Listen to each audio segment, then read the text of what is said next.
The untouchable True School Sports Empire proudly presents something the boxing games are missing. Hey, what's going on? It's your boy BT, and I came here to talk some boxing with the thousands of True School Sports subscribers. Now, this is the official Lawrence Okolie versus Michael Cieslak live fight reaction extravaganza. And to my left, we have a man that really needs no introduction, for he is known the world over. It's the one, it's the only, it's Pops. Yeah, welcome to our True School Sports. I just want to say two things. Bless it.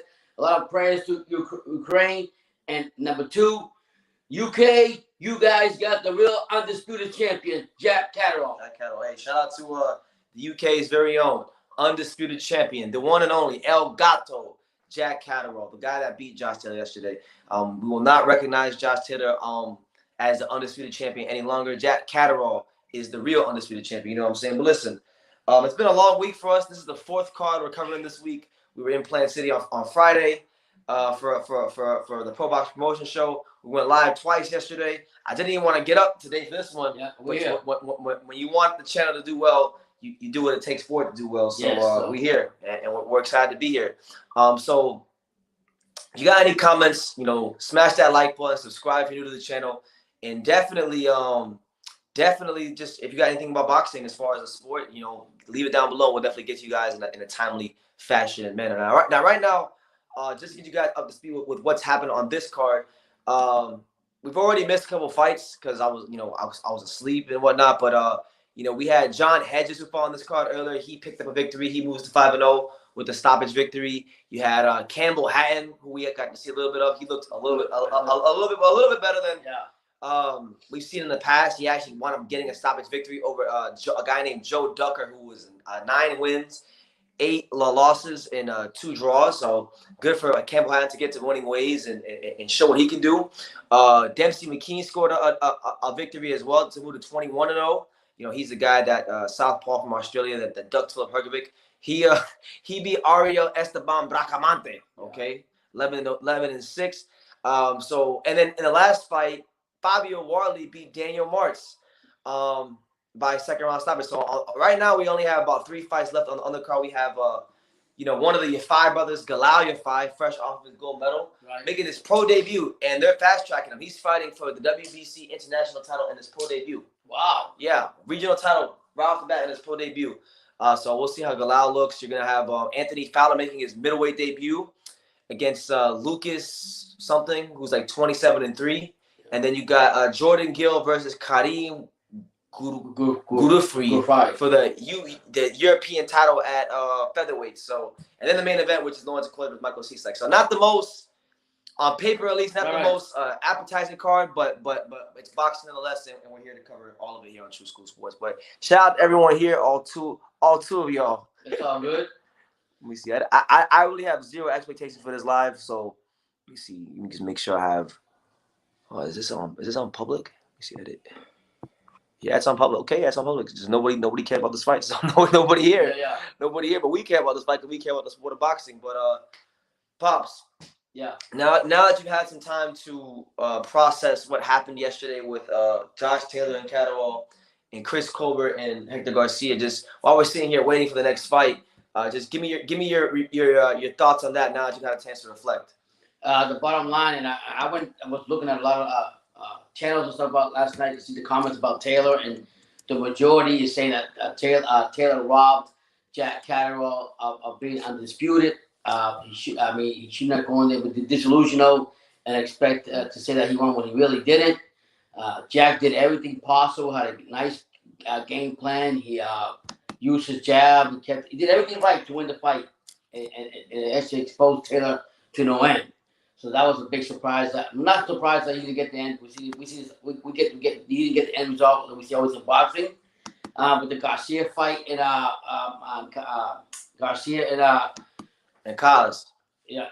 Colbert. Chris Primetime Colbert. Supposedly it was heavily favored to go in there. Very confident fight before the fight.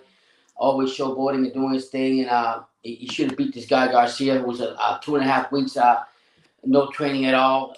He was training. Yeah, I'm saying 2.5 weeks training and for this fight, and actually came in there and outboxed Colbert to no end, and hopefully dropped him. Yeah, and hopefully this boxing will humble him and make him realize you can't underestimate any opponent under any circumstances. You need to take care of business before you sit there, start dancing and doing whatever you want to do.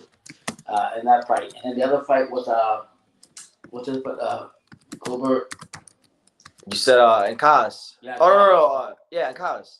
I did that. I talked about Kaz, didn't I? No, No, Kaz. Colbert. Yeah. Oh, Kaz. Shout out to Argentina boxing with Martinez. Martinez went in there and surprised everybody. Became a champion now. He surprised me. Kaz came in there with the same methodical, no speed on his punches, and that's ultimately catched up to him, to a younger, stronger fighter in the Argentinian Martinez. So that was a big surprise in itself. And we got a new, and because of that, now we got a new IBF super flyweight champion. So listen, this is a crazy week of boxing. I still haven't had a chance to watch the Rigondeaux fight, which is kind of crazy. I want to watch the Rigondeaux fight and see just how good or bad he looked. You know? Yeah, I mean, because at the end of the day, you just don't know. I mean, but you don't know what's going to happen until you get in the ring. And we've seen a lot of things last night. This is why you don't really hear us going around discrediting fighters, because at the end of the day, the fighters started going there and fight. But listen, there's 4 of you here. You know, interact with me, man. You hit that give me your comments. I mean, today we got Lawrence Okolie trying to defend his belt against Michael Cieslak, the same Michael Cieslak that I think lost to Makabu. Wow. It's the same Michael Cieslak who apparently, you know, Isaac Chandler was trying to get a fight with him, and he ducked Isaac Chandler, or his team did. His team ducked Isaac Chandler. They didn't want to make that fight. So, you know, just on that alone, I want Lawrence Okolie to kind of starch this dude. But listen, it's a chance for Lawrence Okolie to go out there and show what he can do once again. You know, Okolie, to me, as far as I'm concerned, he's the hardest hitting cruiserweight in the world. You know, some people, I know Makabu has a slightly higher. Hey, I want to pick your brain, Pops. Someone asked me, they said that someone told me yesterday, because I was this stupid Canelo fan. He was telling me that Makabu has more punching power than Lawrence Okolie because his knockout ratio is like 2 or 3% higher, but he's never knocked out anybody like of top level. All the guys he fought that have any names on his resume, he went the distance with and had close fights. No, you can't sit here and throw flowers on and he's been knocked out twice. Makabu, comparing him to the stars of Okolie, because Okolie's got some strong power. We've seen his fights. We've seen what he's done in the past, what he still do. So he's not even in nowhere the same level in power that Okolie. Okolie's fought better. Okolie knocked out Krzysztof Kowalski, who was a champion. So what? I mean, for you to say that you either not seeing what you're watching, or you're just reading too much. Well, he was a Canelo fan. He was trying to power Makabu. No. He was trying to power Makabu. But yeah, no, it's a chance for Okolie today to continue to show his level in the sport against a ranked contender. You know, again, with the week we've had this week in boxing, I'm not about to sit here and sit here and say, oh, well, it's just a foregone conclusion that Lawrence Okolie is going to win, because based on what we've been seeing all week, you know, it's very reminder that the fighters, no matter how good or bad we think they are, they still got to go in there and fight. Now, Okolie, he won the title when? He won the title in his 2 fights ago. So this is Okolie's second defense of the title. He defended his last title against Dylan Prazovic. You know, Prazovic also wound up fighting Isaac Chandler in the fight after that. Isaac Chandler actually stopped Prazovic, and I think in like 1 or 2 rounds? Wow. One. Look, Okolie got him out of there in 3. Isaac got him out of there in 1. So Isaac is coming. Isaac Chandler coming, man. That's really the fight. I want to see Isaac get another systemic fight, because him and Lawrence had a common opponent. He went in there and did one impressive fashion. So if he can get another step up and win, look good, then I would love to see him do that. Tennis player, shout out to you, champ. Good to see you on the live yesterday. He said, "Good morning. Let's go." Yeah, absolutely. Let's go, champ. And shout out to all the other 7 of you guys in here. You know, give me your thoughts. Let me know what city, what state, what continent you're watching from, and I will give you a shout out. If you guys want to talk about anything on this card, let us know. Because right now, look, I'm not gonna be I'm not gonna lie to you guys. You know, I tell the truth no matter what. This card is full of a bunch of British fighters that I don't think are really going anywhere. You know, I don't really see a big future for Fabio Wardley. I don't. You know, these guys are being moved carefully and maneuvered by Eddie Hearn. So, not really the best card, but we're here. We're here to talk about it because we understand that people may want to hear us talk about this card. And it's the last. I'm going to San Diego on Thursday. I'm going to San Diego on Thursday for the Cholatito Martinez fight week. So this could be the last time me and Pops are live right next to for a long time. Because once I leave, I have no clue when I'm coming back. You know. Yeah, like I said, there's a lot of boxing going on.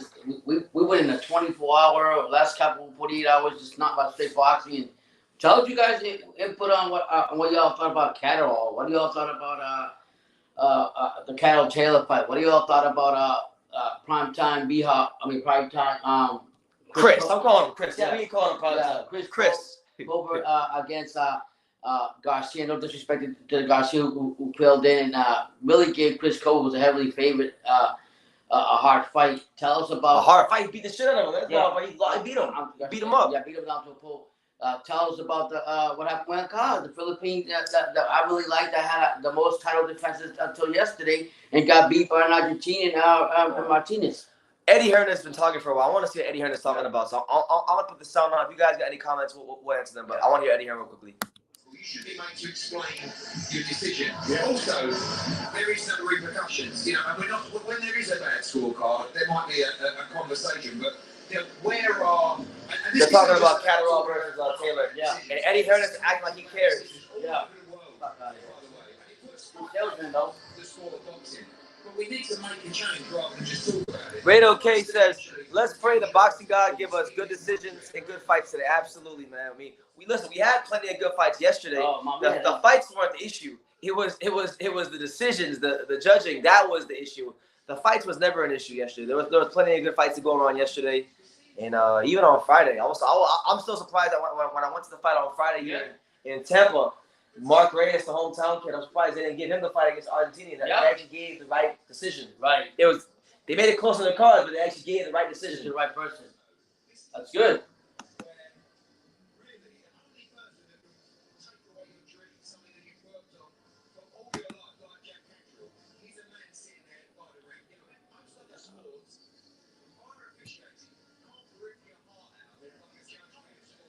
What y'all think about Matthew Hatton?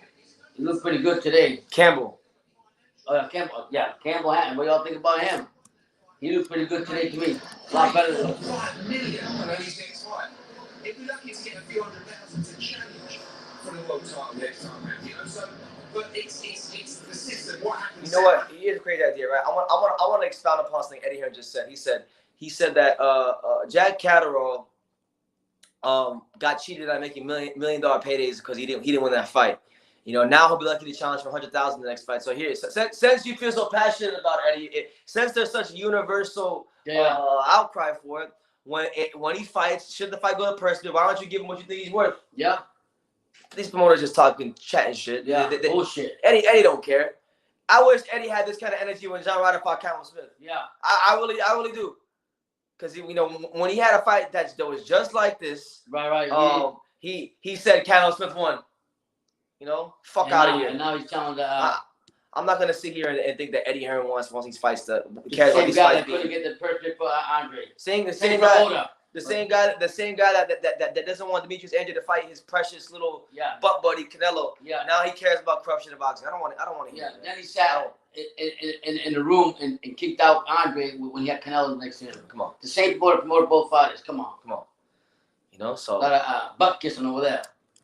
In my opinion, is potentially one of the best referees in the country, if not the best referee in the country. I think Victor Lopez is a fantastic referee, but he's made a really bad decision last night. It was closer than being John Lewis. Now that was a joke. 114, 111 cannot be put right. There was a knockdown and a punt off of Josh Taylor. He won the first 6 rounds. That is impossible on scorecard. So it seems like that. Yeah, right now, if you guys are just tuning in, I'm talking about Josh Taylor versus Jack Catterall. And they're talking about the corruption that happened yesterday. Explain what we were thinking, what we were doing in the fight. What did we feel when we got knocked down? We had something flat on your face. What was you thinking when you were down on your face? Well, why can't this guy who's just been watching us get punched in the face explain what he was scoring? Why not? I asked this of Robert Smith quite a while back, and he was dumbfounded and shocked. Now, I think, as Eddie said, that is spot on. The British Boxing Board are the safest and the best organisation in the world of boxing, period. We take more mental issues, we take more health issues, everything around it we look after is perfect. The fighters, from the scans to the medicals, they're very stringent. But now they need to themselves. Stop looking at us as fighters. They need like I don't know, man. Yeah. What do you say? Yeah. This card, I don't know, man. Like I'm trying to get excited about this card. It's hard to get up for this one today. It really is. It is. This has been a long draining week, and Lawrence Okolie and whatnot. You know, it's whatever fight. There's only two of y'all here, so I need some interaction. Y'all gotta help us today. Yeah. We're driving today, but I mean, when we came out here, we take all the fights. We had an Ankes fight, Anka's fight with Ray Martinez. We have right now the big thing in British boxing is going to be the robbed Jack Catterall and the decision over Josh Taylor, which I totally agree. You know, on this channel, we're a big fan of the Tornado, but yesterday he did not win that fight. Nope. And we're going to call it what we call it. If the Scottish think that he won that fight, they're disillusional, and that's just brings out the truth about certain things, and that's how we see it. You know, so it is what it is, man. But hopefully something good happens today. You know, because it's been a long week. Yeah, a long week. I mean, you can't say you didn't get enough boxing this weekend, Falk. It was the perfect week before we go to Chalcino Martinez next week. Right, doesn't stop here for BT. Well, actually, no. Next week is two fights. Yeah. You know, the day before Chalcino Martinez is Pedraza versus Ramirez. Oh shoot. Next weekend is the week that Jose Pedraza scores a signature victory of his career. Oh man. Jose Ramirez some more. Because Jose should have lost the Postal. And you know what? Pedraza got some Postal-like things in his style. Right. That's gonna give Ramirez some problems. You know, I'm telling anybody who will listen next week, anybody who's listening, all right, I'm going for the upset next week. Yeah. I'm going with the Jose Pedraza to beat Jose Ramirez. You know, and I know a lot of people that might not be popular, but I just think the range, the boxing skills, and the way he's been boxing at 140, I believe in him. I think and then Ramirez was in a Taylor, the way he lost, you know, maybe he feels better now because because of what happened yesterday. But you know, you just don't know where he's gonna be at psychologically next week. So yeah, I mean that's gonna be a good fight. BT would tell me that Pedraza is gonna be better than he actually is, and if not got better. And I like Ramirez in this fight. I think Ramirez got to redeem himself, come in and do something, but it's not going to be an easy fight for him. Pedraza was also a former champion. Absolutely. Shout out to all 7 of you here. Make sure you smash that like button so we can get some more people in here. Definitely take the time to subscribe if you're new, which I highly doubt any of you are, but let us know where you're watching from. Give us your questions, your comments, your concerns. Right now, there's nothing going on the Matchroom card. We're just listening to Eddie Hearn and the staff act like they care about what happened yesterday when in all reality they don't care about Jack Catterall. This is the same Tony Bellew when Callum Smith got a decision over John Ryder. He said that Callum Smith won the fight convincingly. Yeah, well, it's a company man. Company man to the T. But anyway, the next fight is about to start. Anthony Fowler taking on some 25 and like 5 guy. He's making his middleweight debut. So look, I told you guys. When Demetrius Andrew gets out at 160, you're going to see guys moving up. You're going to see from all over the world. You're going to see guys moving up to 154. You're going to see guys making fights happen. Yeah. And it's already began. Yeah, so to be fair, this channel I was a big fan of Fowler. I'm not. I was never a fan of Fowler. I've always thought Fowler was sorry. But he's been showing me different, so he's gonna fight his first time in middleweight. So we'll see what happens. Yeah, listen, Pops used to be big on Fowler for some strange reason. I never thought Fowler was good. I always thought Fowler was not that good to begin with. Yeah. You know, and that's what you get. Well, what else could you expect from a Liverpool fan? Yeah.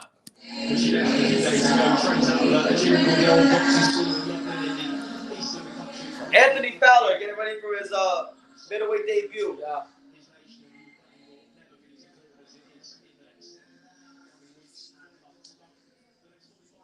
I think a lot of fans are really excited for the card either.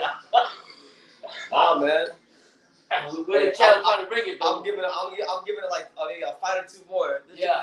It's gotta pick up, otherwise we get enough off here today. Yeah, got a lot of things to do. Got a lot of things to do. I'll just lay down and watch the card. Yeah. This kind of reminds me of one time when I went live for Jucan versus Lee Wood. Oh, that was brutal. The card's gotta put on more better fights. It's pretty. All right, so here comes Anthony Fowler. Anthony Fowler, you know, one of Eddie Hearn's prospects that he really poured a lot of money into. The nephew of former Liverpool striker Robbie Fowler. You know, lost that fight to Scott Fitzgerald a couple years ago. had a whatever run at 154. Now he's trying to go make some noise at 160. So maybe he'll be better at 160 now that he's doesn't got to cut down as much. But I only haven't seen much from Fowler, so we're gonna see what he does today in this fight in his middleweight debut. Now, what I will say is this: he got the right guy behind him. He got Shane McGuigan behind him. A good trainer. That's what Josh Terry's back in his corner. McGuigan, because Ben Davidson over here trying to teach the tournament to Luke Campbell. And what did he say? He did pretty good. He did this. What did the compensate the other guys? In other words, Josh Taylor won. I mean, Taylor won. Taylor. So I don't know. There's slight hope for Anthony Fowler. He got the McGuigans behind him. Yeah. And they know what they're doing as far as training fighters and getting them to throw those boom man punches to hurt you. Yeah. That's why I like them. They don't go in there trying to teach you how to box and move. They teach you that, but they teach you that along with punching these dudes in their mouth and really getting people to get knockouts. You know. Yeah, look too happy to be in there. So I don't blame him. It's a Sunday card. It's weird. Yeah. But probably Saturday over there, right? Yeah. Let me see. Southpaw Killer, what's good, Chase? What up, True School Sports? I enjoyed my first live with y'all. Thank you. I'm back for seconds, but thank you, man. I gotta be honest with you, champ. The more you watch me, the more you find out. I'm just very honest. This live probably won't be the best one of all time, but we're gonna make it. We're gonna make it do what it do. There's about 3 more fights left on this undercard until the main event. We got Anthony Fowler making his middleweight debut. He's a guy that has already suffered 2 losses at 154. So maybe now he'll be better at 160. But good to have you back, Southpaw Killer. Hopefully you become a regular and I see you in all the lives. But next weekend, I'm gonna be in San Diego covering the Romo Gonzalez fight. So Pop's probably be here live by himself. Yeah. But support him. Support him when he's here. But thank you for your comments and anything else you want to talk about while we're in? Feel free to talk. All right, so Anthony Fowler, been a disappointment to many people with 2 losses in his career already. Let's see what he can do on middleweight. All right. You know what's funny, Pops? Like this fight's at the O2 Arena. This don't feel like an O2 Arena caliber card. No, it doesn't at all. O2 Arena about to normally like it's like a big deal. Yeah. All right, so here's Anthony Fowler. Anthony Fowler, the black trunks. How you say that name? Mysic? Yeah, Mysic or whatever. He's in the red trunks. This is a 10-rounder. Anthony Fowler's middleweight debut.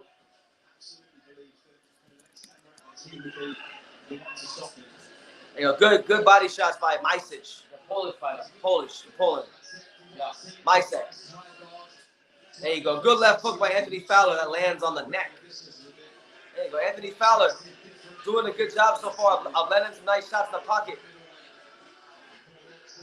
Shout out to all 10 of you here. Oh, I got to accept it. We got 10 people here for a second. Yeah, it's all right.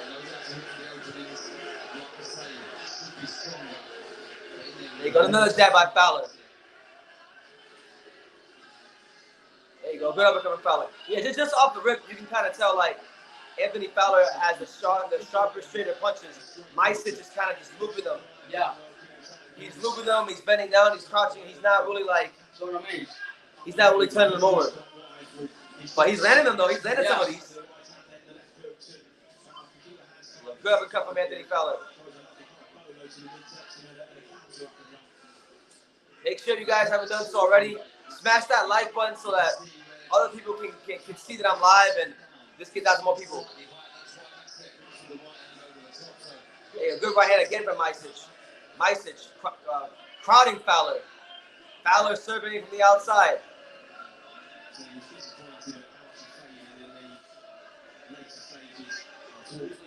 There you go, another body shot there from Anthony Fowler. The boys are the tough fighters. They can take that pretty strong, and they actually take a beat, but they'll stand in there with you. Oh, good overhand right by Mysic. And I'll tell you this, man. Anthony Fowler's having the same problem right now that I saw that Kid Galahad had when he fought Kiko Martinez. He's leaving that right hand down. And Mysic is one of these short, compact fighters that loves that overhand right. Right. He better keep that right hand up Because if he drop it at the wrong point in the exchange, he'll come over the top of the overhand right, and he'll get a third loss in his career. Real quick. And his debut as and his middleweight debut. Yeah. So Anthony Fowler better tighten up. You always say Fowler, Fowler is not that good. Yeah. Fowler is not that good. Yeah, I thought when he came with the power that he had, no power. No power. I thought I like that. But, at least good for me. At least made a career decision and moved up and tried something different, which a lot of fighters don't even want to do. There you go. Good jab again for Anthony Fowler. Yeah, I noticed when Anthony Fowler, when he throws a jab and he feints, he drops the right hand. Yeah. If you watch Fowler, when he feints, the right hand comes down. So if you can act, he's funny because if you can time when he feints, you can time when the right hand's coming down. Yeah. Raw Dog says Chris Colbert looked sluggish last night. Sluggish is a colossal understatement, man. He looked like he wanted to do everything in the world but box. You know, he wanted to worry about his outfit. He wanted to worry about OnlyFans, but to give up in the last 2 rounds, call it in. That's very embarrassing. Yeah, mailed it in. He was happier to. He was on that David Hayes show when David Hayes fought Klitschko. He was happier to just mail it in and say that he didn't get stopped than to go out on his shield and try to win. And being the fact that he was down by so many rounds, saying that, I mean, I give him his credit. He didn't make excuses. Right. He didn't sit and try to take away from Garcia's moment. So he does deserve some credit for that because we've seen a lot of fighters, make a lot of excuses. But, saying that I just didn't feel like myself, well, guess what? There's been many fighters throughout the history of boxing that went in the ring and didn't feel like themselves. And when shit didn't go their way, they found a way to win. That's what makes a great fighter. When you go out there and you don't perform your best and you still find a way to grind it out and win. It's like anything in life. Like, look, take today, for example. I don't want to be live right now because this card ain't the most exciting card. But you know what? I have a responsibility to cover the sport of boxing. Yeah. So regardless of how I feel, there's a certain way I got to behave when things don't go my way. Yep. And make the best of it. And the same thing happens is for Chris Colbert. I mean, what do you think for him now, man? Where does Chris Colbert go from here? Where does he go? Yeah, like I mean, this right here was like a big mental setback for him, big time. And we already know that because Shakur Stevens came out and Shakur better not lose to Valdez. I mean, I'm just saying. Shakur Stevenson went on Instagram and started talking shit about Chris Colbert, which rightfully so. But let me tell you this: God forbid he lose to Oscar Valdez, because if he do, we know Chris Colbert can talk, and he gonna be talking a lot. Yeah, for sure. Milky Way says, I cannot believe O'Hara Davies did better against Jack Catterall than Josh Taylor did against him. Wow, that's crazy. Put some respect on OD. Yeah. Who would have thought that, right? And for Ben Davidson to say that Taylor won, he's full of shit. So we're here round 2 of Anthony Fowler versus Michal. Yeah. Michal so far doesn't really look out of place. This fight looks pretty close. I'll leave that pause. I'll get something. Yeah, go ahead. Talk to him. Yeah, right now, I mean, I'm going to say right now, Michal getting all right hand. Right, quickly, Michal is going to the body. And right away, Fowler goes ahead and is holding on. They're both right now in the clinch. The referee breaks him up. The referee wants Fowler hit him in the back. Michal is still coming on. I think Fowler needs to come out here and do something and show the fans that this new weight class that I'm in, I mean business. This Polish fighter is the second round, but you've got a nice left shot, left jab to the body by the Polish fighter. Fowler came back into two left jabs. Fowler's holding him now, pushing him back. There we go. Missed over right hand by Michal, the Polish fighter. And here comes Fowler with a couple shots to couple uppercuts. Left uppercuts by Fowler. Both fighters still in the clinch right now.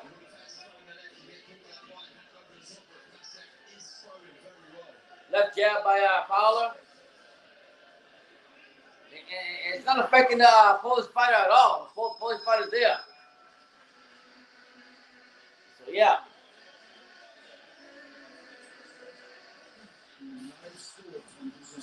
Hit that like button if you haven't.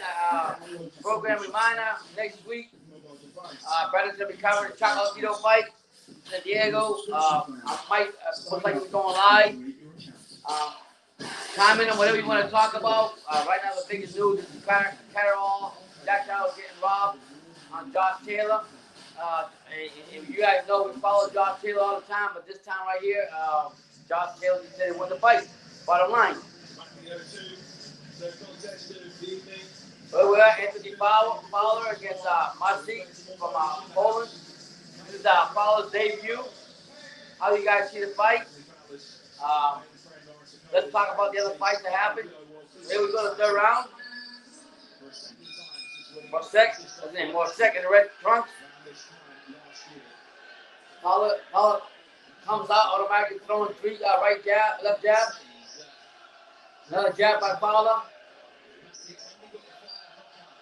Morsek threw a miss left jab to the body of Fowler. Fowler comes back with another jab to the body. Morsek throws another jab also. Again, Morsek goes to the body. Nothing doing. Miss right. Uppercut by Fowler. Fowler turns him around. Again, goes to the body by Fowler. Miss over right by Morsek. Morsek's coming forward. Again, miss over right here by the Polish. Fowler again, left jab by Fowler. Another right miss by the Polish fighter. I mean, Fowler looks decent, but he can come out and do more. Come on. He's jabbing his way. This is a tough Polish fighter that he's fighting. Nice over right here by the Polish fighter, Morsek. That caught Fowler. Fowler just still jabbing. A six coming forward, he caught him with a short left. Missed uppercut by Fowler. Again. Fowler's trying to, Morsek's trying to go to the body. Fowler's not allowing him. Fowler's jabbing his way. Couple jabs to the, top jab to the body by Fowler. Fowler pushes him back. Misses left jab by Fowler. Morsek is just dancing around the ring pretty much. Again, Fowler got him for the ropes. Morsek gets out for the ropes. Fowler going to the body. Fowler caught him with a couple shots. But then Fowler answers. Throwing combinations to the face of Morsek. Nothing doing. Nice body shot by Morsek, the Polish fighter. 43 seconds left in round 3. Fowler's not to do more, I think. I expect more from Fowler. But Morsek is coming again, throwing that right. Miss over right by Fowler. By Morsek. Nice. Morsek's throwing over rights. He's missing them, but if he catches Fowler just keeping his distance and jabbing his way out of it. Nice left body shot by Morsek. Miss over right by Morsek. Referee breaks him apart right now. All 15, you please hit that like button if you haven't, so we can get more people in the live. Fowler trying to push back. Fowler pushes Morsek back with 3 quick left jabs. So that one I have to give to Fowler. Nah.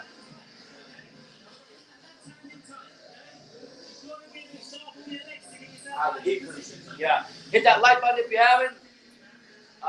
Fowler's gonna. Again? Yeah, he's gonna overwrite.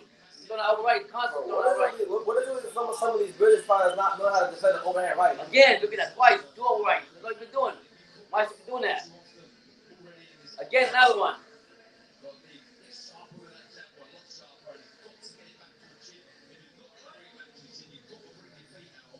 He doesn't have no power. I thought he had power. That's why I really liked him. He has no power, like I expected him to have. Who? Power. He had no power. That's my name memories guy. He didn't never have power. What you said, brother? The guy sucks. The guy's only on Sunday Madden because his dad played Liverpool. That's why? Yeah. All right, so here we go. With the 4th round, right off the bat, Fowler throws the Black press throws, a couple of left jabs. Both men in the ring. Nice top jab to the body by Fowler. Telling you, Polish fighters are tough. They're gonna make it interesting. Another quick left, quick soft jab and a right by Fowler. Oh, uppercut by Cieslak, yeah. And then a spot right hand by the Polish again. That right hand is gonna pay dividends for Cieslak as the fight goes on, but he's catching Fowler clean with that right hand. Again, Cieslak throwing left jab to the body of Fowler, nothing doing. Fowler just throw two quick left jabs, nothing doing to the Polish. Polish coming forward. Polish fighters are pretty fast. They're literally very tough fighters, and Fowler for his talent or whatever, he should be doing better than this. Minute 49 left in the 10th round. Wow, clean right by left jab by the Polish. Is that one here or mine? That's good. That's good. Yeah. Oh, all right, I'm back. Let me get some coffee real quick. All right, so looks like Anthony Fowler's having a hard time Yeah, he is. defending a right hand, which is not good because this guy keeps throwing it, and I'm starting to see Cieslak throw with more conviction as the fight goes on. So we're here in round 4, 1 minute and 5 seconds left. Shout out to all 15 of you here joining me for some Sunday matinee boxing. Smash that like button, take the time to subscribe, all that stuff. Drop your comments down below. Let me know where you guys are watching from.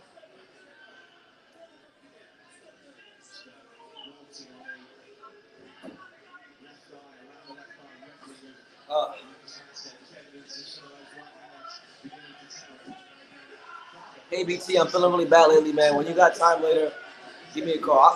I'll give you a call, bro. I'll give you a call after this fight. After this card is over, I'll give you a phone call. Within like an hour to 90 minutes of the card being over, I'll give you a call. So don't worry. I got your text last night. I needed to get some rest. I had to get some rest.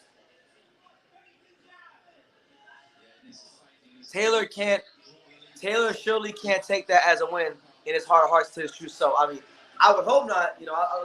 Anybody who knows me knows Lee. Shout out to Lee. I love Josh Taylor as much as the next man, but he didn't win that fight. Jack Catterall schooled him, and maybe he didn't come to win.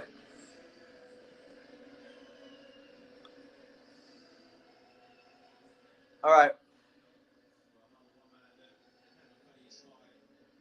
What's up, True Squad? I can now tell Chris Cole to suck a dick because I'm from New Jersey. That's right. New Jersey, stand up.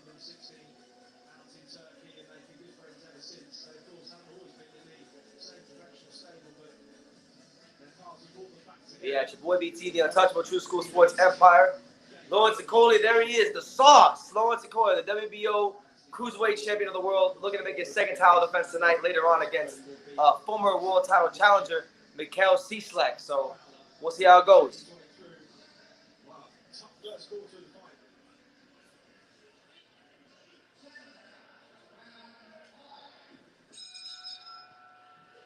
Johnny said, "You see what Puma did to Encajas?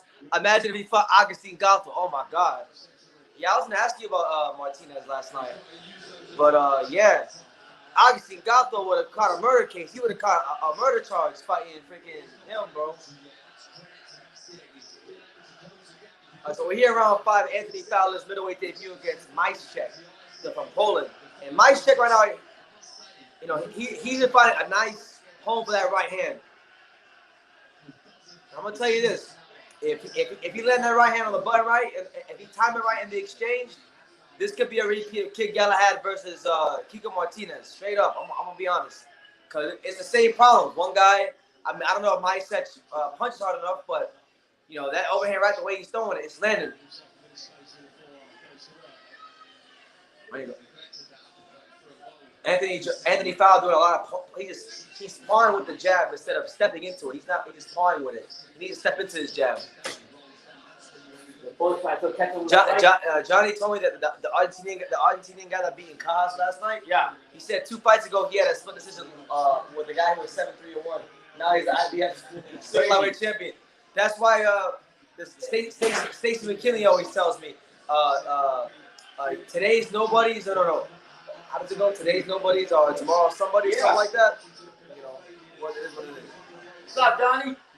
Man, that PBC card brightened my mood yesterday. Chris Cole looked like Prince Nassim with his hands down and no chin.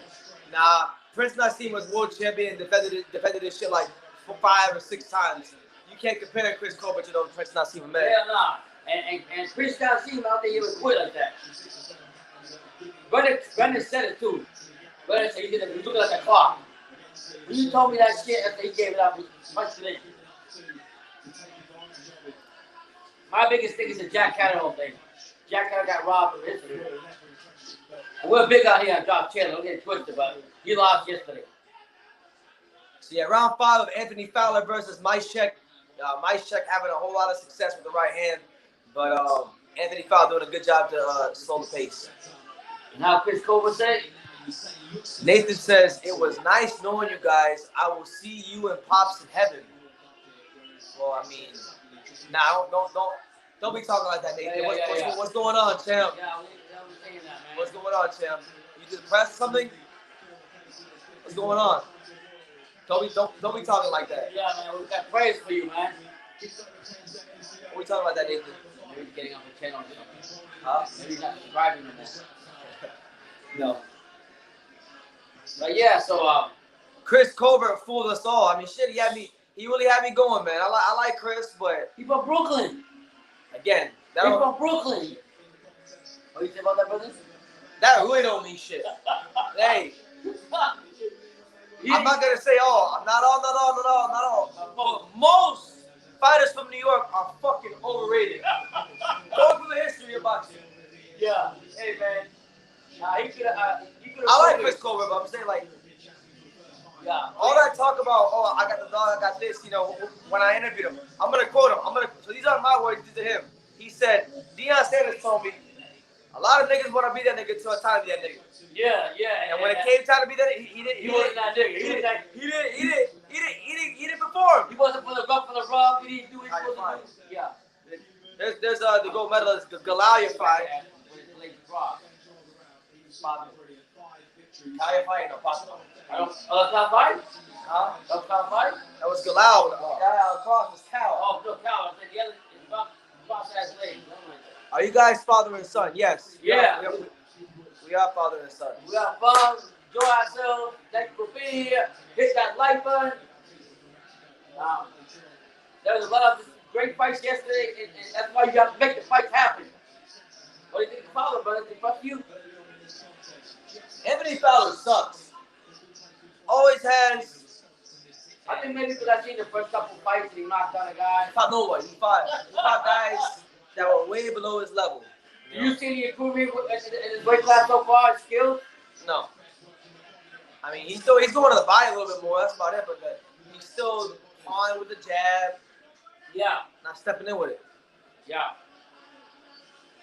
Yeah, I told you this post fight out. They're very durable fighters, man. Johnny Boy, what's good? Johnny Boy 714 says, afternoon BT Pop. Shout out to my guy John out there in Long Island. Long Island. Yeah. You know? Not from Brooklyn. Not from Brooklyn. They run their mouths too much in Brooklyn. Yeah. They don't perform. Yeah. Has Dempsey McKean fought? Yeah, he fought already. He fought earlier and he got a stoppage, Nathan. You know? Hatton looked good today, though. I like Hatton today. Cam Hatton fought already. The only fights left, I think, is Jordan Gill. Yeah, I got it in front of me. There's only like a couple fights left. The card's almost over, thank the Lord. 2 more fights. Yeah, the only fight you have left is Jordan Gill, 3. Galaya 5, and that's it, really. Yeah, and then you got the main event. And the rest of this fight, which is in the 6th round, and it's a 10 rounder, so, you know. Hey, shout out to all, we made it. We got 20 people here. Yeah, hit that like button, man. Thanks for being here. Shout out to all 20 people. We've been going rolling live boxing. We've been eating boxing all this week. Am I the only one who's scared, who scored the Davies versus Catterall fight a draw? No, I was close. I don't feel a draw. It was close. You think so? Neither one of them did shit. The whole fight. Yeah. I don't know. I think Catterall still pulled it off. Only to the later rounds, I questioned Catterall, but I think he still slightly pulled it off. But I wouldn't be upset with a draw. But to give the fight, David Catterall, he wasn't. David Taylor. Oh, okay. You wouldn't be okay with Josh Taylor getting a draw? Oh, no. Hell no. Not Josh Taylor. I did. No way. All right, 23 seconds left here, round 6. Anthony Fowler starting to land a little bit more to the body with more regularity. Yeah.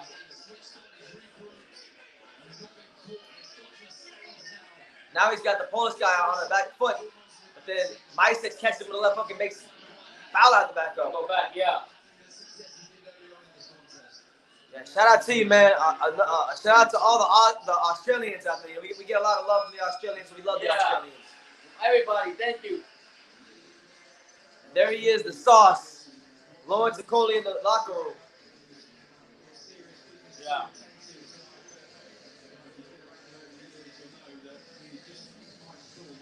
I like his music. Yeah. Lawrence Okolie, yeah. That's him? He raps the conscious. That's wrong. You know, in my opinion, Lawrence Okolie is the hardest hitting cruiserweight in the world.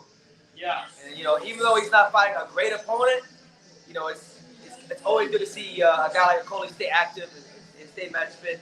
That's better that than to be inactive and not fight. I was a Chamberlain, baby. But I didn't Chamberlain come for him. Want that rematch.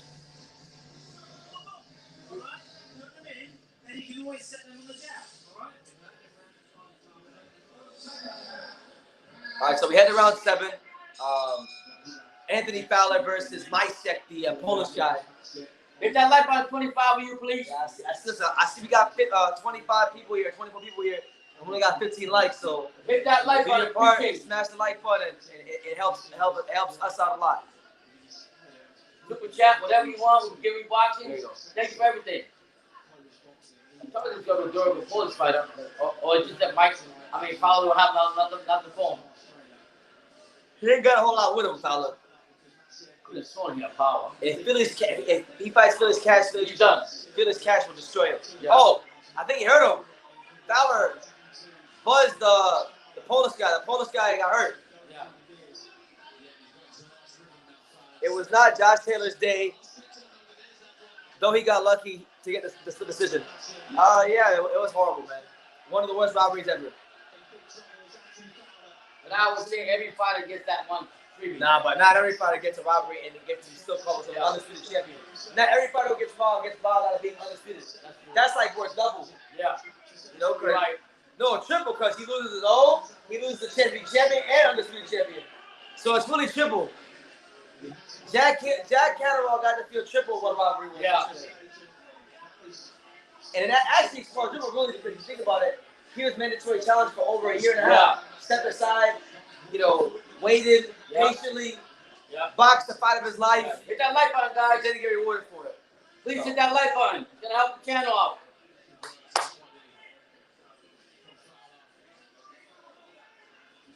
Good overhand right again. You've been throwing out all right clean like it was nothing. Machiavelli the Don, what's good, champ? We see you. How you living? You all right? Yeah. Man. That right hand by that Polish dude.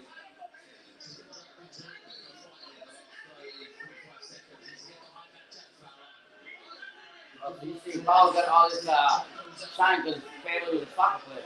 I didn't know that. It's Liverpool. Oh, of course. That's actually why I didn't like him at first. Oh, That. yeah. And then I started seeing him fight, and I'm like, this guy's not even that good. Yeah. What do you guys think if Taylor? What do you guys think if Taylor gets to fight Crawford next with better preparation? Look, right now, and mind you, I was someone who wanted to see that fight. Yeah. Right now with Josh Taylor, I'm okay with not seeing the Crawford fight. Yeah, he needs to go ahead and regroup. I think he needs to move up to 147. No excuse about yesterday, but he didn't come out and fought the Taylor that we know. And we got to give credit to Catterall. He went in there and had a great plan and exercised it to the end.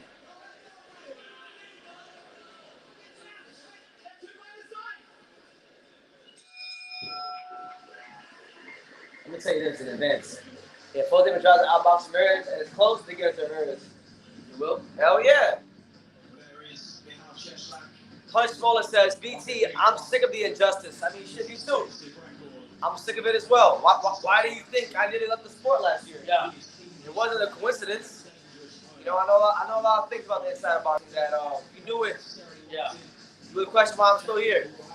But I mean, but at the end of the day, we got they called it right on the B-Hop and wasn't all bad yesterday. yeah, we had some good fights there too. We got Akaz getting the throwing the championship by Ray Martinez. Not Ray Martinez. Not Martinez. It's Chris Colbert, Chinny BT. He got beaten by a 126 pounder. We got schooled. I think he's got stamina problems, man. I think Chris Colbert might suffer a bit from that Tevin Farmer syndrome. Basically meaning that if you're a fighter who can apply pressure and has any sort of pop, you're going to get some problems. You know? He didn't like to get hit yesterday in the corner. But this guy was walking him down to the corners and everything. Walking him down, walking him everywhere and beating the shit out of him. So we're in the 8th round of Anthony Fowler versus Cieslak.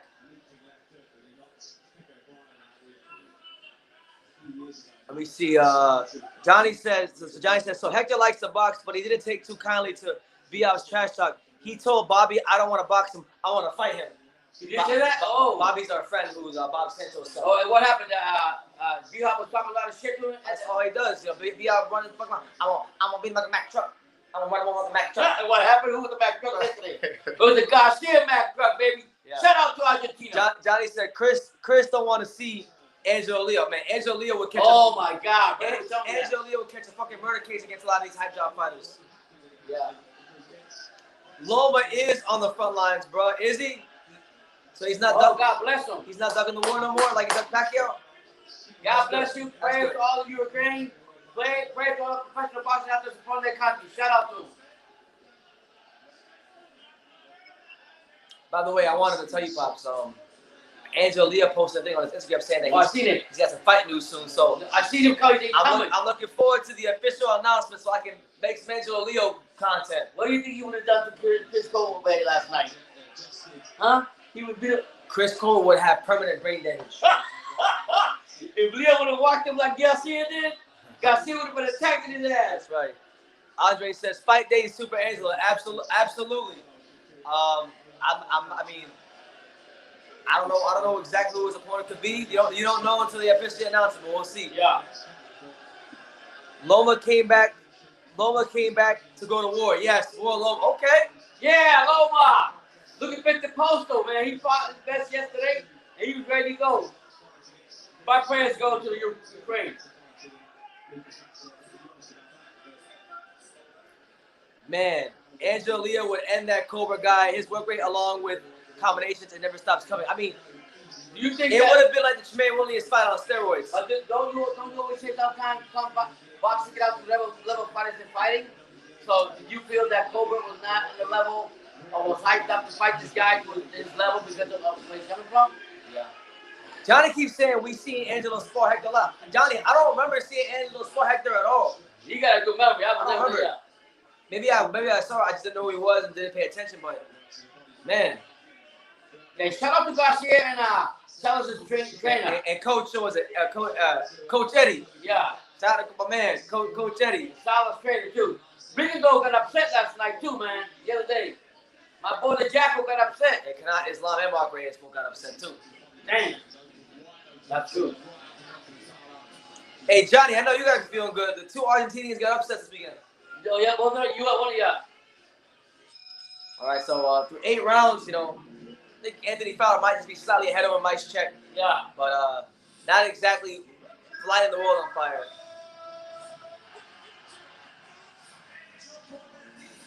Johnny said he was the bald guy that wanted to fight Zhu Can. Well, I see what he looks like now, but like, oh shit, I do remember him. You do? Yeah. I remember Johnny pointed him out to me, like, yeah, he wanted to fight Zhu Can. That would have been a good fight, because Zhu Can, I think his style would have been good for Zhu Can. You put that respect on Garcia's name in the Dominican Republic. Chris said he wants to run it back. Chris needs to run his ass back to being Lil B-Hop. Yeah. And that fight don't warrant a rematch. No, it doesn't. if that fight gets called for a match, I'm done. Yeah. Man, and people were comparing him to Shakur. Listen, I told one of my friends today, I'm gonna slap myself here and here for even putting them in the same solar system. It's crazy, huh? That's why the fight's gonna be made. But I'm gonna tell you this. Last night confirmed what I always believed about, because somebody had asked me, BT, what do you think would have happened if Chris Colbert would have fought Otar Aronofsky? I said Otar Aronofsky will beat the shit out of Chris Colbert. And I said this before. Yeah. Before last night. Yeah. Now I really believe it. Yeah. Otar comes to fight, man. You all don't know, you will. That's why they didn't give him a call. What's good, Doris? Shout out to Doris, God bless you. the lovely Doris Chan, one of the smartest Yeah. people in boxing. What's up? God How you bless doing? you, Doris. How you doing? Who did she think won the fight last night? She'll tell you. Doris, did you watch the Josh Taylor Catterall fight? I know you don't. And if you did, who you think won? Well, here in round 9, Anthony Fowler taking on Michal, the Polish dude who's been very durable, very game. Yeah. I'm not scoring the fight, so I don't have a. Hey, Andre wants to know from you, Pops. He wants to know what was your favorite meal growing up? Talk to him. Let him know. My favorite meal going out? Yeah, talk to him. Arroz con gandules, chuleta, pernil. Ya tú sabes, cabrón. El pernil del tiempo de Navidades. Eso es lo que me encantaba a mí, tú sabes. Huh? I don't know. Yeah, I like Puerto Rican pork chop, yellow rice and beans, Good left hook from the Polish guy. pork roll, roast for Christmas time. Flan. Flan is good. Flan's like a pudding. Yep. I might go get myself flan after this live. Yeah, I'm intrigued to see Galalia fight too. You know, Galalia fight is the I don't know if he's the youngest, but he's the third of the five brothers. You know, Cal fight. Yeah, 3. There's Cal who was super flyweight champion, who lost Valentino. Right. There's Gamal who lost the European title, who I know. Right. And then this one. And now this one who's going to go medal. He's 30 years old. He's 30. You know, You think a little too late for him to move up? Eddie Hearn is saying that he wants to get Goliath to fight a world title shot by his 7th fight. That's why he's fighting for a WBC international title pro debut. That's like disrespectful for the other fighters, isn't it? When you got a promoter to do all that? I mean, hey, money talks. Vigo lost, Cobra got destroyed, and Kaz got beat. I mean, and then Kanat Islam lost to Jimmy Kelly of all people. Mark Reyes loses to Jonathan Ennis on 2 days' notice. Jesus, it's a crazy week. Yeah. I heard about it. He had a bad night, but he's still undisputed. Just caught up on Colbert versus Garcia. I was very disappointed, Doris, on that one. Yeah, man. And now that Crawford fight's out the window.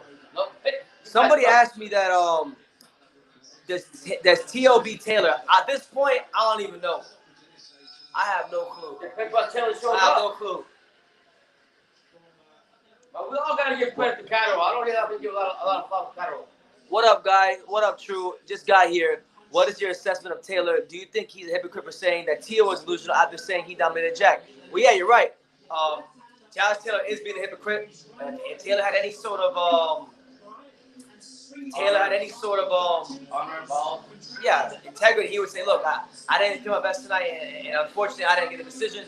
But, you know, he said he won, and he wanted to be delusional, so. Ben Davidson did too. Fuck Ben Davidson. Did you guys agree with the stoppage of the Postal fight? No. I thought it was very premature. If you're gonna stop a guy like Victor Postal, I feel like you have to show that real expert quality. And I feel the referee did Postal an injustice last night, in my opinion. There was 20 seconds left. Let the man go out in the shield. Give the young kid Gary Antoine that chance to flash that hand speed and show if he can show that expert quality, and that didn't happen. And that's not taking anything from Antoine. That's not Russell's fault. That's the referee. It's Ortega's fault. The referee. Yeah. Should I watch the Colbert fight? Was the beating entertaining to watch? It was. It was beating. I'm telling you, walked down. This guy walked down and everything. Did y'all see Loma come back to the Ukraine? He's in full military gear with the weapon. Crazy what's going on over there. God bless him. Usyk and Loma stay safe. Yeah, hopefully. All of them. And, you know, hopefully not. Devin Haney can get a fight against George Kambosos, because now, if Loma over there fighting in the war, that's fucked up. Give Devin Haney the fight. No. How is it fucked up? This guy's going over there. He's going to war. He's going to war. He don't have time to fight. On a seriously West country, you want to say no. I'm not making any joke of it. Okay. I'm saying if he's not going to be boxing, yeah, he's fighting for his country. He can come out and get the fight. Yeah. Fight the winner, but let Devin Haney get a fight. That's all I'm saying. Devin Haney, you gonna get pieced up. The bad part is Hector only trained for a week and a half.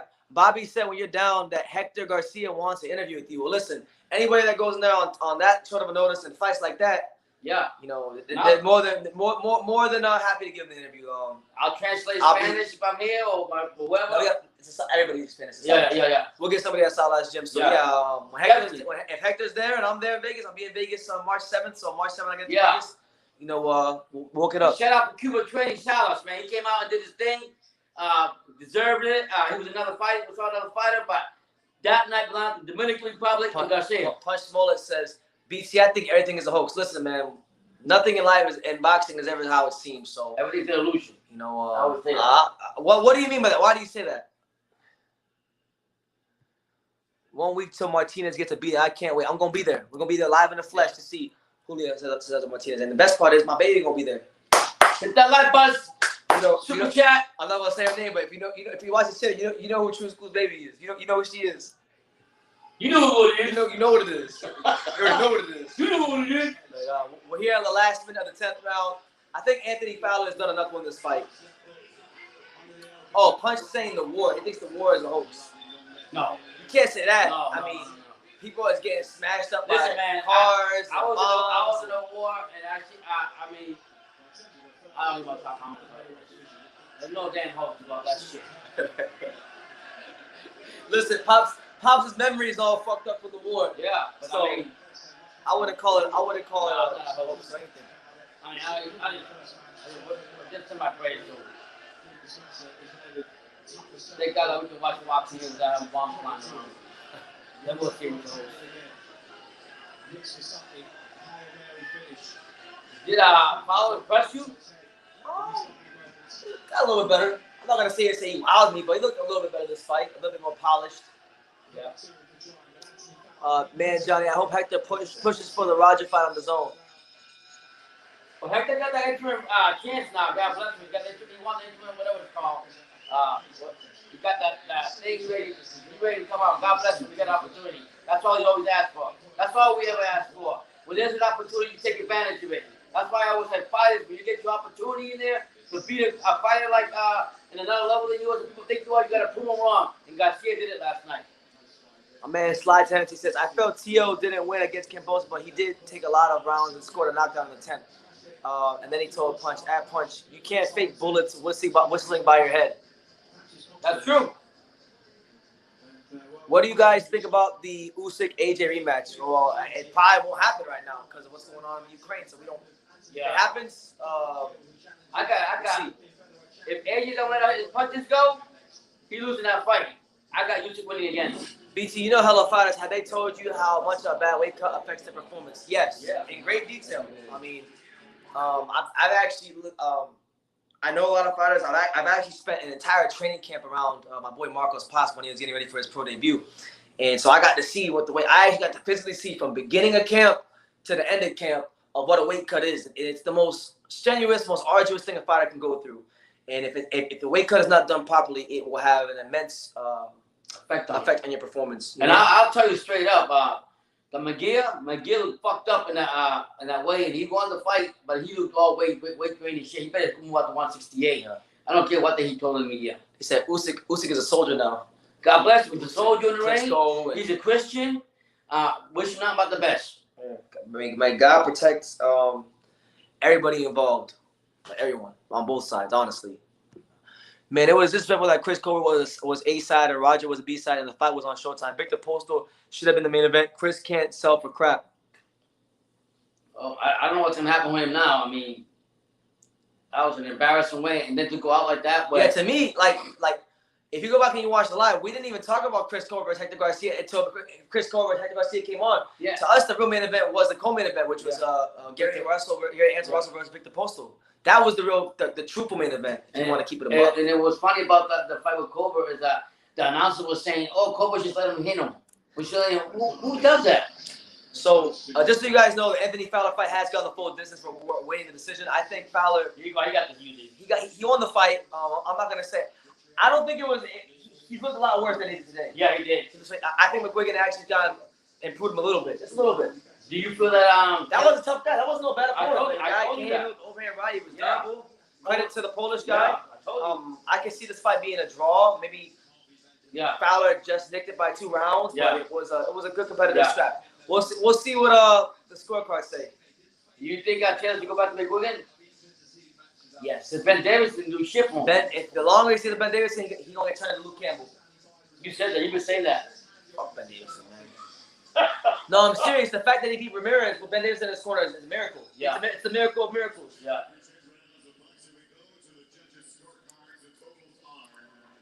Michael Alexander has a 99-93. Lee Edward, 99-92. And John Latham has it 99-91. All for your winner by unanimous decision from Liverpool. There you have it. Anthony Fowler. No, they love him. Anthony Fowler runs his record up to 16-2 with a unanimous decision victory over the very tough, very game, Yeah. very formidable Polish Michal. You know, so not a good showing from him, a solid showing, and some good sportsmanship there as he raises his opponent's hand. Yeah. And Anthony Fowler, he's in the middleweight division now. Dude, We'll big see. dude. We'll see. It looks more filled out. Yeah. We'll see how he develops. I like him with McGuigan better than I did with You I did? think he was with Joe Gallagher. Yeah. If I'm not mistaken. I could be wrong, but it's your boy BC, the untouchable True School Sports Empire. We here Sunday. Yeah. Matinee boxing, the third live fight reaction in Jeez, 2 days. man, we were The rolling fourth today. fight card we Traveling covered. all over the The world. fourth fight card we covered in the last 3 days. Travel without We sleeping. on our job right now, so Yeah. make sure you guys hit that like button, subscribe, And they leave. super chat, all that stuff. And there's Andy Lee, the former middleweight champion. Yeah. Andy Lee. Yeah, he knows how to dress, though. I like the way he dress. That's another guy. That's another guy in boxing I haven't met yet that I want to meet. No, Yeah. I like the way he starts the fight. Early doors. He was good. He's technically better, but Yeah. Let me see. Chino Wadana has a world champion. Jurhan Kaz was trash. He's a weight bully. Ioka would have beat his ass. I agree with that. Yeah. I agree with 100%. everything. He been saying that the whole thing told me. There's a reason why he didn't fight Charlatino and these guys. There's a reason why he ducked the Calia 5 fight when they had his sign in the background. And the trainer sounds like Virgil Ortiz, no disrespect, but he does not Virgil Hunter. I mean, Virgil, I'm sorry, yeah, Virgil Hunter. He come out and say, he didn't give instructions. You got a family. Dandada says, breaking news, all-time great, future Hall of Famer Lomachenko has returned to the Ukraine and joined the defense battalion. Amen. So that's crazy, God man. bless him. Yeah, I respect these Ukrainian fighters. I've always have. I'm saying I respect them, man. They when shit gets hot, they go on to defend their country. I can only hope. I mean, you have a duty to your country. God forbid, anytime soon we get a war here in America. But if it should come down to that, I can only hope that some of the American fighters, which I highly doubt a lot of them will, Not just American fighters, American the American period. people, honestly. That's it. I mean, I'm they letting have y'all no know. choice over there. I'm letting y'all know. I'm letting y'all know Ukraine straight off not the getting bat. no support from nobody. Having these fighters come out and do what they're doing only brings respect and adds more to the legacy. They're on the Joe Louis shit. They're doing Yeah. Joe Louis like The that. fight is life is more than fighting. Boxing. I mean boxing, yeah. But that's craziness, man. Crazy I time we're living in. Crazy time we're living in, man.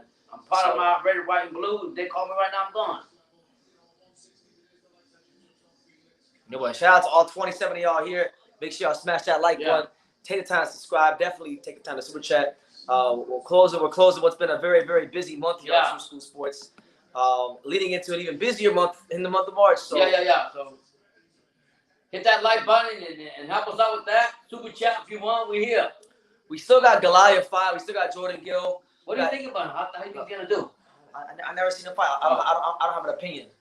What I've been told though, from what I've been told, they say Goliath 5 is the best of the 5 brothers. Of the three? Cal was a good fighter. Cal won a world title. Yeah. Defended it about 5 times. Wow. Gamal Yafai is probably the hardest puncher of the 3.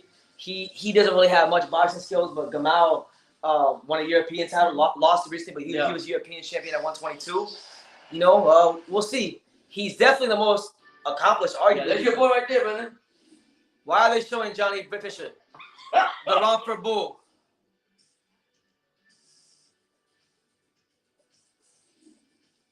Man, they giving Johnny Fisher too much airtime, man. That's what's the name? You know who it is. Eddie.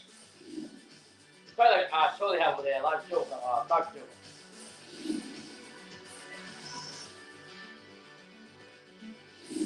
know who he is. Eddie Hearn. Goggle Wash. The summer brought around the second installment of Big Time Boxing in Eddie Hearn's back garden.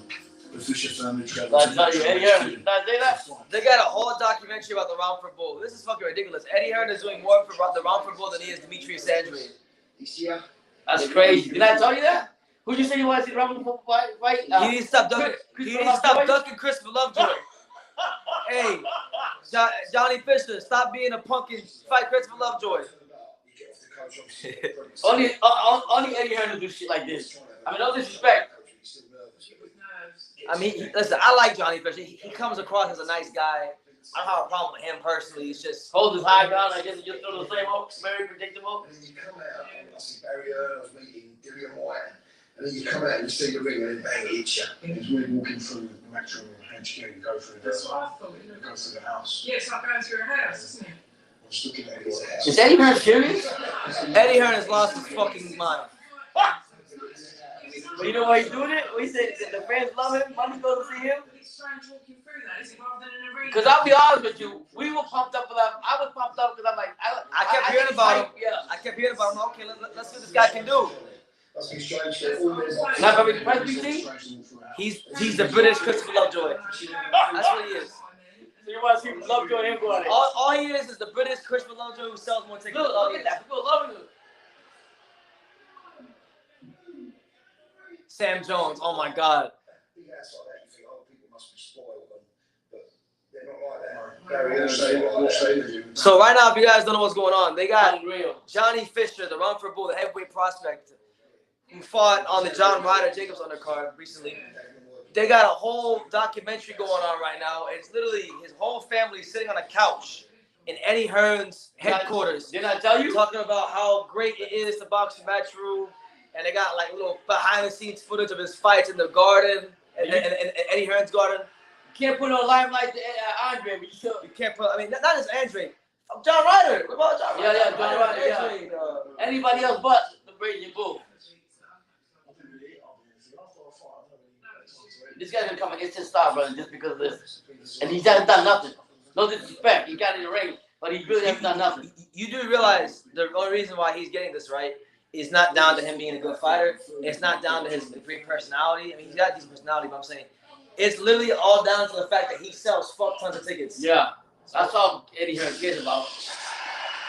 I mean, shit, man. They had everyone was saying like everyone was saying, oh, John Ryder got home cooking. But my thing is this: how could John Ryder got home cooking when like 80% of the crowd was there to see the Romford Bull? Yeah, that's crazy. Nobody was there to see John Ryder. They were there to see the Romford Bull. Yeah, the whole buses were coming in. And like, I would say to myself, I hope the hype is not better than the fighter. Sure enough, I believe the hype was more than the fighter. Yeah, Heifer says, man, Chris Colbert really fooled me. Those chemicals from his hair must affect him. This guy's talking hard like he's from Brooklyn. Screw him. He's just another protected PVC hype job. Listen, man, look, Chris Colbert, I've been following him for years since he fought Titus Williams. And he's been acting like a star recently. Like he's a big-time superstar.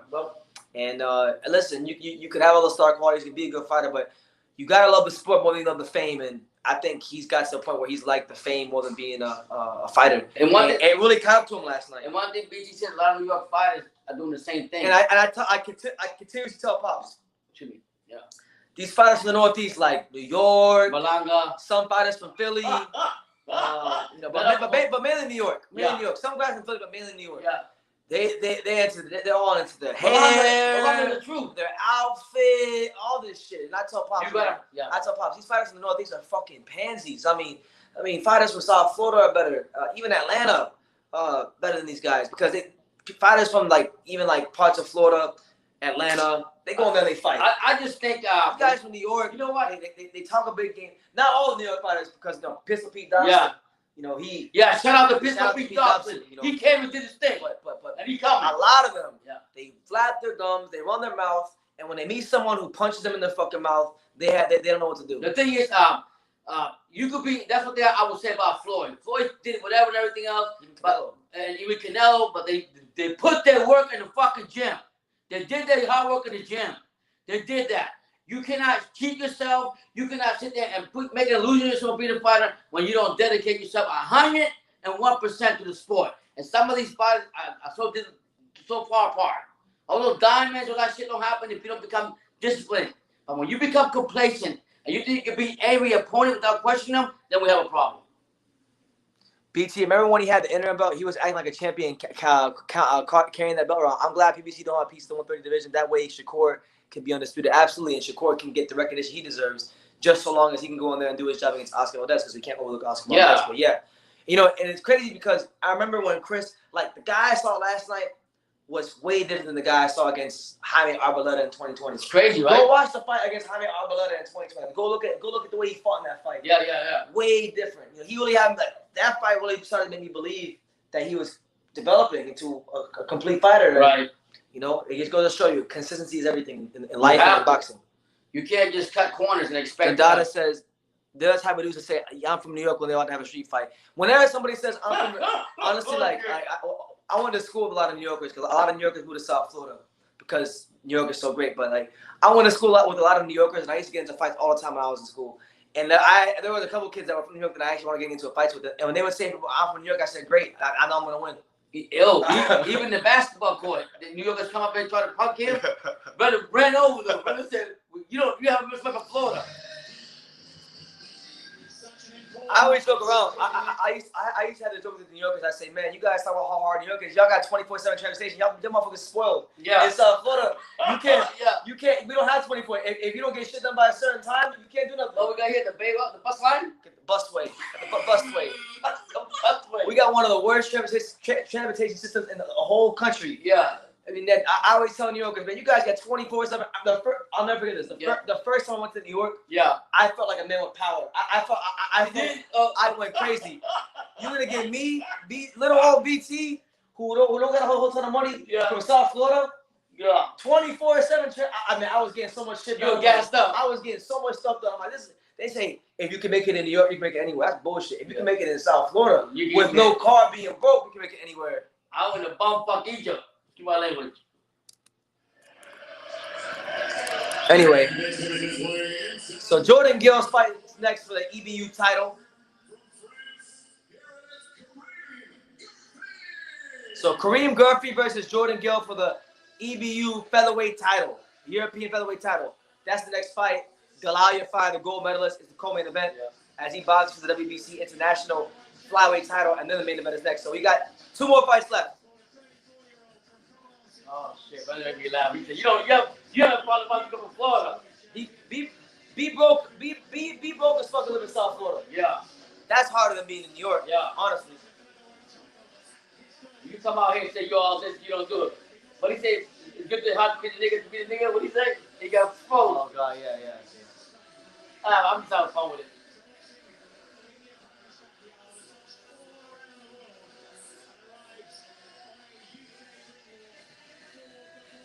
But shout out to all 22 of you here that stuck with us, that are watching this card with us. Thank you for making this live because when we started, man, I'll be honest with you, I was like, man, we got 4 people on here. There was that 4 or 5 for a little bit, so now we're thank you all. 21.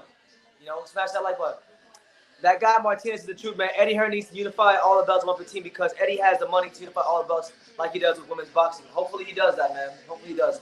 Looking very forward to a big week next week as Charlatito, the Real TV, Roman Gonzalez, he'll be taking out Julio Cesar Martinez. What we said about Eddie Hearn with the money, he was crying about what was it, Jack Catterall, I get the money he's supposed to get because all this earlier. Oh yeah, Eddie Hearn was talking about, it's a shame that Jack Catterall lost the fight because he's going to lose out $1 million paydays when now if he challenges for a title, he'll be lucky to challenge to make $100,000.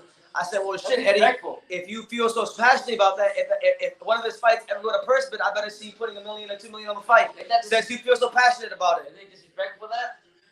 No, he's telling the truth, but I'm just saying, like, it's not disrespectful. He's telling the truth. Yeah. Introducing you first, fighting in the blue corner, where you fight with red and blue. He weighed officially 126 pounds even. In 28 professional fights, his record stands at 26 victories.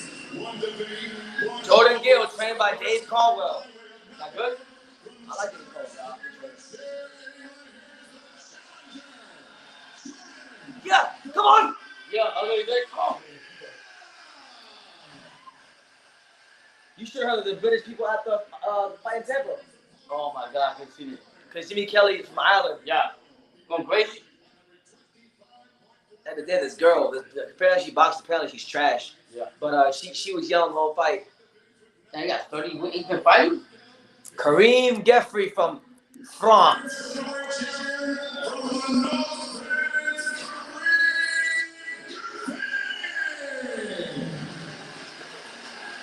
Maybe some European level boxing. Yeah, well, you gonna go the whole round, the whole? I don't know. European level boxing. In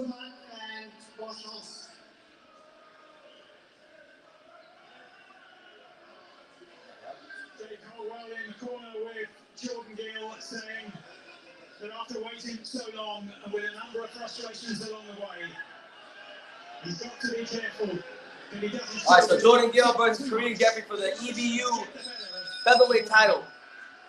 Let's see how this goes. I gotta watch that fight. BT, that Thomas Wu guy is the truth. Nah, man. I mean, I got a video of Thomas Wu I got to put up soon, but he needs a lot of work. Thomas Wu is very athletic. He's a great athlete. He's got some pop. He just needs to learn more boxing. He needs to learn more about the nuances of the sport. Polish more. But polish well. Luckily for him, you know, he's got a great manager behind him that's going to move him along very, very slowly. So, and he needs to. Boo Boo's going to Frank Warren now. That's what I'm talking about. Are you coming to Florida for any fights when you're on your world tour? Yeah, I'm planning on. I was talking about it yesterday with Hyro. There is March 20, the week of March 25th, March 26th. There's no cards in America going on. There's only cards in the UK. There's actually 2 cards going on in Florida that week. March 25th, Pro Box Promotions has another show, which is going to be Mohamed Mamon, the French fighter who lost Victor Postal. He's fighting another guy who's like undefeated. I'll probably go to that fight, and then the day after that in Orlando, they're gonna have Otabek Kalamalta fighting in the WBA featherweight eliminator. Otabek's the guy from Warriors. The guy that beats and the shit out of everybody. Yeah, you told me. So I want to go there. Cause I'm telling you, Otabek is my favorite Uzbekistan prospect. So another one. Those are probably the only fights I'll come to Florida for, and those fights won't be in Southfield. Those fights will be in Tampa, Florida. Yeah, you know. Came from.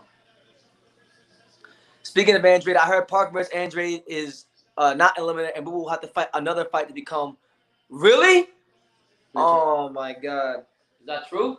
Apparently, yeah. Apparently, if Demetrius Andrade beats Zach Parker, he doesn't become mandatory. He has to fight another fighter to potentially become mandatory. Oh my Lord! This is making it more harder and harder for him. Canelo, and I'll fight Canelo.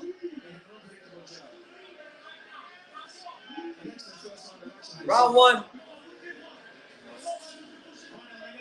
Why do I feel like this is going to be one of those fight stops? Yeah. One of those British boxing stickers. Yeah. You know, picking the shots. Yeah. Jab. Yeah, I haven't had a chance to take the boxing news yet because I've been live. I woke up and I went live immediately. So after this is done, I'm gonna make a lot of videos after this is done today. Yeah. His work don't stop. So coming. Still tries to mount an attack.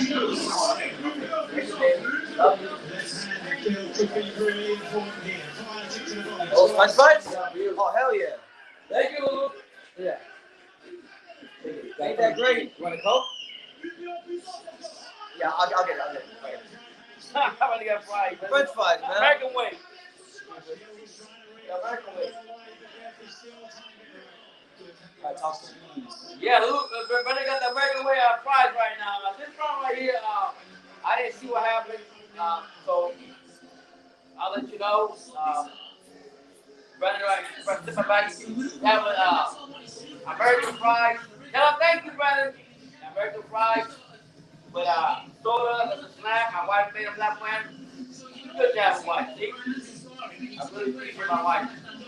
Anyways, I didn't see the first round. Caldwell's giving 30 to God right now. We're going to the second round right now.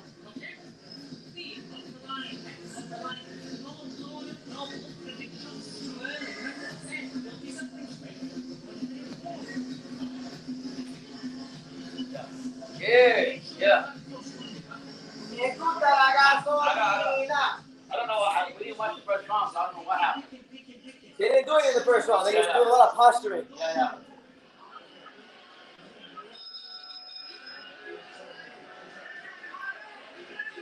Hefe says, BT, I heard Bivol was in Texas and people told me he lost a lot of weight already. Wow. I don't know. I thought it was 175. Not 175. I always tell you. Wow. We'll see. Yeah.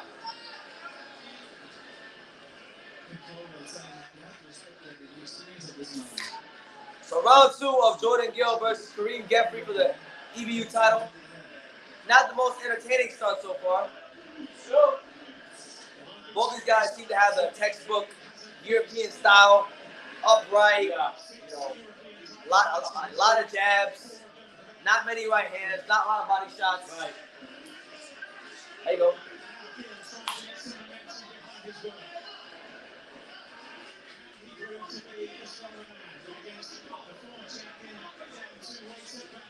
There you go.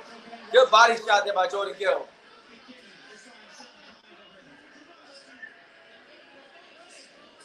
Make sure y'all smash that like button and definitely take the time to subscribe.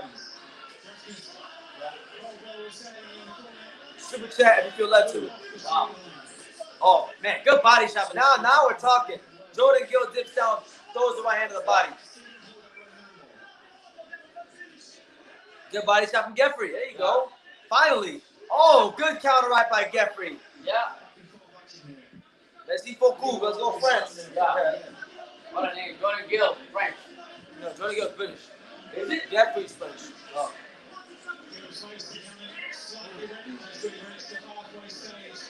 Jordan Gill's doing a good job of digging that right hand down to the stomach. Yeah.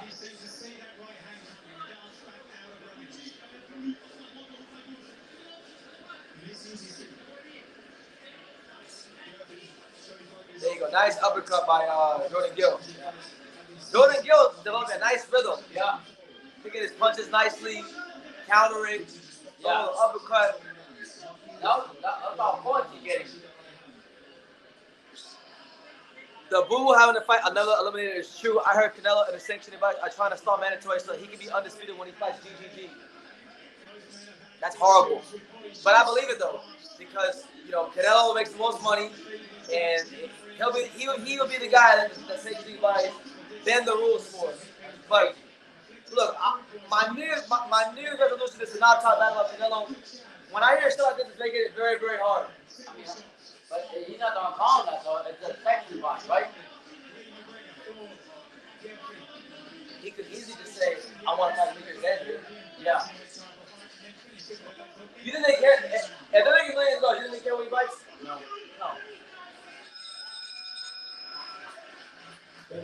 That's crazy. So a better round for Jordan Gill. Jordan Gill starting to find his range and throw heavier shots. Crazy. That's horrible, though. So you mean to tell me they're stalling mandatories so Canelo can fight punk-ass Triple G who don't want to do nothing with his career? That's crazy, man. Come on, man. I'm happy. I actually don't even like the idea of Golovkin getting a chance to be undisputed champion. Like the thought of that makes me sick. You sit around, you do fuck all for all these years, and you just get a chance to be undisputed. This is why I hope Murata beats Golovkin. I hope Murata punishes Golovkin. R.I.P. Joe Rogan. Joe Rogan died? I don't know. Can you Google Joe Rogan right quick? Google his name. He didn't die. No way. It's about to be John Coyne. There's no way Joe Rogan passed away.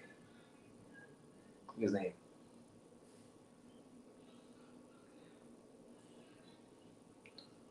Oh, he said the N-word. Yeah. That's all. That's about it. He ain't dead. He probably just said, They're probably just gonna cancel him, but that's about it.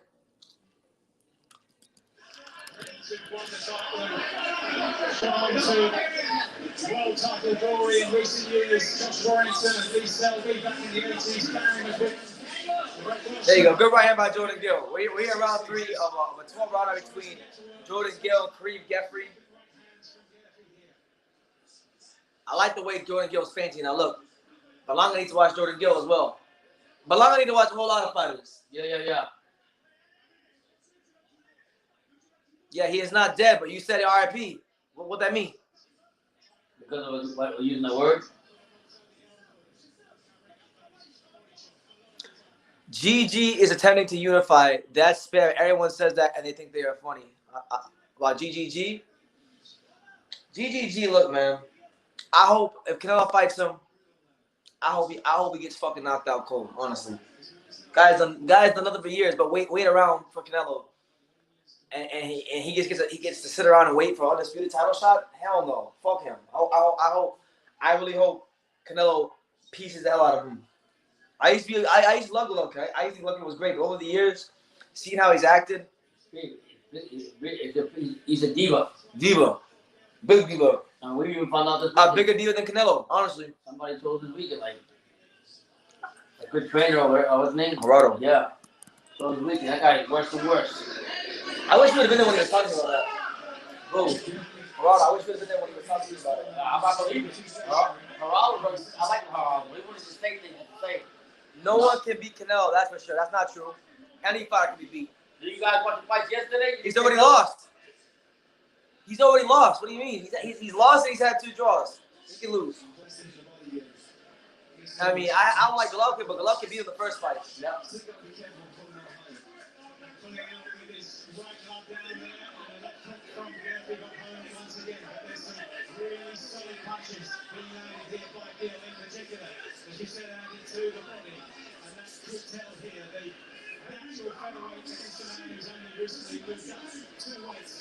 A good jab there by Geoffrey.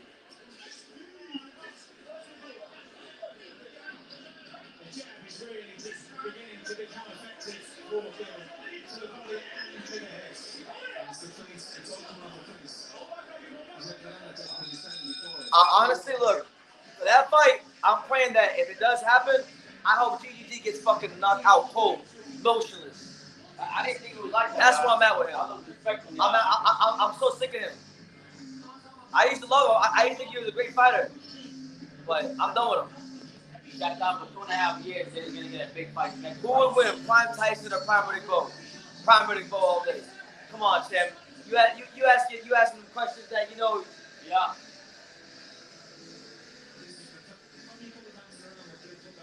Man. Harry says, man, I don't want to be the LDBC, but Josh Taylor has been declared the super champion, which means he can jump the line, unlike Boo Boo. You know what that means, right? You know what he's saying, right? Yeah. You do it. You got free. You can do whatever you want. Right? No. Oh. So the WBO. Okay, let's say like I use Andrew as an example.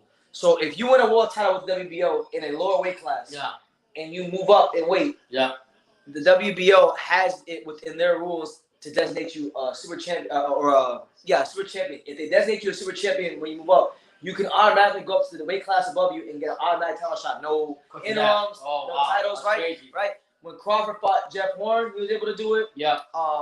Apparently now Josh Taylor will be able to do it against Crawford if he goes. But when Andre went to 68, they didn't let that happen for him. Jeez. He has to fight Zach Parker. Now they're saying they got to fight. So all the rules, these rules apply to everybody else in boxing, but Andre. That standards are a little bit higher for him, you know. And I know we don't want to be the. I agree with Jefe. You don't want to sound like the LDBC, but yeah. I mean, come on. Yeah, that's crazy. Chill with the fantasy fights. They will never happen. What fight are you talking about? Are you talking about the fight that Canelo Alvarez has been avoiding for about 8 years, going on almost 10? Because that's not a fantasy fight. It's only a fantasy fight in his world because you don't want to fight Andre. But which one are you speaking about, John? You want to find out? Yeah. Taylor better stay his ass at 140 and rematch Cattle. Taylor is flipping Crawford after that last performance against the Southpaw. Yeah. You guys know I love Taylor, and I was talking a whole lot of shit, but me too. Honestly, I think not just that. I think the weight cuts affect him a little bit. I think Ben Davidson's overly conservative tactics are affecting him. I think he should stick to what he knows, and I really think he should get back with the McGuigans. They'll get him right. I mean, for Christ's sake, those are the guys that got him where he's at. So where he's at. I mean, it's the biggest miracle on earth that Josh Taylor won the undisputed title with Ben Davison in this corner. Being honest, no, never forget this shit. We were in Vegas. Yeah. Ben Davison and Sean were talking. Yeah. And he went on for like 5 minutes about this hair gel, this special hair gel he's got. Fuck Ben Davison. hair gel. If you ever see Kane in Tampa, ask him why he didn't fight Boo Boo. He had a belt. All right, I'll ask.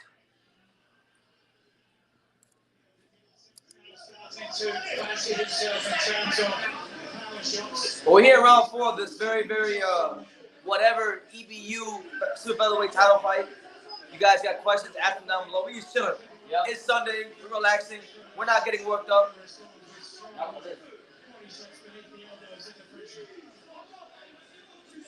What do you think about Gap Five so far?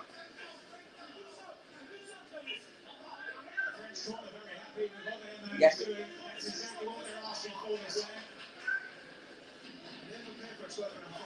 It's all right. Yeah. Shout out to Diddy Vlog. He says Rick Glazer scored the fight for Josh Taylor as well as many others. You might need to rewatch it again, champ. No, I watched it. I watched it very good the first time.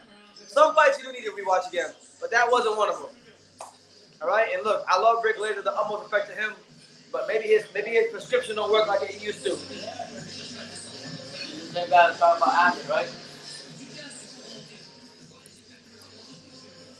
The same guy told me that Andrew Maloney was gonna beat Cholatino. He couldn't fucking beat Joshua Franco. Fuck out of here. And I love Rick.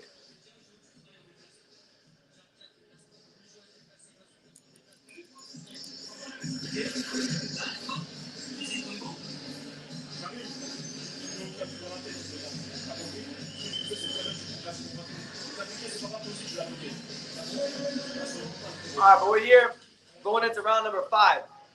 Yeah.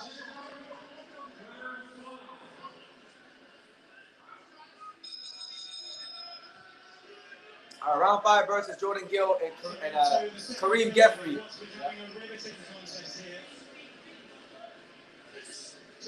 Each of them trying to impose his authority on the contest. Oh, hey, good right hand by Jordan Gill. Yeah. Jordan Gill has had the better shots this fight so far, I think. Man. Rick Glazer really scored it for Josh Taylor? You think I can hold that? He knows way too much about boxing. Like, I get it. The fight maybe was a little closer than it should have been because Catterall let us start the gas bit towards the end. Yeah. But, man, he built up such a commanding lead. It's still a point now where if a guy is a favorite in his hometown, you got to bring a grenade launcher and shoot them and blow the whole arena up just to get a draw.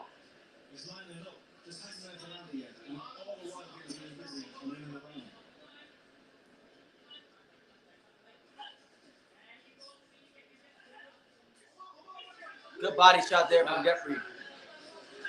Oh, another right hand. And Jordan Gill is starting to land some grown man punches. And he's got Jeffrey hurt. Get him out of the champ. Jordan Gill cut the ring up on Jeffrey. Jeffrey shelling up. Go to the body. Go to the body. There you go. Another body shot. One SSS said that I had a friend who said that Chris Colbert should have gotten a draw yesterday. You got jokes. You got jokes, man. Based on what?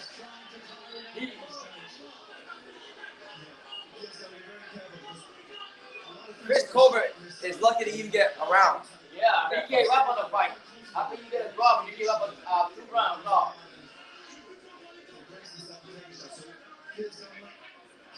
He gets assaulted. Thank you. That's what I'm talking about. Yeah, so right now, Gil's getting a better half. Gil 5. Power punches, they got Gil ahead 38%, 32% with Gil 5. I mean, I like what I see from Gil. Gil 5 is supposed to be the Olympian, right? Missed right hand by Gil 5. Oh, nice left by Gil 5. Jordan's coming forward though.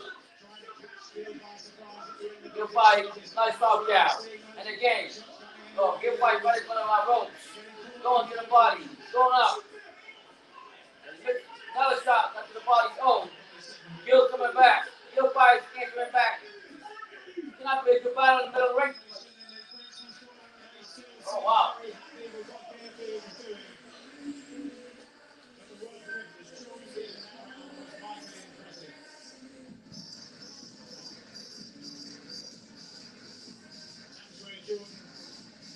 Yeah, man, Gutierrez against Extravaganza. He deserved that. Why not? That was Chris Colbert fight. He did Chris Colbert, so. Yeah. Everything's about an opportunity, so yeah.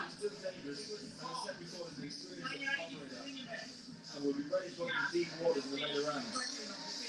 So that's also tons of pace in the one as well because Shout out to all 26 of you here. Thank you. Thank you for joining us on this fine Sunday. Yeah. We're getting ready to watch Lawrence Okolie later on. Try to attempt to make the second defense of the WBO Cruiserweight title. This is what we saw on a slow motion replay. Jordan Gill holding his feet on the line as Hogwarts warned him against getting caught by that right hand. Although as Andy said, he did. Round 6 of Jordan Gill versus Kareem Jeffrey for the EBU title, European title.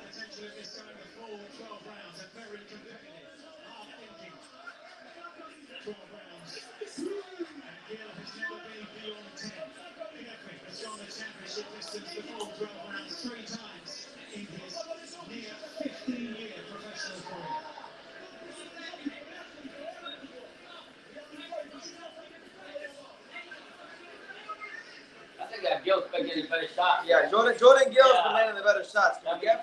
Jeffrey's a little bit too tentative to me. He's not letting his hands go enough. He did a little bit in the last round. Andre wrote on Twitter claimed that GGG ducked him. You know what? You can make a lot of claims. A lot of people keep asking BC what you take on Andre Ward and GGG go back and forth. My take is fuck both of them. That's my take. Who on? Both Ward and GGG. Yeah. I don't like none of them. Yeah. You look at we like Ward's commentator, but not the boxer. Andre Ward said a lot of things. Andre Ward said when he won the Super 6 that the winner Andre Ward said before the winner of the Super 6 tournament, he said the winner of the Super 6 tournament should fight Lucien Boutte. He won the Super 6 tournament. He didn't fight Lucien Boutte. Oh shit. What are you talking about? And people say, oh, well, BT, Carl Frost beat Lucien Boutte. Yeah, that's cool. But Andre Ward didn't beat Lucien Boutte. Yeah. What that mean, right? What that mean?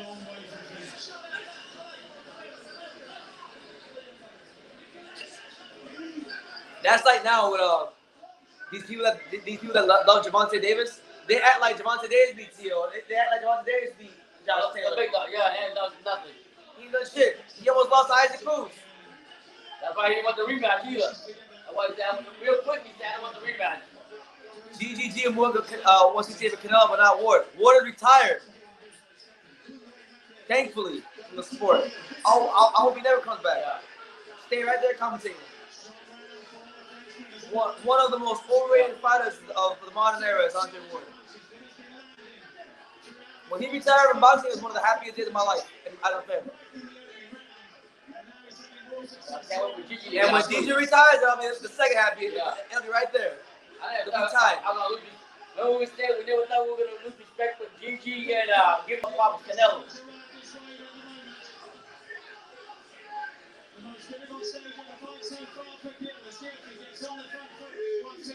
What's good, Barry? Good to see you. Right now, we're watching Jordan Gill versus Kareem Jeffrey for the EBU title. You know, it's not the most greatest fight in the world, but it's not bad either. You know, Gill's throwing some hard shots. The Nordic Warrior, what's good, chat? Make sure you guys go subscribe to my man Nordic Warrior, one of the OGs. Man, Andre Ward should not be allowed to be an official scorer. I think he needs better glasses. Andre Ward couldn't score fights, and he couldn't score fights as a commentator, and he couldn't box in the damn rules when he was fighting. Right. No, Ward could be overrated, but he was a skilled motherfucking boxer overall with super IQ. One of the dirtiest fighters in the history of the sport. You know, I just don't like him. Look, I just don't like Ward. I mean, to be fair, what I will say is that I'll put this much respect on his name. He's better than these hype job amateurs that keep going to the Olympics every year for the USA and they don't win no gold. Like everyone was like people got mad at me on Facebook because I said all these Americans got to like the silver medal, the gold medal match, and they're winning bronze medals. So we won a lot of silver and bronze. Yeah. But we didn't win no gold. So I was like, yo, the fuck are we doing celebrating for? Yeah. We didn't win no gold. What are we celebrating for? We lost. Yeah. And people were like, man, you're so disrespectful. How could you say that? It's a remarkable achievement. I said, I never said it wasn't. Yeah. But I'm like, look at how the USA basketball team is. If they get a silver or bronze, the sky is falling. Imagine it, because the one time when Argentina beat them in the Olympics, yeah, everyone was like, "Oh my God, these guys are what hype jobs? They're what stuff."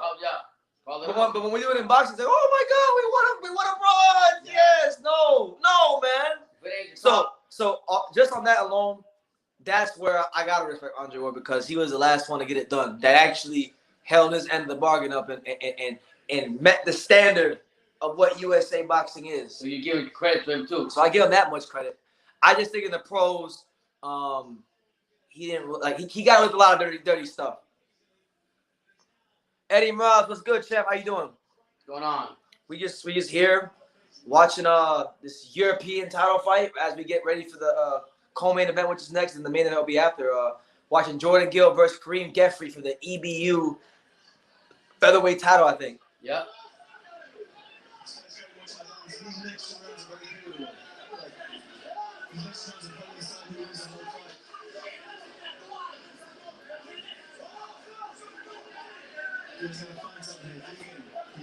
Man, Andre Ward is a damn good street fighter, but Breeda's elbow to Glavaki was worse. Bivol would have been frustrated. Yeah, you make a great point. That Glavaki Breeda's fight, that was mayhem. Yeah. Straight mayhem. Forgot about it, honestly. You just mentioned it.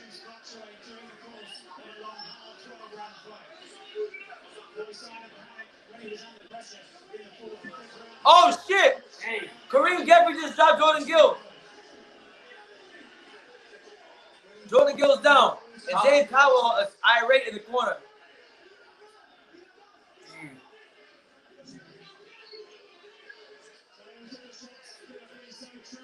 When you say dirty tactics, do you mean like tactics-wise? I mean what it said. I'm talking about when Andre Ward would get close to an opponent and he would throw a hook and make sure he point that elbow out and come.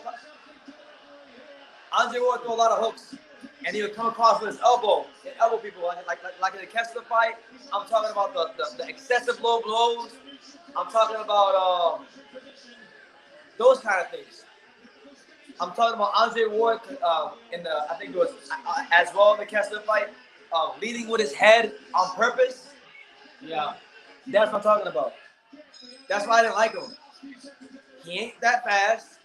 He don't got a great jab. No, that's not true. He does have a good jab.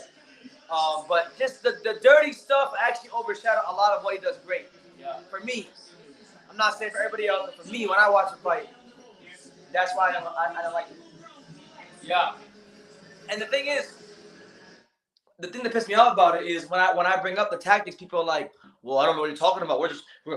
So Andre Ward's just showing off supreme skill level. I'm like, then you're not fucking watching the fight. Yeah. You're not watching the fight. You know, so I'm not gonna say he's not a talented fighter because that would just be foolish. I mean, he's an A-level talent. He's an absolute A-level talent. He won a gold medal for the USA. I mean, for a reason. God, we haven't had a male do that in America since 2022. Since what that was 18 years ago. Jeez. It's been 18 years since we had a gold medal. Ain't that pitiful? Yeah. That's pitiful. And then you got some people on Facebook telling me, BT, you should be happy you won a couple silvers. I'm like, we had two motherfuckers go to the gold medal match and none of them won. So Keyshawn Davis, right? Keyshawn Davis supposed to be this great fighter. He can't beat Andy Cruz. I mean, Andy Cruz is a great amateur, but I'm just saying, like, Andy Cruz. There, Gil. Oh shit! Out of there. He got knocked down one time already.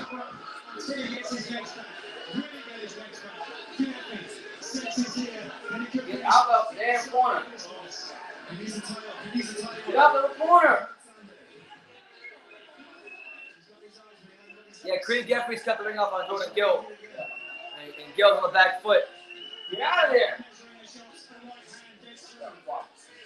Oh man, and Kareem Jeffrey just letting his hands go. Not on a lot of those lands though. Yeah. Now the Gil still standing there. That's all I'm just saying. Like, get out. I'm just saying, Gerald, get out of there. You feel it up. That's all.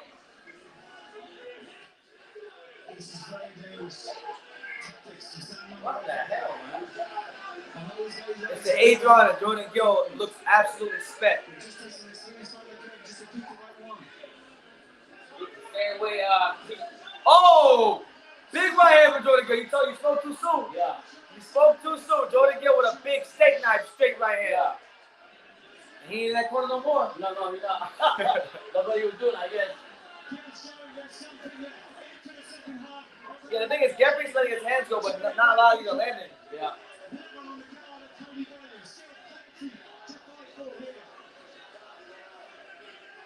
Fuck you, Max. Get out of here.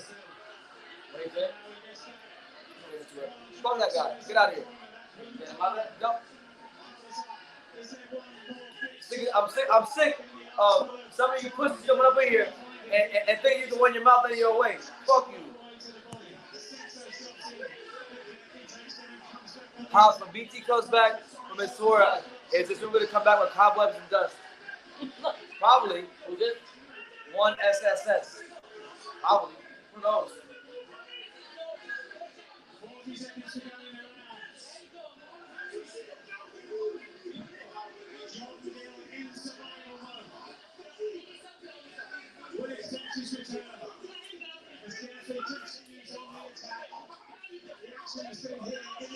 A big jab by oh snap! Gill's hurt.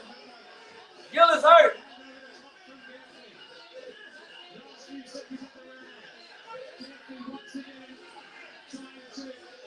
There you go. Good right hand again for Jordan Gill.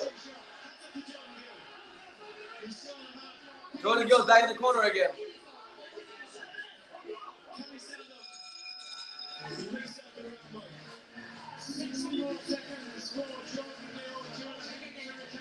Jordan Gill's in big trouble. Yeah.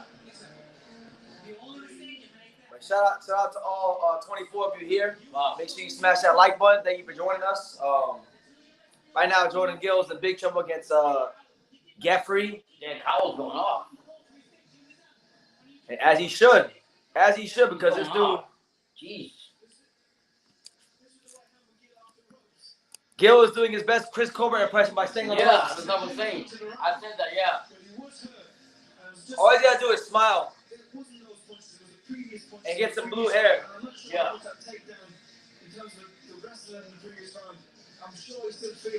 He said, I'm a one Matchroom. Yeah, the way him up got there in here like a Matchroom. Matter of fact, took him off the streets. All right, so here's round number 9. Round number 9 between Jordan Gill. Get out there. What?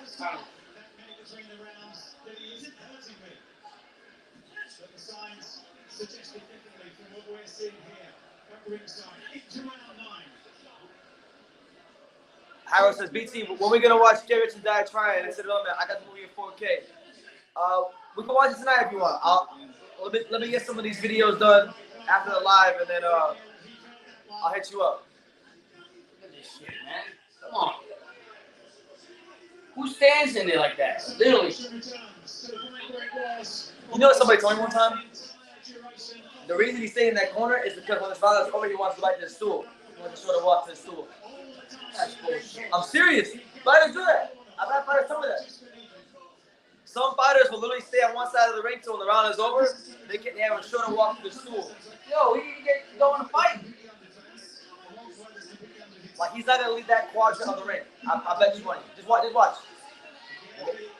What's the purpose of that, though? To conserve energy. Look, see, look where he's at again. That's by design. There you go. You think the trainer told him that? Yeah, so try to tell fighters that. It happens. Yeah. You know that? No. Yeah, it happens. Yeah, sometimes when a fighter's getting his ass beat, they want to stay on their side of the ring. So when the round is over, they can get to the stool quicker and get more time to rest. Oh, snap. And there's a head clash. Powell was getting yelling at him the whole time. The last 2 rounds, Powell was yelling at him. There you go. Good right hand by Jordan Gill. Another reason too they do that is so that they're close to their trainer and they get instructions with him.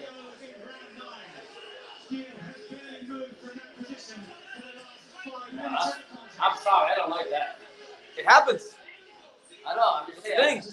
It's actually a thing. First time I literally see a boxer stay in the corner and get pieced up. First time. Did you not watch Chris Colbert last night? Oh yeah, I'm saying like literally.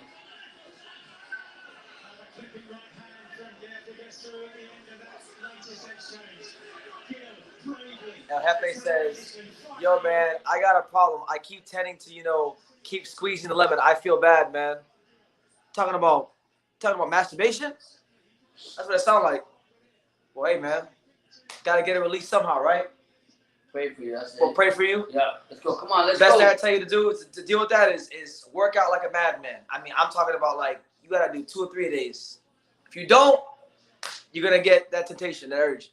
BT, did you see what Cat wrote on his Instagram? Oh shit! What the Jeffrey, hell? stop! Oh my God! A 1-punch knockout! Jordan Gill has knocked out Jeffrey. That worked? That strategy worked? I told you, because you can hear it. I told you. Oh my! Look at Eddie Hearn. Fuck Eddie Hearn. Eddie Hearn's like, yes. So Jordan Gill's getting his ass beat, and he comes out with he pulls that out the hat. Yeah. And ends the fight with a 1-punch knockout. Oh my God. What? I mean, he's in the corner getting beat down like this, like flip over. But I told you, he's staying there so he can hear his trainer's instructions and to conserve energy. Yeah. It's time with it right? Because when you're in there, you get exhausted. Sometimes you can't hear things because you're tired. Yeah. I gotta say, replay of that. That was crazy. Yeah. Wow.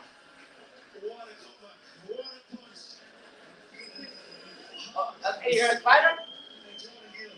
Yeah. Yeah, he said that. I think it's chance to be Catterall's post. It was really sad. The whole thing is really sad. What a crazy plan. What? The bottom? The jab. Boom. Oh, short right hand. Yeah. He walked him in right into right hand because Geoffrey was leaning in. Right. So all he did was just, that's that Talatino shit. Oh, look at Yo, that. that is the shortest right hand I've seen knock a guy out. Yeah. Or knock a guy down. To be fair, even though I didn't agree with me in the corner, that right hand was keeping them in the fight. That right hand reminded me of when Talatino dropped Brian Valoria. Look at that. Haro, did you see that right hand? That was like the Brian Valoria right hand when Talatino dropped him. Jeez, what a shot. I never seen that fight but yesterday before, but I didn't agree with it, but he was throwing that right hand clean every time. There was a method to the madness. Yeah. I told you. I told you. Yeah. That was a good fight. Yeah, it was. I didn't have a whole lot of expectations for that fight, Look but at that. I thought it was pretty good. Eddie Hearn and $6 sign. Yeah. An unbelievable fight. Yeah. What a shot. That right hand in the corner kept going. Boom. Boom. Boom. Jordan Gill versus Josh Warrington. A massive fight. Man, what a knockout. Yeah. 1 punch. Who was the favorite here? I think Geoffrey might have been a slight favorite. Who's the Olympic, right? I think he's a former world champion. Yeah. Lower weight. Wow. Who? But Cowell did right there, keeping him there. I didn't agree with that shit though. I'm not with that shit sitting in the corner getting beat down. But he wasn't getting hit. No, he kept coming back with that right. He was listening. I could tell he was. See, he had the body language of someone that was listening to his coach. Right. So he was the opposite of Colbert. Colbert told him, "No, That's crazy. I'm big headed I'm though. about to run over like a Mack truck." Yeah. He got big headed and take the fight on his own But terms. man, that right hand. I mean, because he saw that Geoffrey was lunging in, And he kept throwing it right. and when a guy lunges in, he's already doing half the work for you. When a guy leans in like that, you don't got him that hard. Yeah. And he just shortened it up real quick, Yeah. bang, got him out of there. He sounds just like his damn brother. Yeah. He's Galau. He's the only one I never met. Wow. Birmingham. Birmingham. You allow your 5. He'll go fire. He'll go fire. Birmingham. Wow. Eddie Hearn's happy now. Eddie Hearn has a boner right now. Yeah, probably. Did you expect that? No. I mean, his right hand was dangerous. Yeah, the whole time he was doing it. Fuck. Magenta TV says, "How you guys been doing? Been watching your videos for years. I can kind of tell, man. You always in these lives, and I do appreciate you, Magenta TV. Thank you for the support. Thank you for the support over the years. We're doing good, man. This is probably the last live you're gonna see me with Pops before I go on my potentially.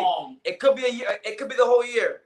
I don't know how long it's gonna be, but my tour across the USA, going to all the big fights, starts next week. So this is the last live till then. Me and Pops. At least here in South Florida. He might come out for a fight in Vegas, but yeah, man, we're doing good. Been a long week. We covered this is the 4th card we covered in 3 days. I went to a card in Tampa on Friday. Covered that. Yeah. We went live twice yesterday. Now he says your interview with Paul Andre is premiering again. Great interview. Can listen to him talk all day. Yeah, the second part of that is coming out. Yeah, I think it's right now. It's at 3 o'clock. 27 at 3. 27? Yeah. Yeah. So go check. Thank you guys, Go check that out. Paul Andre's always giving us great stuff. I'll probably get him on the channel again soon to give you guys like an updated interview because people wanted to see him talk about Benavidez and all that. So it's out there. Thank you for your support. Hit that like button, super chat one, and thank you for making this alive. Yeah. Will Pop still be going live? Yes. He's when I'm at these fights, he's still gonna go live. You're still gonna get Pops here. Yeah. When he goes to his fights, and then when he's at home, when he has the weekly, I think we're gonna time it together from. Yeah. Don't worry, you'll still see Pops because I know people love hearing Pops because of the energy. Yeah, I'm not the best, but I'll do the best I can.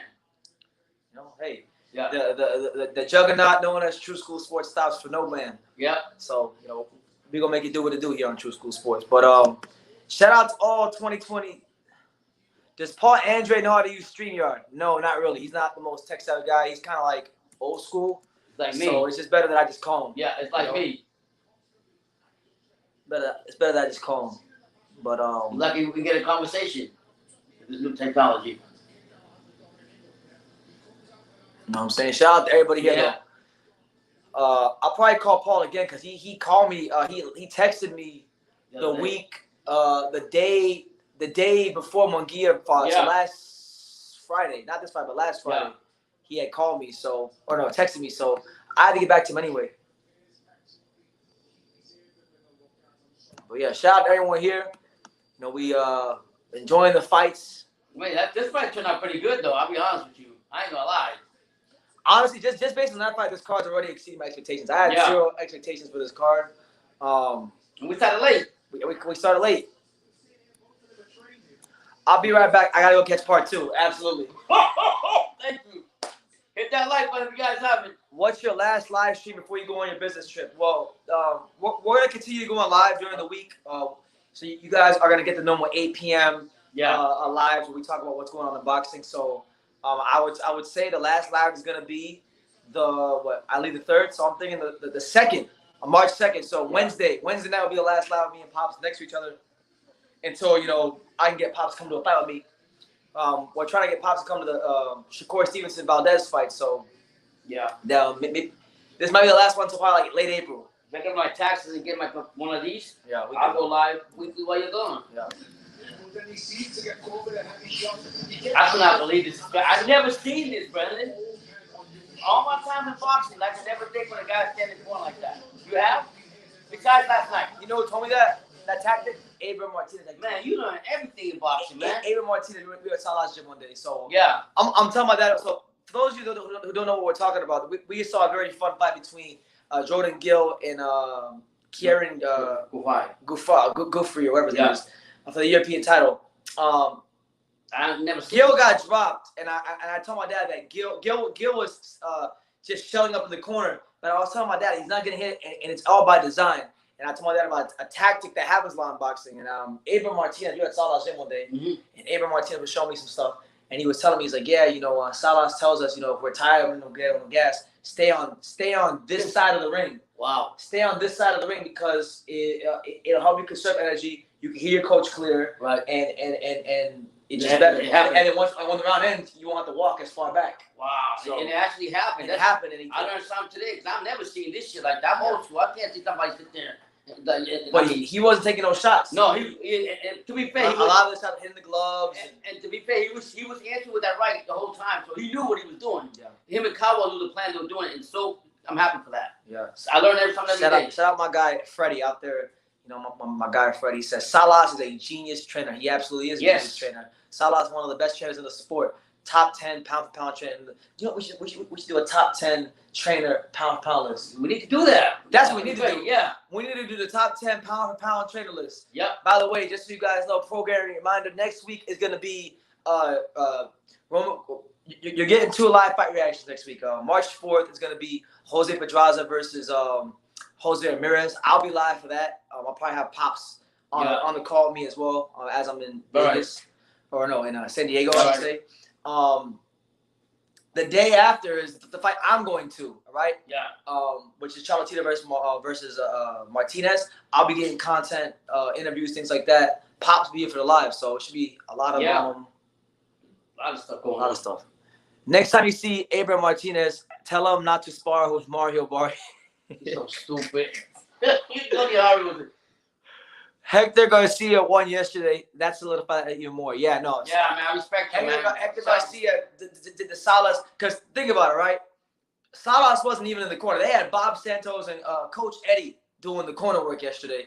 But the thing is, Salah drills the fighters in such a regimented way that you can still follow the game plan even if he's not there. Right. That's how to the T he is at the House of Fundamentals at the Salah. And it showed up, and it made Salas look good. Having a fight like Garcia, that he had the belief in him to go in there and do his thing. So yeah, absolutely. But yeah, we're now patiently waiting the co-main event. Galaya fight, the gold medalist for Great Britain. You know, the third brother to turn pro. You know, obviously his brother Cal was world champion. Yeah, had a good little title run before he lost to Romo Gonzalez. His brother Gamal was European champion recently and lost his title. So it's a good family. They reach a good level in boxing. And I think Bradley established a good relationship with the one he was talking about, the last thing, Gamal. I'm close. Cal, like, they would open the door and told me to go there and I spar with them. Yeah, I can That's crazy. Cal is, I mean, Cal knows me. We're cool, but the one I'm close to is Gamal. Me and Gamal talk regularly, like every week almost. Wow, that's good. So, I mean, for him to even open the door for you to go spar with him, that's good. Oh, yes. It's good, champ. It's good. That's good. Remember who did that, right? Isaac Chamberlain? That's good. That's good, champ. That's good. He's very hot. Anyway. That's right there. That's the other Ronaldo. Oh, that guy was great though. Brazilian Ronaldo. When he played, what? The real Ronaldo. I like that Ronaldo too. You know, but listen, man. This live got out to a bit of a slow start, but we cook with cold grease now. We cooking now.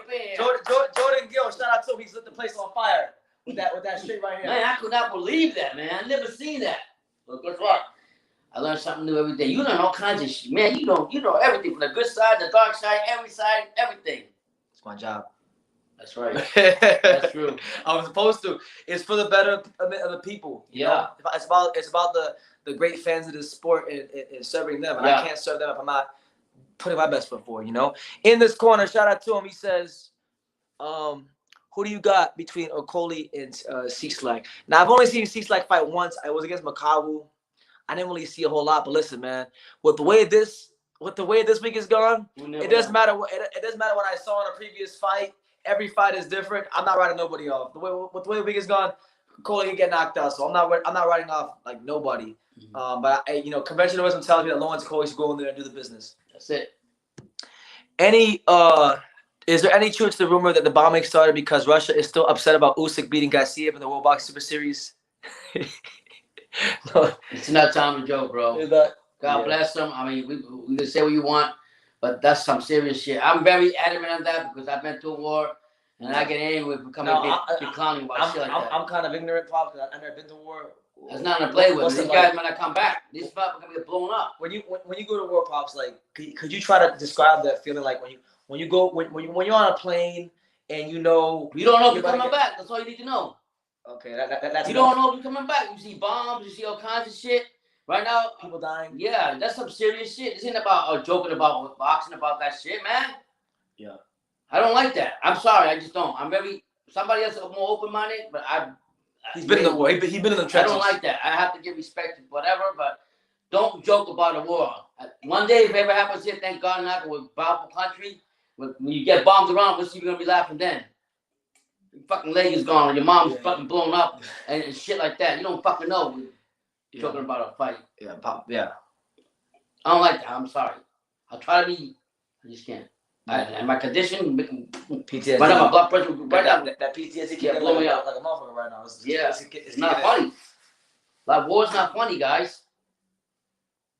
Yeah, hopefully things get better. Yeah, we'll pray for. But anyway, we're gonna shift our attention to Galal, your fight, the gold medalist in the co-main event, fighting for a WBC international title in his pro debut.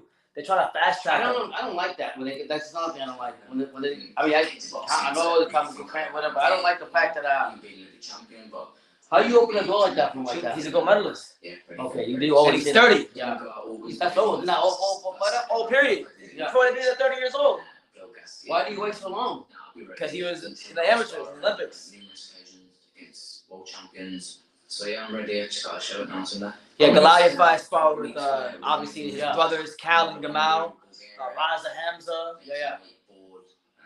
Getting ready to fight, but it's a bit more fun now. I'm in under no arena. Yeah, look, he's 30.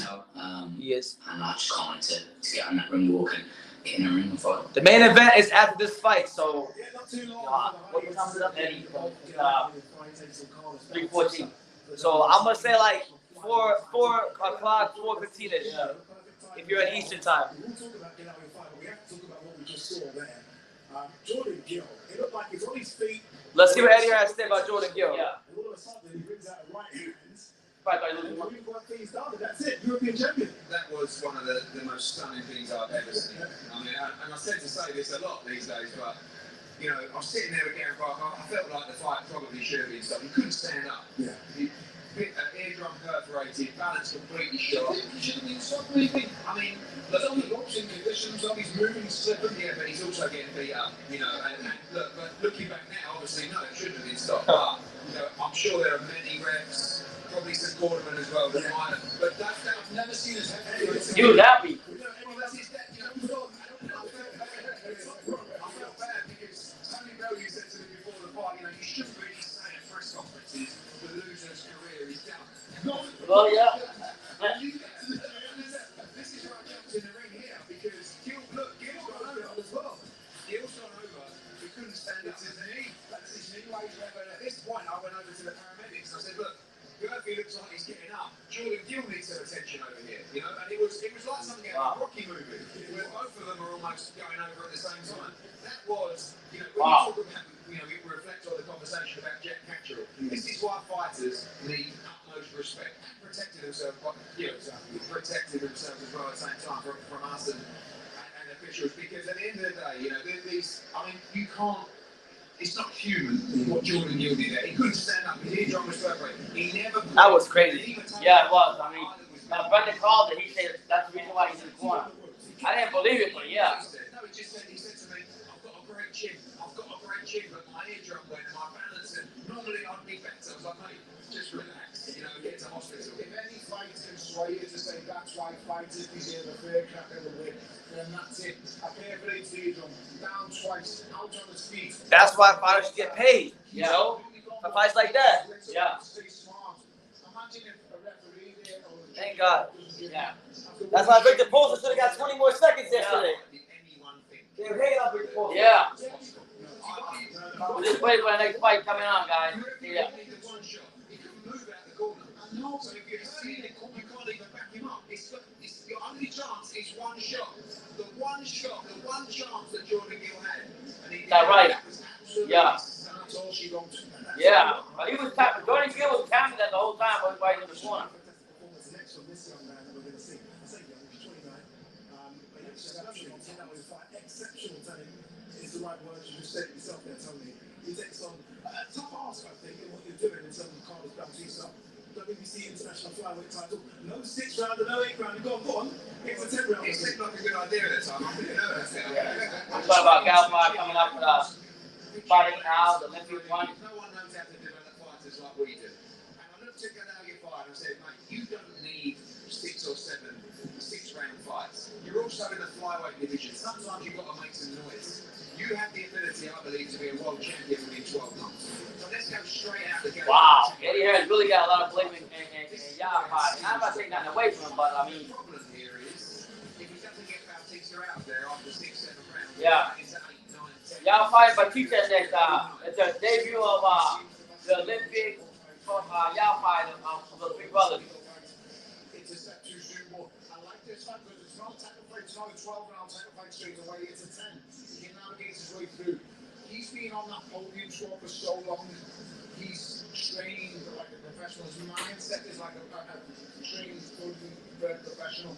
He's now at the stage where just got to come on. I get what he's saying. In the division that he's in, it's not highly sought after. So he's going to have to take fights like this and make steps like this to get himself recognised. But it's a great time for the division and the divisions around it. You know, over the years, the flyweight division, super flyweight, has never been the most glamorous. Look at it now. Next week, It is the most glamorous, the best weight class in boxing.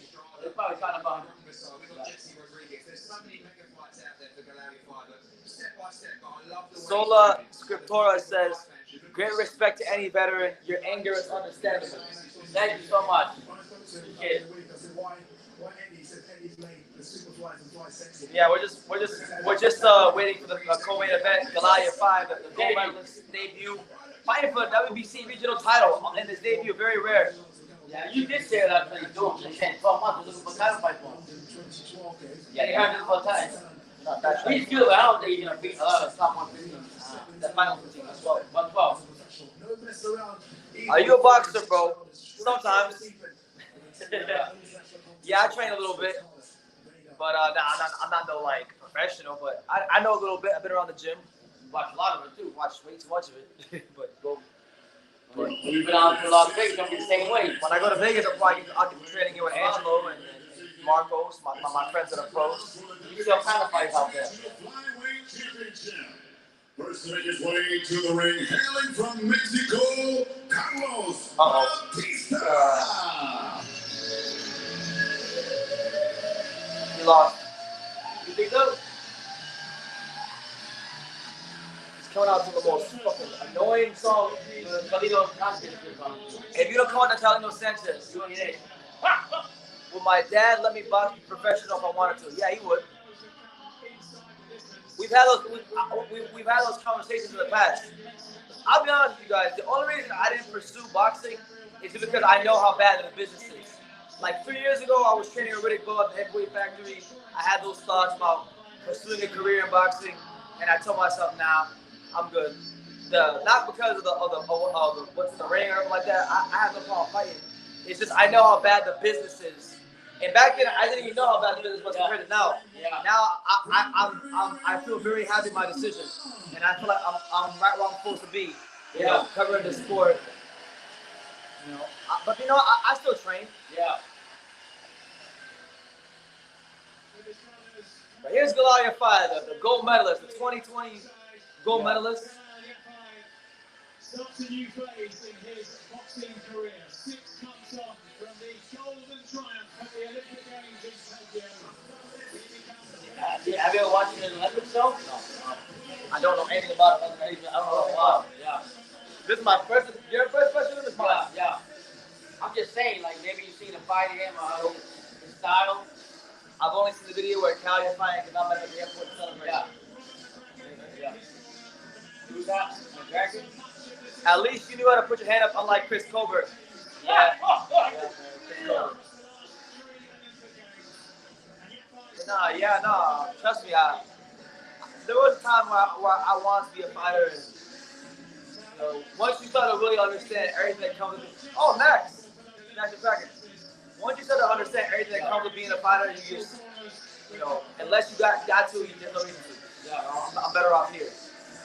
You know, these promoters are the most cold-blooded people in the world. Now, I've never I don't really want to ever get involved in the business of boxing, but I really do feel like at some point in time, I'm going to manage a fighter at some point. Before my life is over, I feel like I've at least managed one fighter. Because I know too much about the sport, the business. I have a heart for these fighters. If the right fighter ever came along, I would love to manage a fighter one day.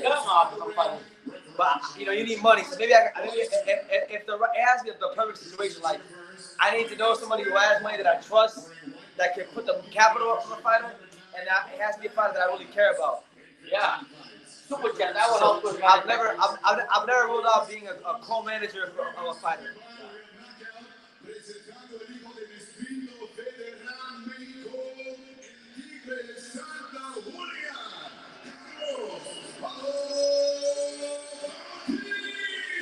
I don't know if it's a good idea bringing in the Mexican. The fighter's got a pro debut. 10-4. Those are the worst ones to fight. Yeah, you were saying, yeah. The Mexicans with the crazy records.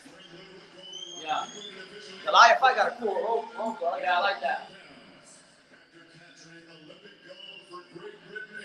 From Birmingham. Never seen. Another kid guy that owns the pub over here, all that. Same city. You gotta look to the pub in West Palm Beach.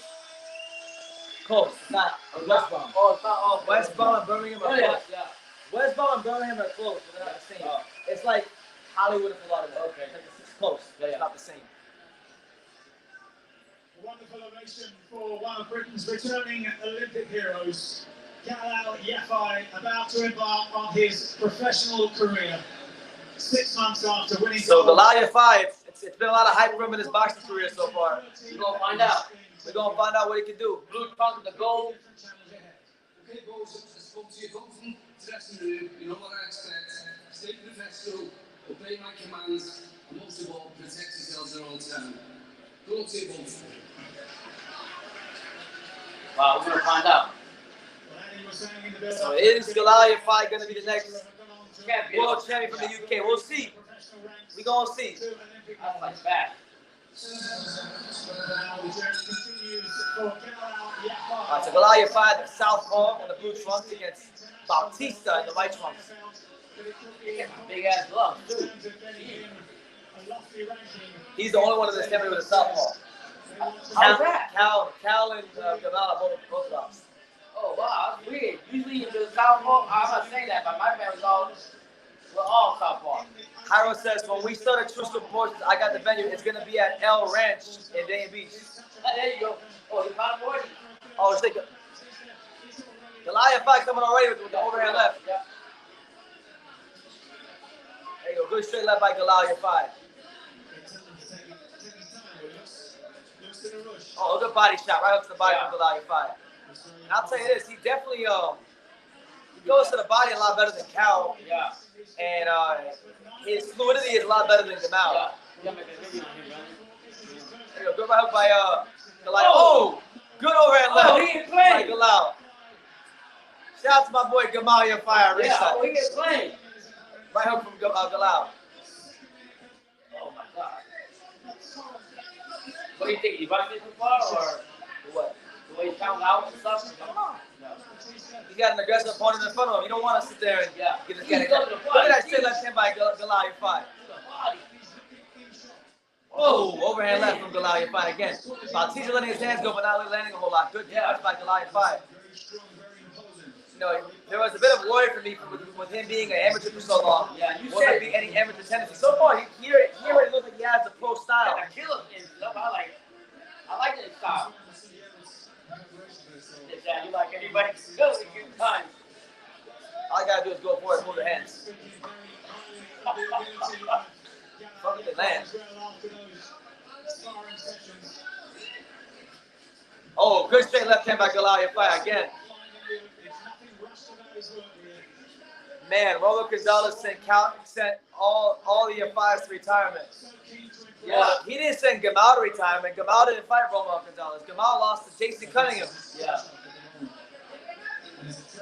There you go. Good straight left hand again by Galal.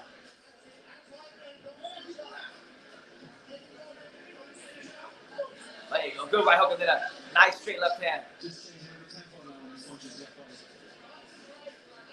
Oh, there you go.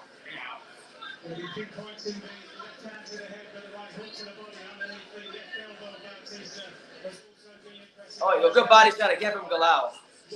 Woo! Yo, Goliath fight got some sauce. Yeah. You know, good fight, man. There's a reason why the gold medalist. Ah, good shit, left hand again. This Batista guy kind of tough. Yeah. He don't really look too phased by the punch, but man, No. good shit. first round from Goliath fight. He got a kill on him, don't he? Well, I don't know about all that, but he looks good. Yeah. By the way, the main event, for those of you wondering, the main event is next. So, Yeah. Wow. Still pretty good. Yeah. Over the last 48 hours, like this the views per hour. Jeez. These are the last views of the last hour. Damn. Introducing direct And look, you got all the videos here, so we're doing our thing. Coming. But shout out to all 30 of you here. Make sure you hit that like button, hit the subscribe button. You know, super chat. Hey, someone's gonna do super chat. We gotta get at least one super chat before this live is over. Got here Don King one time. We gotta hear Dog King at least once. Look at that. Well, he leans into it. It's only his first fight. So round 2, Goliath 5 versus Bautista for the WBC International title, and it's pro debut nonetheless. Bautista comes out swinging as if to try to send a message to these still around. Still got some fight in. Man, good footwork, nice pivot and turn from Goliath 5. Yeah. And so far, I think what Gamal told me, his brother, he's right. Yeah. He said Galal's got more of him. Yeah.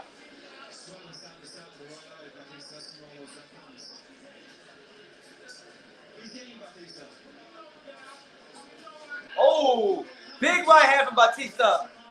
And Goliath 5 took it pretty good, but you don't want to take too many more of those. I thought he credit Mexican fighters. They're tough fighters, man. There you go. Good left hand by Goliath 5 again.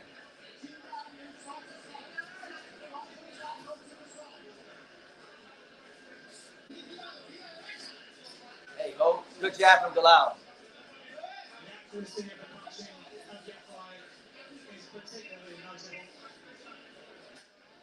There you go. Body shot again from Galal. There you go. Straight left again from Goliath 5. Goliath 5 picking his shots perfectly.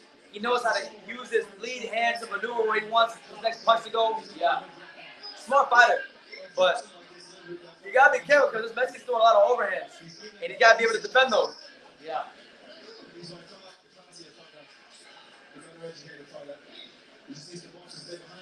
What happened to Adrian Granados? Your guess is as good as mine. I haven't talked to him since he fought Conor Ben. I got to call him. My best guess is he's probably contemplating retirement. And personally, as his friend, I love him. I think Adrian Granados should retire. Being honest. There you go. Good body shot from Galal.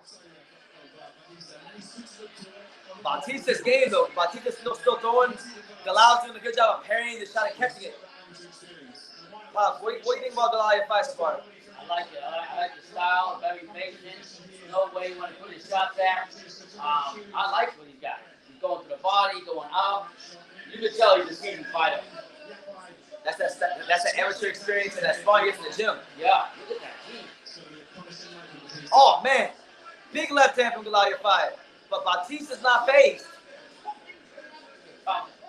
You gotta give credit to Mexican fighters, man. It's tough. Damn. He's lost 3 of his last 4. 25 years of age, turned pro at 17. Oh, there you go. And a big left hand. He's hurt. The Mexican is hurt. Yeah. Bautista is hurt. He's left. Hey, Goliath 5 is talking to him. Yeah. Oh, Oh, big left hook from the Mexican. Yeah. Oh, what a fight back and forth. And there's Cal and Gamal. Yeah. You know, there to support the brother. You know, shout out to Gamal. Yeah. Shout out to both of them. I consider both of them a friend of the channel, even though I'm closer to Gamal. Yeah. You know, Gamal, I would actually really call Gamal my friend. Yeah. I'll never forget when I went to the gym and it was cold, and the train station was about 2 blocks. It was freezing. Yeah. Freezing my ass off. Me and Jasmine were freezing. He gave me and Jasmine a ride to the train station, so. Yeah. So maybe just a cable? Welcome to America's #1 battery destination. AutoZone, your battery solution. You like the trainer he has running? I think actually Rob, it's not Max. Oh, it's Rob McCracken. That's AJ's trainer. Okay.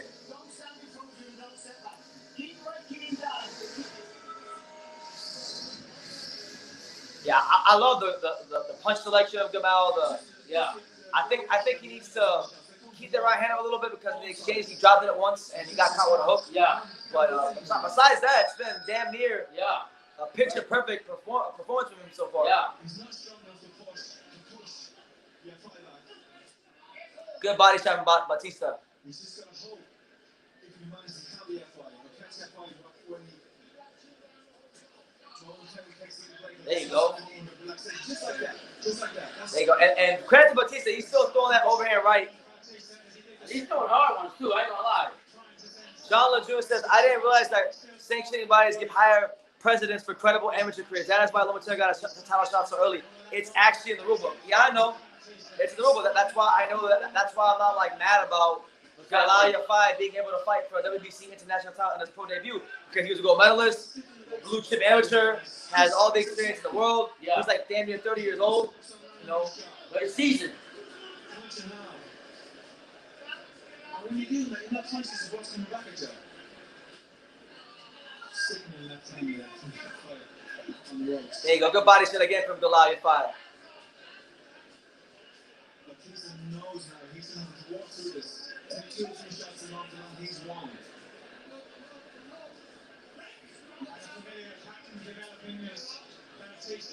We're in round 3 of our 10 rounder between Galalia 5 and Batista. Another body shot from Galalia 5. I'm very intrigued to see if Galalia 5 don't get him out of here. What's going to happen in round 5, 6, 7? Yeah. When you're an amateur, you know, you don't really go past 3, 4 rounds. But this guy's seasoned, brother. It's not a way amateur like on the block. Don't matter.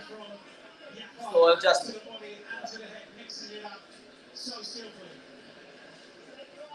Yeah, 5 ain't all that. He's getting hit a little bit too much, but I like him. I think he's a solid fighter. Gotta give credit where credit's due. But like I said, we'll see what happens around 4, 5, 6, 7, back half of the fight.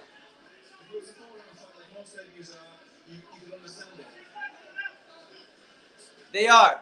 No, they are. But he's doing some good work. He's landing the hooks. But, you know, listen, it's biased commentary. Oh, uppercut, straight left hand by Galalia 5. Batista throws 3 punches, 2 of them miss, 1 raises Galalia. Oh, another left hand from Galalia, then a body shot. Hey.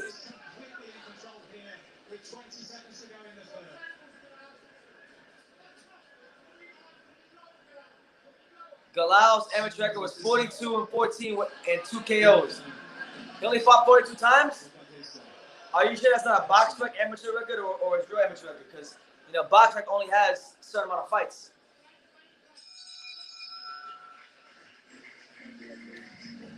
Which one with the beard? What? One you know? No, I know Gamal. Okay. I know both of them, but Cal's one that got knocked out Michal Cieslak. Okay. I like how Gamal was sitting next to Eddie Hardy probably telling me he's fucking fight.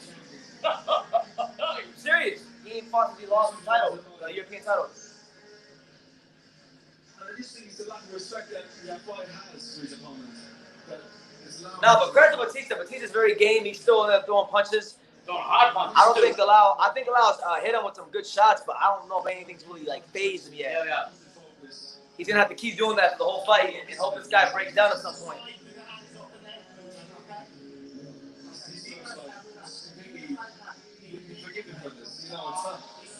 We've seen all his class. His skill, his ability. Shout out to all 27 of you here. Make sure you smash that like button. Definitely take the time to subscribe.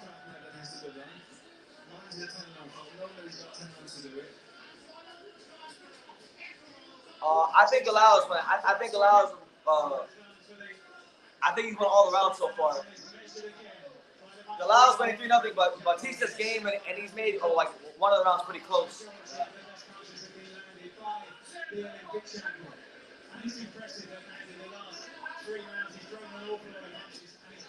There you go. Good straight left hand by Galao.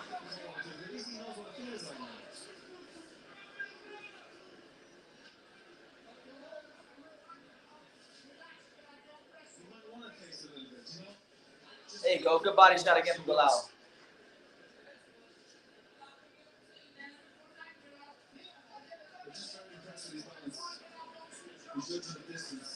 There you go. Good body shot from Galal. He's pushing him back. There you go. Nice uppercut from Batista. There you go, Batista. Aaron says, work finished back with you and Pops. Have I missed any impromptu powers between you and Randall Electrical Equipment of Brendan's? He wants to know if he's missed any big fights aside the one from you and my laptop. No. No. No, I mean, right now, there was one good fight with Jordan Gill and the French dude. What a knockout. That's when you're going to want to go watch. Sat back with Geoffrey. Fight him with the right. Now we're watching Galal fight. We're in round number 4. His debut. The gold medalist for the UK, fighting for the WBC international title, and his pro debut.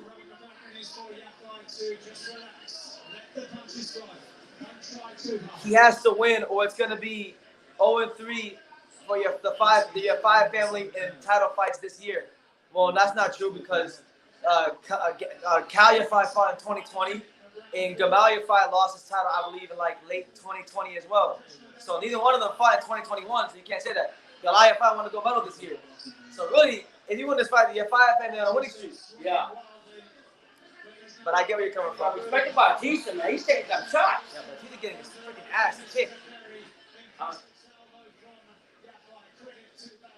Oh man, body shot, uppercut, straight left hand, uppercut. What the hell is this guy's head made out of? And the referee, I think, is looking at maybe stopping this fight soon because Galal is just pointing on.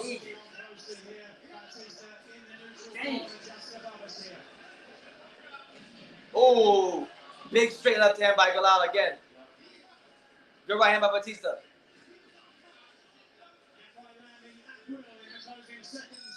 So far, man, I love what I'm seeing from Galal fight. I love it. But they train great. One thing I want to know, when the hell are we going to see Cal back in the ring? Yeah, well, we already know how he is back here. Nah, man. You know, like when Eddie Harris first took over matching for his dad, Kalia was like one of his first world champions. Then all of a sudden, Shit, Kalia held his belt longer than AJ did. yeah, he's gonna ride with this guy. And unlike AJ, when Cal lost his belt, he lost to Roman Gonzalez. AJ lost to Ruiz. Hello. Oh, look at that. Bang.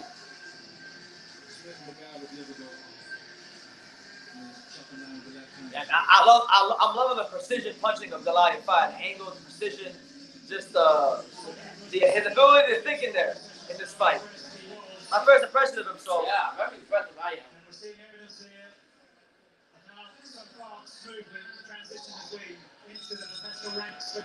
all right, so Bautista he has the whole thing of Vaseline on his damn forehead. Yeah, see that?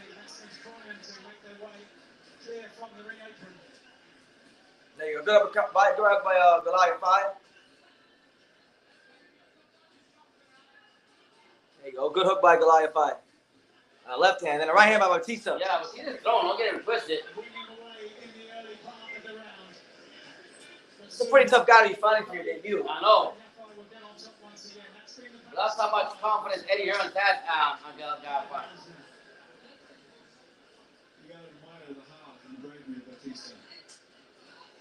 Another body shot. That's what I love about Galal. Sometimes you see these British fighters like amateurs. They don't know how to throw body shots. But you know, he's from Birmingham, and it's a little bit different there. I know. I was there, so I know what it is. I know. There you go. Good right hand by Batista.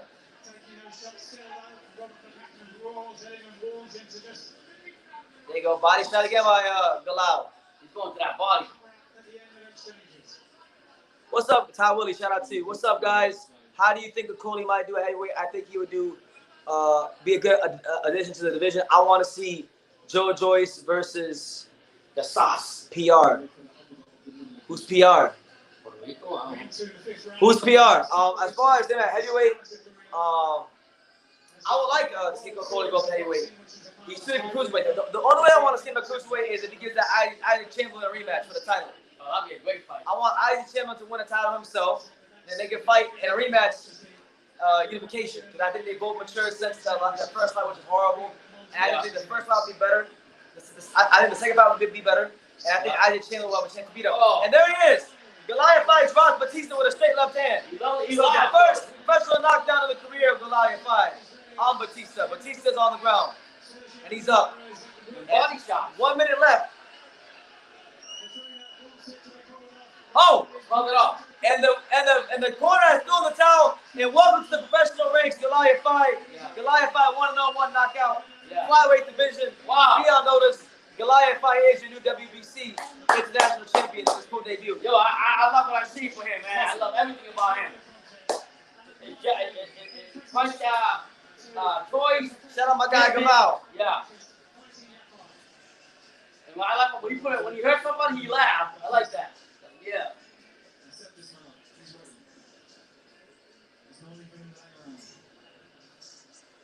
Yeah. With him, you don't gotta like bring him along. He got skills already. When you were in the gym, what did you see in the gym that made you think they worked real hard in that gym in that Goliath 5 gym? You see them playing, right, the brothers? I just don't. Cal's and Gamal. I don't know Gamal. I never met him. Look at Eddie. Eddie's happy with investment. Eddie's smiling. Look at his money. Thank God he advised me for you. Else I would have done that. Main event next. Those you wanted. The main event is next.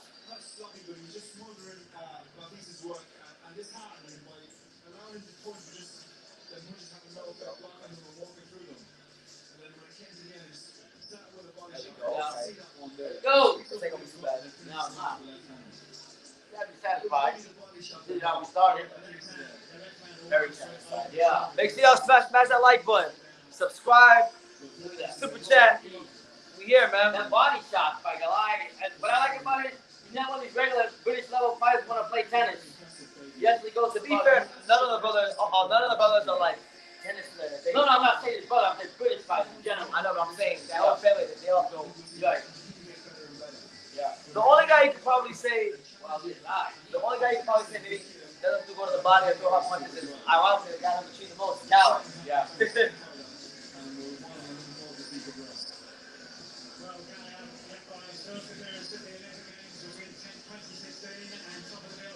You get paid out my money? No, I think you paid out my money. I'm just joking. So just add his name to the long list of guys from 112 to 115. Yeah. The sauce. So the sauce is next.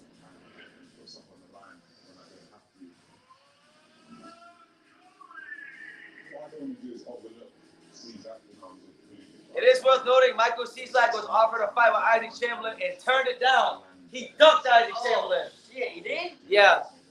But he's going to get in the ring with Okolie. Why is that? Because Okolie had a title with 1 morning, that's why.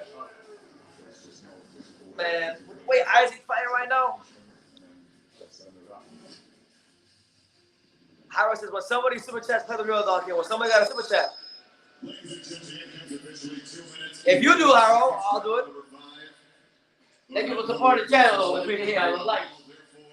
We stopped the lot to fight for your winner by TKO and his pro debut, and now the WBC International Flyweight Champion from Birmingham. Birmingham. Come on. You don't say my stage. Huh? You say it and eventually you don't say stage. Oh, no? Oh. To you. Birmingham. It's too hot. Hoping that he will eventually emulate his brother. We saw there, Cal Yatlai, former WBA Super Flyweight Champion. His brother's proud. Look at him. His brother's proud. Man, these announcers are disrespectful as hell. Yeah. You clearly see Gamaliel Fine saying that. They don't acknowledge Gamaliel Fine. The best thing to say is, hey, he and his brother Gamaliel Fine, Yeah. the former European champion, but they said no, fuck Gamaliel Fine. You see how it is? Yeah. You see how it is? Dirty. Oh, Joyce versus Parker? That'd be a good fight, and the winner of that fight can fight the winner of Hergovic versus Zhang. Which is probably going to be Hergovic. You know, because we know that Joe Joyce and Joe Paul, not Joe Joyce, but we know that Joseph Parker ducked for Hergovic. But put it on mute. But an impressive performance for Goliath Fight on his pro debut. I mean, 115, 112, that whole area is getting stat. You got Cholatito, Martinez, Gaio Estrada, Augustine Galto, Kazuto Ioka, Sonny Edwards, the other guy that won the Argentina, Martinez, so many guys. Now get him. Yeah, that's Junto Nakatani. Yeah, it's crazy. I mean, it's getting real crazy down there. Yeah. We'll find out who the real, and you were happy that Kaz was, right? Because Kaz was holding on to that much, and he really didn't fight. He been wanting winning protection from everybody. So I was happy to see Kaz fall last night. Yeah. And for the referees to get it right, and when you see the emotion and how much it meant to Martinez, how can you can't help but be happy for a guy like that. Yeah, you come from a country that don't, the dollar's not as high as it is over here. So for him, it's his dream come true. The first thing he said, which I really love, was my dad's not here. I'm gonna buy a house for my mother. Oh, I forgot Bam. You got Bam. Wrong beside. Oh my God. Quadras hasn't retired. He's still in the Monsters picture. in there, man. Arroyo. Jeez. Who else at 115? Did I miss anybody? Who else? That's Harold. So yeah, man. Everyone says, oh well, nobody cares about the 115, 115, 112. That area fight. It's the most they fight, and it's actually stacked. It's stacked like crazy. Yeah, no political shit. It's real. And next week it gets better. Next week with the real TVE. Cholatito comes back to show his level in boxing next week when he beats the living shit out of Martin. I cannot wait. Yeah. I was a bit scared at first when I went and watched Taylor Martinez. I said, "Oh man, he gonna get him." Yeah, piece of Cholatito gonna get him. Did you say Martinez didn't do shit with Arroyo? Who he fought? He had a hard time with Arroyo. Yeah, so never mind. But yeah, we've waited damn near 3 hours. I gotta give it to you guys, man. Thank you, man. We definitely thank you for your support. This live has definitely overachieved. Yeah, man. I didn't expect a whole lot, but it's good. Here's Goliath Fight. I know he could take some mistakes. I know he would come back with his own shots, but I am just glad to have got it done earlier. You, of course, won that gold medal in Tokyo, but unfortunately, given the circumstances we've all been under, it wasn't in front of the crowd that you probably would have wanted. How did the pressure compare tonight, walking out in front of a full arena? Yeah, it was brilliant. I'm used to seeing my brothers and seeing all the other boys that are walking out to these stadiums and arenas. It felt good. I tried not to pay too much attention, but I was in tunnel vision when I was in there. Tony Bentley waxing lyrical about you as Darren Barker in the studio. Tony Bentley said, world champion in 5 fights. Is there a danger that they're going to move you too quickly, or is this high risk, high reward from here on in for you? Now, I really appreciate the compliment. Thank you, Tony, Darren. Hopefully I can live up to them. But yeah, I've got to move at the right pace. Obviously, I'm 29, I'm an Olympic champion. I think I can get stepped pretty quick. But I know I can't be taking any kind of shots against the world champions. But hopefully, with time, I can get there and win a world title maybe here or anywhere. I don't really care. Eddie, firstly, just talk to me about that, not about performance on the debut. Great performance against a really tough fighter. After 2 or 3 rounds, I was thinking, well, was this the right move? But one of the things that impressed me the most about Galao was his engine and his fitness. He wasn't breathing, he was throwing a lot of punches through 4 or 5 rounds. But it's just so many different things and so much that he possesses, and just in terms of his patience, his ring craft, his ability, his technical ability, his punch power, his shot selection, everything. And I really believe he has the potential to go on and be a true global star, and that's what we need to do with him. Of course, we want to take him back to Birmingham, but we want to use our platform, give him fights. Whether that's Serrano, Madison Square Garden, whether that's Canelo Bivol in Las Vegas. These are the opportunities that we provide these great young talents, and this is a guy that we need to give worldwide exposure to, because you saw tonight in his professional debut a very, very special young fighter. I saw a smirk come across his face there when he said Taylor, Serrano, Canelo Bivol. How does that sound? Yeah, you know what, I sit at home watching him on the zone, thinking I'm going to fight down the cards. Hopefully one day he can get my name on the cards, it'd be nice to go to America and fight. He's not the first one yet. Well, listen, congratulations on your debut tonight, Galao. We'll see you later. Goliath. Thanks so much for the sport, I really appreciate it, and thank you. Really humble. Goliath Fight, just like both of us brothers, cool as the other side of the pillow. Yeah, man. Not really one for the talking, but eager to show his level in the sport. We are in a bit of a transitional period in the 115, 112 weight categories. Yes, obviously we still have the guys like Cholatito and Rumbasai and Guy on these guys, but we also get the young stars like Bam and like Martinez and like Sonny Edwards and now Goliath Fight and Junto Nakatani and these kind of guys. So yeah, man, Gonna be a great time in the weight class. Kevin Effect says, and we are back. Entertaining interview, a lot of great insight. Thank you, man. Thank you. I'm glad you enjoyed it. I'm gonna try to get Paul back on really soon, and talk to him. I know Boo Boo's fighting May 21st. They're saying, so I'm gonna be communicating with Paul and seeing when they're gonna leave for England to fight Parker, and then I'm gonna try to get up. No. My language. Backtrack. I am going to go Yeah. to New England, not England, but New England. I'll be there to try to get some stuff with Boo Boo himself in person in camp. And there he is, Anthony Joshua, the big man in British boxing, stepping into the arena to go watch his fight. Yeah. He's a manager today. Well, who? Okolie? He's Okolie's manager. So he's the manager of Lawrence Okolie. He runs his company, AJ Boxing. Wow. Doing big things. In conjunction with 258 Management. Yeah. That's Eric over there? Yeah. No. That's his name, his company. Okolie is yet to light my fire. Technically good in most areas. Exceptional, not for me. Can lose concentration and drop a guard. That's what I'm saying. I like Okolie. I think he's got that one-hitter quitter. He got a lot of great power. Physically strong for the weight. But I'm trying to tell anybody who will listen. Nobody will listen to me. I would like to see him stay at Cruiserweight for like a little bit longer. And I would like to see Isaac Chamberlain win a world title at Cruiserweight. And then I would like to see them both Okolie and Chamberlain fight in a rematch.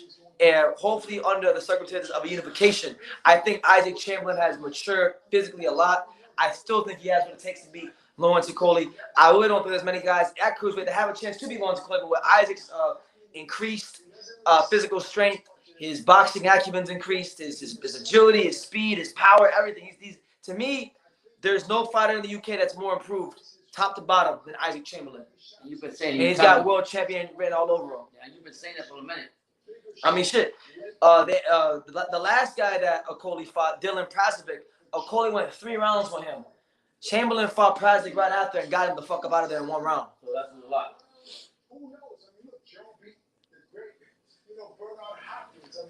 Okolie not allowed on fight. Can he lose concentration? Which, yeah, he needs to focus on. He needs to focus on Cruiserweight. He needs to focus on what he's doing at Cruiserweight. And I'm telling you this. It'd be best for him if he wants to keep those belts, keep that 0. Win this fight, get up out of Cruiserweight, get out of Cruiserweight before Isaac Chamberlain gets the title. Yeah. Because if he fights this version, yeah, the one he fought was a kid. They're both kids. They're both young. Yeah. But Isaac was really a kid. Now Isaac is grown, got a son, matured a lot all the way around, and he learned from that fight from Okolie. Don't get it twisted, and that's back in mind. So I cannot wait for his next fight whenever it happens. Yeah, when he announces it. I hate listening to these 2 clowns. Both of these clowns right here. I mean, now Barack. I like Barack. I've known Barack for years. Okay, he's cool. They're both company men. Barack's a little bit less of a company man. Right. No, Ak. Oh my God. Yeah. Oh my God. I wish somebody would have filmed me talking to Ak. Oh man. Because I was talking to Barack from The Zone. Yeah. And I was telling them both that Canelo want to fight Andre or whatever. Yeah. And then I was asking me, "Oh, where are you from?" I said, "South Florida." What does that have to do with what we're talking about? Yeah. They always ask me when you come with the real question. Yeah. Do you know when it's on? It'll be on when it's on. Right now, we're in an intermission. What time is it now? It's 3:56. I'm thinking like the next 10 to 15 minutes. So you got time, but shout out to everybody here. It's your boy BT, Brendan Taylor, the Untouchable, True School Sports Empire, giving you guys the 3rd light fight reaction of the weekend, the 4th boxing card we covered this week. Ain't nobody on YouTube putting in the work that we put in. Man, and behind the scenes, man, brother's a 1-man team. He's got to edit the videos. He's got to. You don't even know the part of it. We'll make this shit look easy. Yeah, he's making it look easy, but he's a 1-man team, and you got to get kudos to him because there's just bigger names out there that don't even have to edit the videos. They're also time consuming. But he's doing it for you guys, and thanks for being here with us. And most importantly, the sport of boxing. Yeah, amen. God is good. Will Lawrence win by knockout? I mean, that's normally how he wins his fights. I think Cieslak fought Macabo. Macabo was able to hurt him. I feel like, with the way he's been maturing, Okolie, learning his range. I honestly, he's one of the few guys in boxing that almost every time he fights, I'm gonna say like 9 times out of 10, I expect him to stop an opponent. There's only a handful of opponents at Cruiserweight I wouldn't expect Okolie to stop, but this ain't one of them. So I'm thinking Okolie should be going in there and showing his level again. I think they could be true. A couple McDonald's, working at McDonald's to get up. I keep thinking about that. I love that. Yeah, the fact that Okolie has that story about how he used to work at McDonald's and he went from working at McDonald's to now he's a multi-million-dollar fighter. Yeah, cruiserweight champion. Doing this thing. God bless him. May it continue. Yeah. As long as you don't fight my boy Isaac Chamberlain again, then at that point it's fuck Lawrence Okolie. That's it. But other than that, I like the guy. Just a few minutes ago, Anthony Joshua was in the building, and he's backstage now with Chris White. Here's Anthony Joshua. Thanks, Andy. Well, Josh, you know about the pressures of making a debut here. Two successful Olympians making their debut, Shep Clark and Galal Yafai. Just talk me through what that pressure is like when you walk out in front of a big crowd for the first time. It is pressure, but I think they're used to it now, especially the amateur code. They've taken off the head guards, and them boys, they're top tier fighters at the end of the day. They've been fighting around the world, so it's just about containing that pressure and letting it all out in the ring in terms of good performance. You've also watched Lawrence Okolie go from top amateur to top professional, and you know the pressure too of making a potentially tricky. You don't know what you're gonna ask over his mindset going into this fight. He's good. Lawrence is good. The key to his fight is good as well. Mindset's everything. Lawrence has got a good mindset. All he can do is his best, right? He's going to get in there. And I always say, like, the other guy's got 2 arms. Lawrence got 2 arms. Big hearts, and go in there and give it their best. All we want is first from the outside is a good entertaining fight, but for them two, it's completely different. One wants to win the belts, Michael wants to win the belts, Lawrence wants to keep them and then move on to unification. But for me, I'm just looking for a good fight. Thanks, Joe. Also, to say, Campbell Hatton done a great job today as well. He's moving up the ranks as well, so keep up the good work. And to everyone, Jordan Gill had a great fight as well. It's been a good card so far. I'm looking forward to seeing like a manager now. As well. Thank you, Josh, for joining me then. Cheers. There you have it, Anthony Joshua in the building. But we finally, after nearly 3 hours, we got our first super chat. So you guys know the deal. I've been waiting to say this all day, but when the super chats come out, so does Don King. So Don King, talk to him. Everybody and anybody? Anybody and everybody. That's what he wants. That's the dream. So you got to work to fulfill that dream. You can't get it by conversation. You get it by action. Action. And I love Trevor, so I want to make certain that he... There you go. Action. You gotta take action. So shout out to my guy Chris Primetime Colbert, nigga. He's you know what that is. he wild with the $1.99 super chat. That's Hyro. That's definitely Hyro. Yeah, he says, I'm from Brooklyn. Shakur got no dog. Prime time. You sick. Harold's a trip. Thank you, Harold. Thank you, Harold. As an athlete and a champion. Lawrence is next. Yeah, he's next. He's next. Thank you, buddy. Yeah, thank you for that. Thank you, I got that 40K. Now it's the road to 50K, Sam, and hopefully it's a lot quicker than it was the 40K because it took way too long to get to 40. How I'm one of the best cruiserweights in the world and just kind of show my dominance here.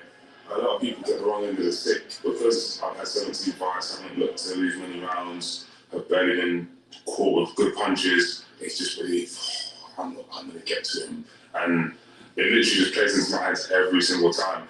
I'll send them back just the same. I'll send all of them back just with a KO defeat, and they get to just say, yeah, he didn't stop Isaac Chamberlain though. Yeah. Move on to what's next. Yeah, this certainly will be on. What the hell? They got a guy sitting in a Super Mario suit next to Bellew. That's Marius Breedis, sitting in a Mario suit. Now, you're probably wondering why he is wearing this Mario outfit. That's because Logan Paul and Jake Paul says, who is this man calling us out? This Mario guy. Yes, and here we are. Mario.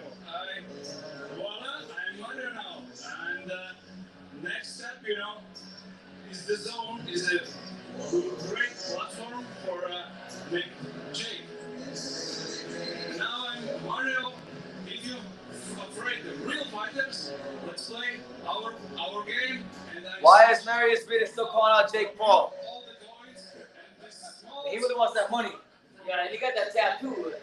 I have to ask you, before we move on to Lawrence Okolie, do you really have the tattoo on your neck? That's the tattoo. It's okay. You don't need to show us. Yes, okay. We will see. True School, who you got for the fight? How y'all doing, fella? We're doing all right. Yeah, it's been a cool little fight card. I'm gonna I've seen Cieslak fight, so I'm going with Okolie. But man, this week I'm not confident making no picks. Don't ask me no more. I don't know anything about boxing this week. Been so many upsets, so many ups and downs. But Okolie, I think is a logical pick. He's got brothers and wrestling now. He is the best cruiserweight in the world. He doesn't have that signature performance and that big win. Some of those that Marius does have. But he does have good victories. Did this guy well off on money? Oh. Tell you? No, very. Is it the Anthony Joshua of Latvia? Yeah, so for those of you who don't know what's going on, Marius Briedis is sitting in a Super Mario suit doing commentary for the Zone because they called him Mario Briedis, and now he's Mario. Still calling out Jake Paul. But anyway, we turn our attention to Lawrence Okolie, who's making his way to the ring. Main event. Up next. Yeah.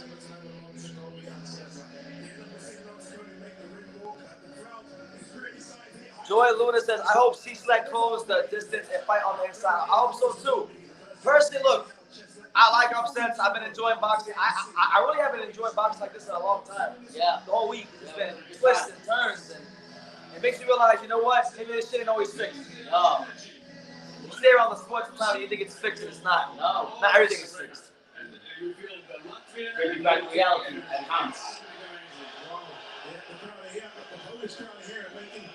We got a big Polish crowd there for Cieslak. Do we did? Yeah. Polish.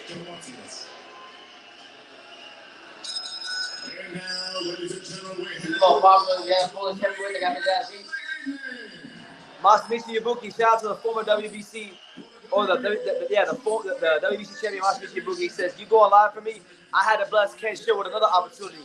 And Kaz is an example when you become content with no unifications like Ken Shield's bitch ass in the show. Hello. Stupid, man. Maybe, I don't know yet, Masamichi, I don't know. Oh, he must be popular in the other guy from New York. All right, so here comes the Polish cruiserweight contender, Michael Cieslak. Is he old? Looking for Ukraine.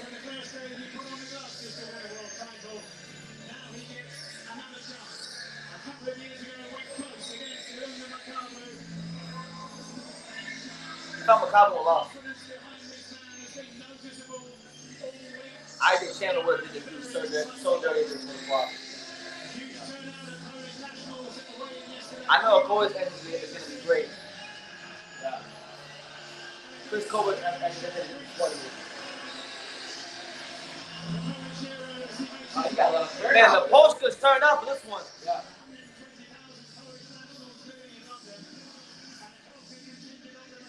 They got about apparently they got over 120,000 posters in London alone. So.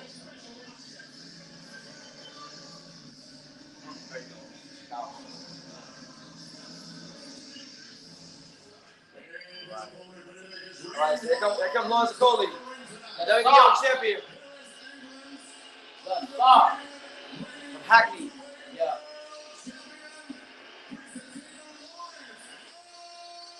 Accompanied by Anthony Joshua. Wow.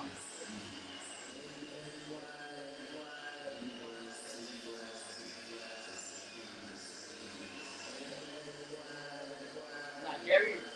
Yeah.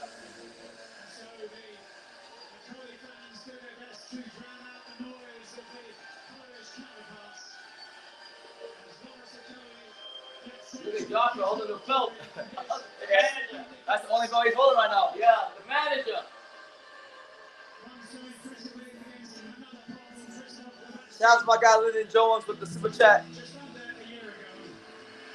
You know the super chats come out, so does Don King. So Don King, talk to him. Hey everybody, let's have some fun. You don't live but once, and when you're dead, you're done. So let the good times roll. It don't matter whether you're young or old. Let the good times roll. I appreciate you, Boxing Therapy. My boy Lyndon, he said, what's up, BT and Pop, guys? Just showing some support. Thank you, man, for the super chat. And Lyndon, me and you go way back, man. I appreciate all the support over the years. God bless you, your family, your wife, your kids, and I hope all is well, bro. Take care. Thank you again. Thank you for your support. Wow. That's right. Dom King is right on that. That's the good times rule. Good times, bro. No matter you're old or young. All right, so Lawrence Okolie's in the ring. Cieslak is in the ring. You know, second title versus Lawrence, heavy favorite. But as we've seen many times this week, you can be the heavy favorite and still get your ass kicked. So Yeah. let's see how it goes. I'm gonna dog hear me. My voice is almoed gone. You got to hold that time to get tired of that damn belt. Proudly holds aloft the WBO Cruiserweight belt for his friend Lawrence Okolie. The man he inspired into committing to boxing. All right, so tail of the tape. Okolie has a what? He's 3 years younger. Been pro about 4 years less. Boxed about 30 plus rounds less than Cieslak. So Cieslak's coming in with a lot of experience. A solid cruiserweight contender. Obviously, Okolie is arguably the hardest puncher in the cruiserweight division, and pound for pound, one of the hardest punchers in the entire sport. So we're gonna see how Cieslak stands up to the power. And now, ladies and gentlemen, live on the zone around the world from the fabulous O2 Arena. It's weird hearing the Matchroom players. Yeah. When did they have the emotion? Put 4 quarters in the ring. Yeah. 4 quarters in the ring. Okay, you're getting better. God bless that. Damn, I'm safe.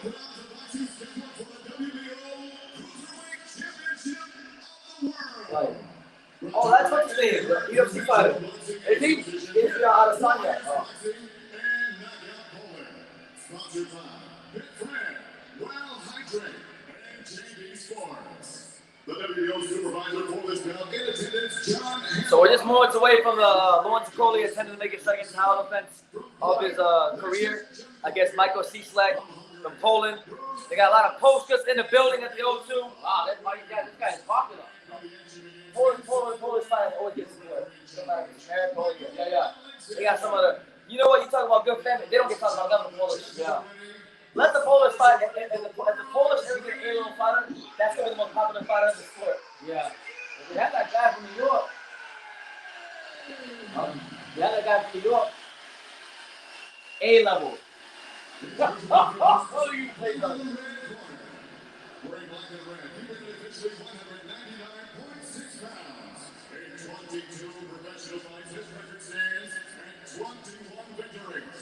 Just one defeat, 15 wins coming by way of knockout. Here's the former world title challenger from Randall, Poland, The Gorilla? Oh, hell no. Yeah, the gorilla thing on there. Hell no, he got to get knocked out. There's only one Gorilla. That's John Ryder. That's right. He ain't no Gorilla. All right, I need to call and knock this guy out. You can't be calling yourself the Gorilla. Yeah. You ain't John Ryder.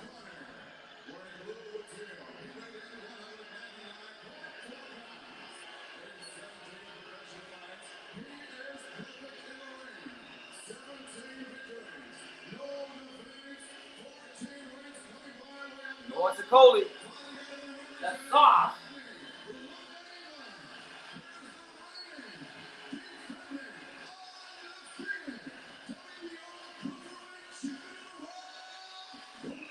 The sauce.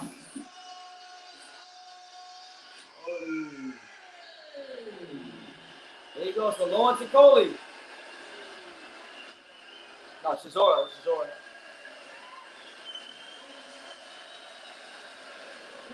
And the O2 Arena has come alive. Yeah.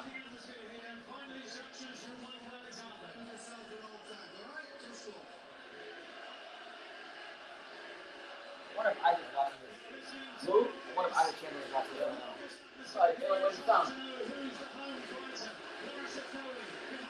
Yo, the O2 Arena has really livened up. Wow. The Polish are going crazy. The Brits are going. That's a crazy combination. A bunch of drunk Brits, a bunch of drunk Polish. All right, so round one, Lawrence Okolie versus Michael Cieslak. Okolie in the black trunks. Cieslak also in the black trunks. And Mike Cieslak is tying him up off rip. That's good though, smart.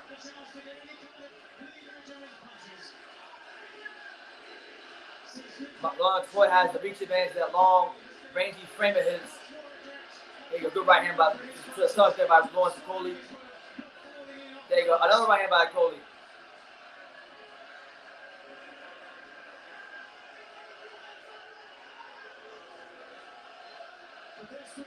There you go, body shot by Okolie.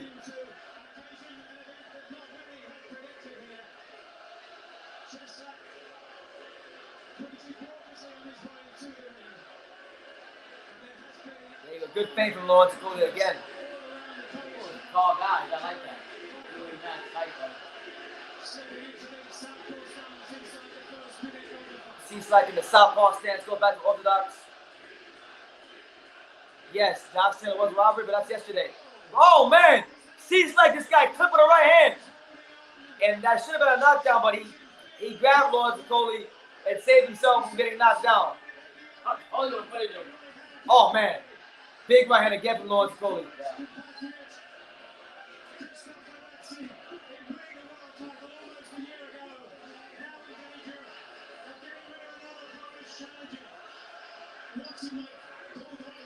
Good jab again from Lawrence Okolie.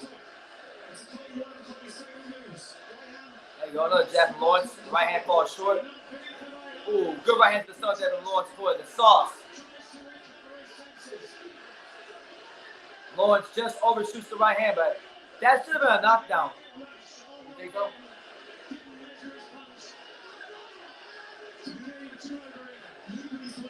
He's lucky he grabbed the hold of him. That was going to be a knockdown. But you can see he's bleeding. Yeah. Michael Cieslak is already bleeding from the Lawrence Okolie right hand that was landed earlier. Okolie just misses the right hand again. Yeah.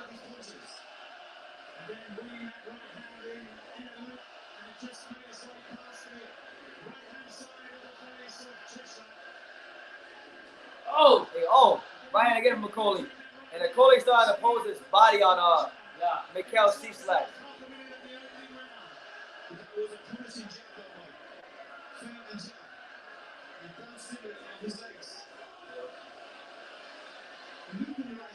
Man, this Polish dude's doing a lot of holding. He's trying to smother Okolie as much as possible here in round number 1. But the damage has already been done.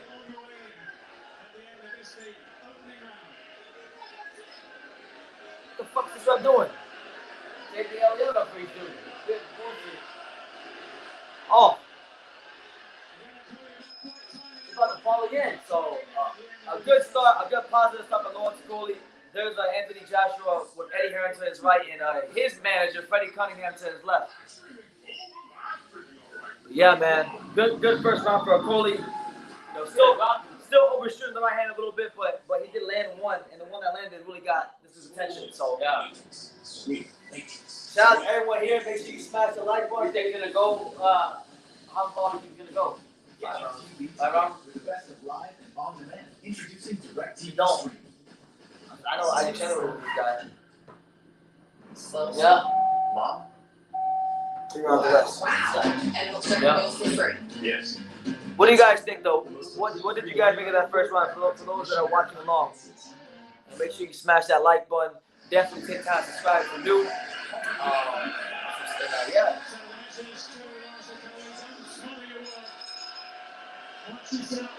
Oh man, Okolie comes out and crooks the right hand. No, he just misses. He's trying to get this guy to stop holding him.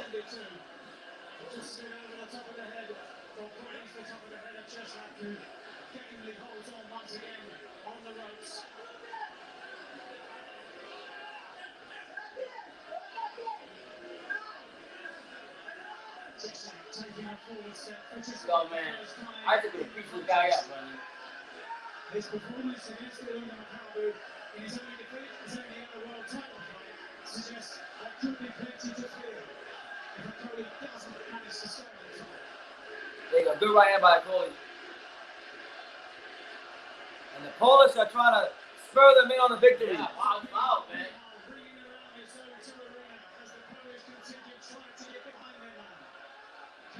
So far, Michal Cieslak ain't doing nothing. No, he's not. He's not more holding anything else. He's out there boxing like a fake ass Suleski.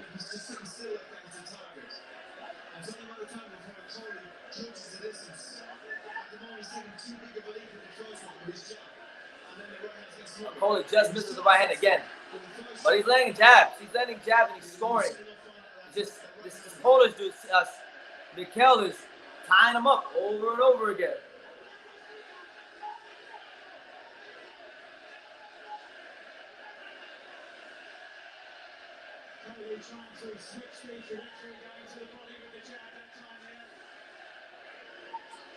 Oh, nice. Yeah, he's a practice. I don't think he's doing fine. It's a really ugly fight right now. Yeah, this guy making this fight ugly as hell. But the referee's not getting control of it. You gotta tell the police what's up for. He told the other guy.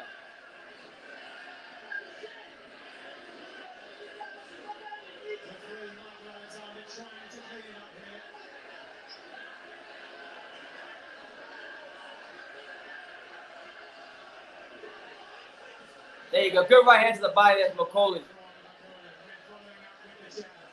Oh, he just missed the right hand again. The second right hand he lands plus this guy's name. He's done. The lights cut off.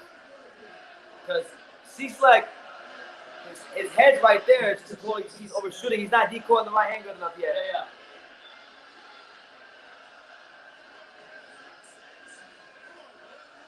Make sure y'all smash that like button. It's your boy BT. The Untouchable True School Sports Empire. Make sure you subscribe to the channel if you're new.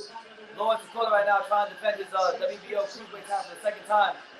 And it's a really ugly fight. Kind of reminds me of some of the fights Lawrence Okolie had as a prospect. Yeah. To be fair, the other guy holding a lot more, but Okolie has to work behind the jab and now overshoot the right. Throwing the right up so you don't fall in. Yeah.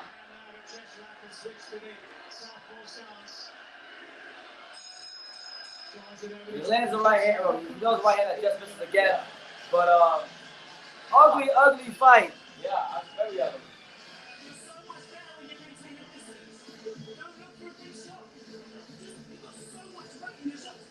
Yeah, good instruction from McGuigan.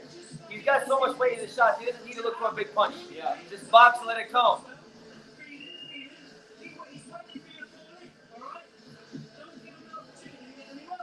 What is it? He's a busy too, isn't he? He's good. He beats it from years ago. Yeah.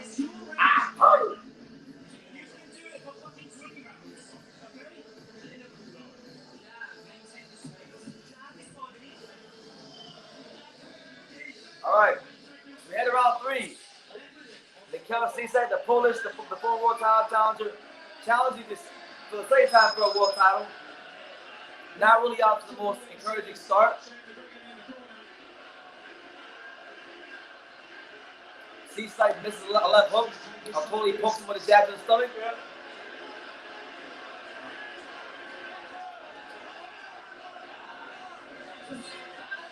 Lawrence Okolie starting to work that jab a little bit more here this round. That's a good sign. There you go. Another jab to the chest from Lawrence Okolie.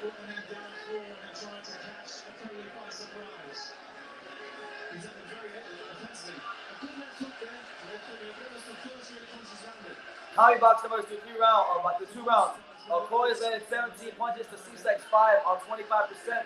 To Cieslak's 13%. So not the cleanest fight, and the numbers reflect that.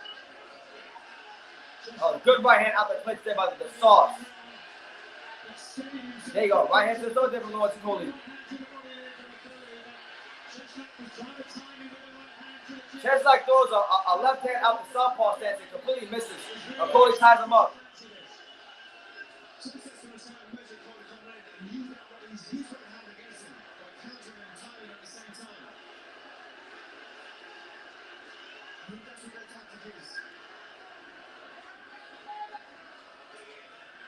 Good jab by Lawrence Okolie again.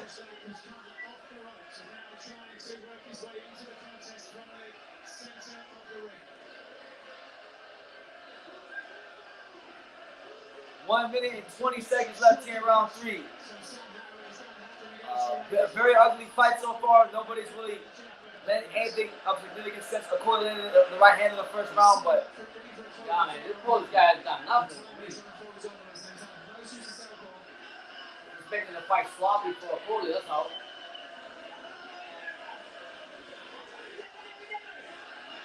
I should be going right now. There you go. Good right hand to the stomach by Lawrence Okolie.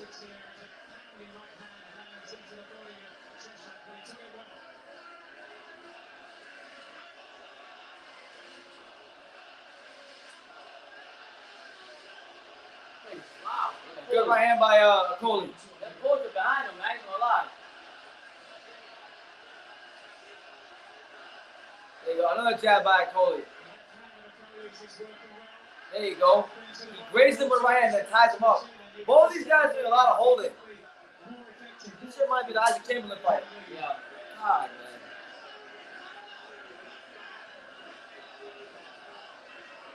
There you go, another jab.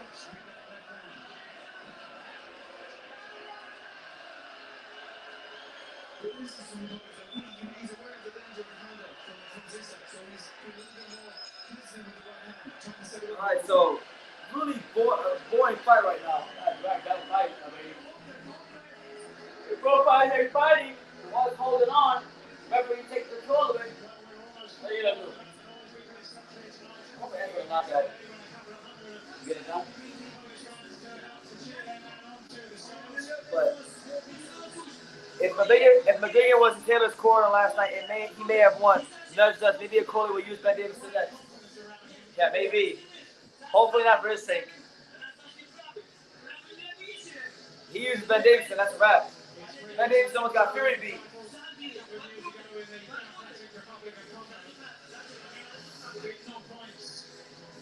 Ben Davison's one more fucker away from being the virtual hunter of British boxing. He's one life back for me, he is. We had round 4, Lawrence Okolie versus Michal Cieslak for the WBO Cruiserweight title. Make sure you smash that like button. We're here.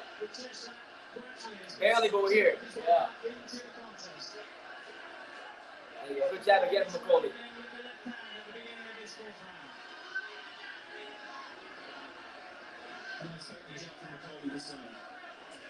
There you go. Good right hand from Okolie. There you go. Good right hand to the start from Lawrence Okolie. Oh, snaps. Cieslak landed a good left hook. Yeah. And that one got Okolie's attention. He don't get hit too much. No.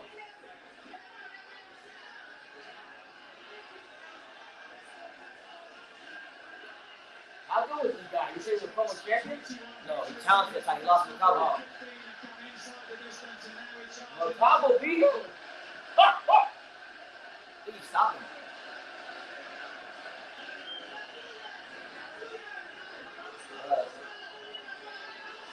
Round 4. We're round 4. Lawrence Okolie still trying to find his range to land up that straight right hand. That sauce.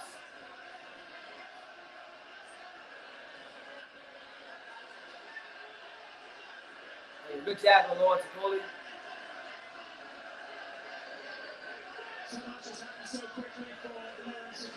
Oh my God. Jordan Gill is better than this. Yeah. Come on.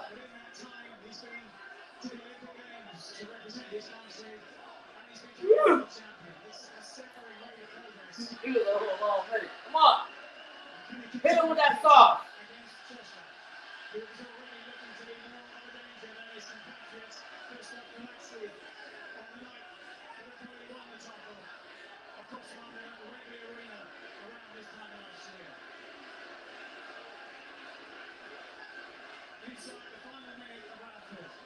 There you go. Good right hand to start there by Okolie.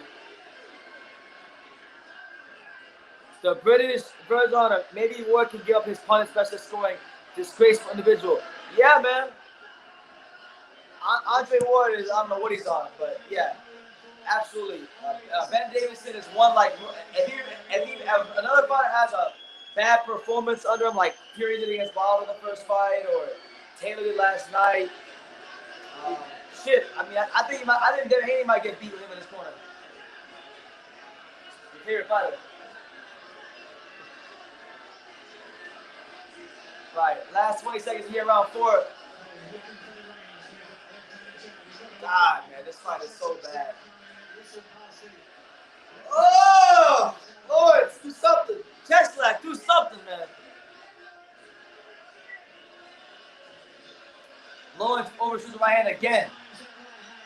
And Cieslak's starting to throw hard punches in the clinch. Oh, and they're throwing punches after the bell. Yeah, the speed side coming out of Cody. So I like Cieslak. I like what he's doing now. Now he's pushing back. He's getting a little mean. He's getting a little physical. All right. Cody came, the stick came out of him. It looked like stick came out of Brooklyn last night. Okay, man, chill out. Want to see how I'm doing? So good. You didn't expect that, did you? I think the bonus. All right, so hopefully Michael Cieslak can build off of that last round. He raised him with the right hand up top, and Lawrence didn't like that. And a fight broke out in that clinch. Yeah. Throwing punch after the belt. So that's what I think Cieslak got to do. Get in his chest. Adrian asked who's winning. I've got Okolie winning 3 rounds to 1. But it's been a very uneventful fight, to be honest.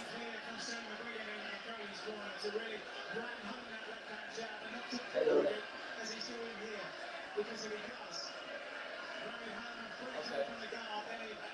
Oh, snap. Michael Cieslak landed the double jab. Okolie landed on the right hand. And Okolie gets right on the chest and walks him all the way back to the other side of the ring. They're trying to impose that size on him. Good jab that's out there by Lawrence Okolie.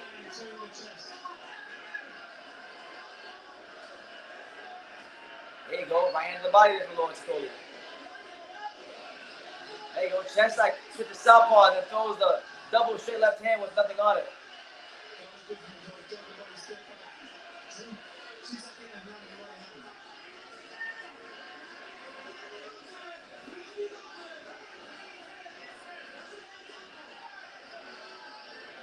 Lawrence Okolie, the sauce. He's trying to time the right hand. Trying to time the right hand.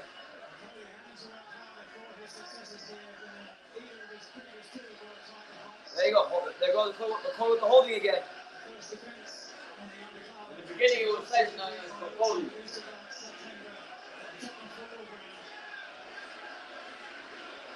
So the rounds goes on, Okolie's going to get tired. Yep.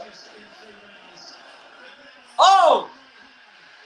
And there you go. The right hand scores from Okolie. Yeah. Cieslak is down. Flash knockdown. So we got our first knockdown in round 5. What I say? Fifth round. Fifth round? I said the 5th round. I saw my dad earlier. He's about to finish off. Oh! Another right hand from Okolie.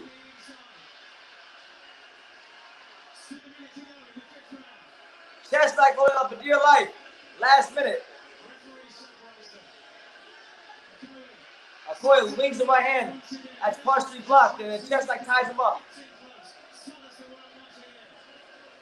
Oh my God. There you go. Jabs and stuff there from Lawrence Okolie. Right hand to the chest from Lawrence Okolie. And then a right hand over the top that lands from Lawrence Okolie, but not flush. Oh, he's getting tired, though. I ain't gonna lie. He got the knockdown, but he's getting tired. This fight goes any longer. Okolie's gonna make it ugly. You better knock him out again.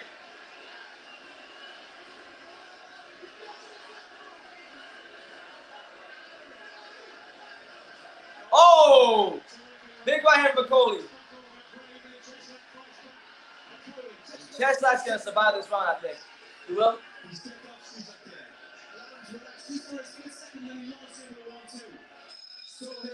All right, so it's a big round for Okolie. Gets the knockdown.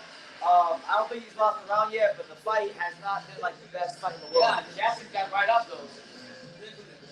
He grazed it. It was a flash knockdown. Oh. What? Time on the ear. Yeah.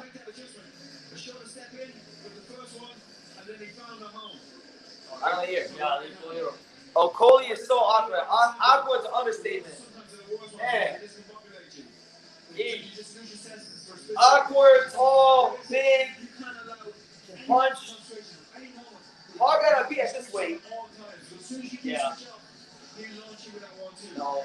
I think the new and improved Isaac Chamberlain could give him a run for money if they ever do a rematch. But man, You're gonna walk into one of Chamberlain's punches. Oh! Another good right hand there from Okolie. He's trying to finish it out. He's in the Cruiserweight Wilder. Oh! Good left hook with the chest flat.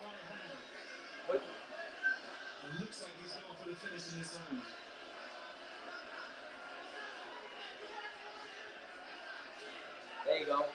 Another jab just out there from Okolie.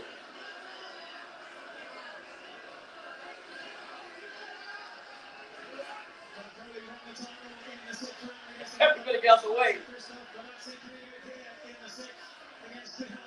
A lot of holding going on again from Cieslak.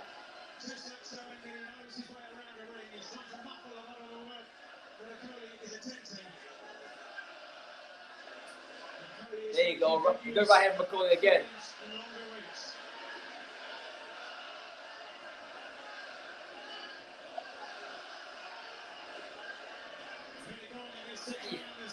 Okolie just misses the right hand again. This feels like I'm watching a less explosive Deontay Wilder. The way he fights his tendencies. He's on the pop, like he has pop, but not like Wilder pop.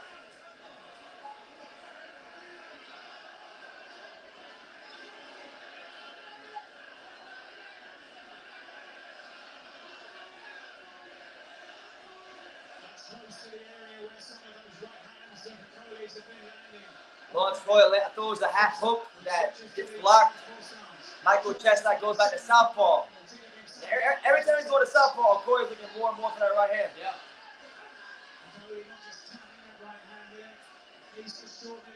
So awkward, man, this guy, Okolie.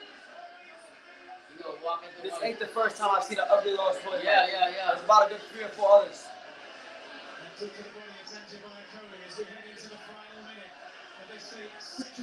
I'm not gonna lie, Papa. I think this might go to full distance. You think so? Yeah, he can't get his range.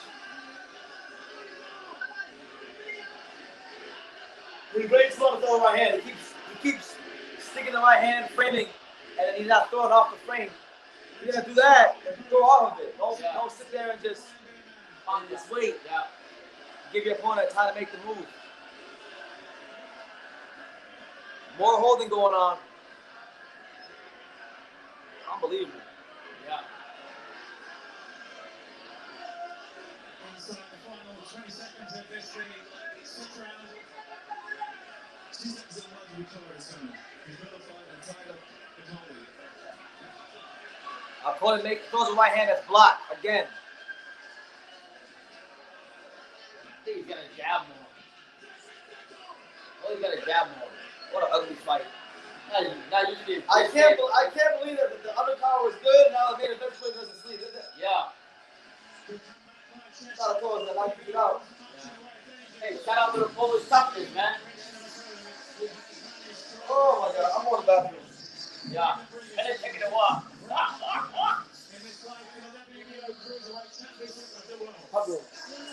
Yeah, guys. This fight right here is a sleeper. Very awkward fight. We already know the style of Okolie's fight. Very sloppy. Shout out to the Polish fighter. He got knocked down, got back up, taking shots. He has a lot of holding, but what are you supposed to do when Okolie's not using his jab and getting his distance? Very sloppy fight.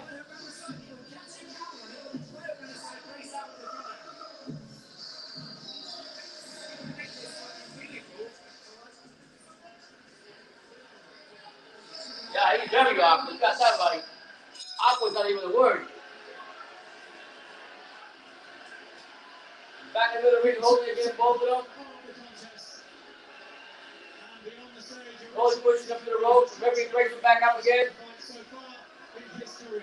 Only 17 fights since turning professional almost 5 years ago. This fight's up. The red light gotta come on now. Yeah. Oh, he got him. Oh, Okolie's buzzed. Yeah, he got him. He got him on the shot. He don't like to get hit. So if he keeps getting hit, Canelo might want to fight him. Yeah.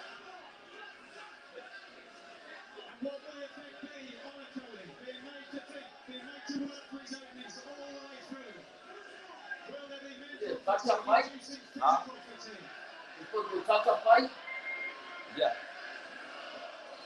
It is actually. And the Polish have come to life. Polish are tough people, man. At least Cieslak is so strong recently. Offensively, a sneaky right hand come off the ropes there. And as Michael previous success. And I'm looking at Michael Cieslak's eyes. He's starting to believe he can win this fight. Yeah, you think so? Okolie hasn't broken his will. He's got his people cheering him on. He's had some success. He's starting to believe in himself a little bit more as this fight goes on. Look, anytime he even so much as grazed Lawrence Okolie with a punch, Lawrence Okolie starts tying up. Like that. This kind of reminds me of like when Lawrence Okolie was as a prospect and he was fighting on the European level. He had a couple ugly ass fights that I didn't like. Yeah. Kind of reminded me of those fights.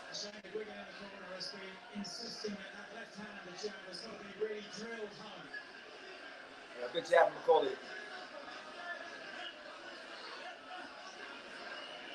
Oh my God.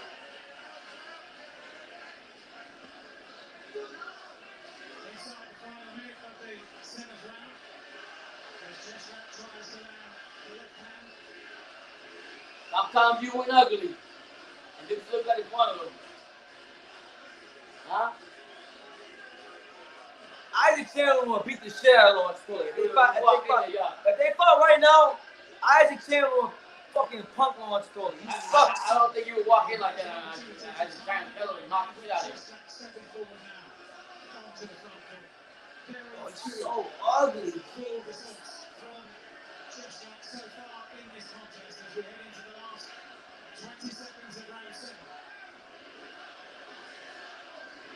All the time he's got left, that right jack all the time. I get it, but still, man, Jesus.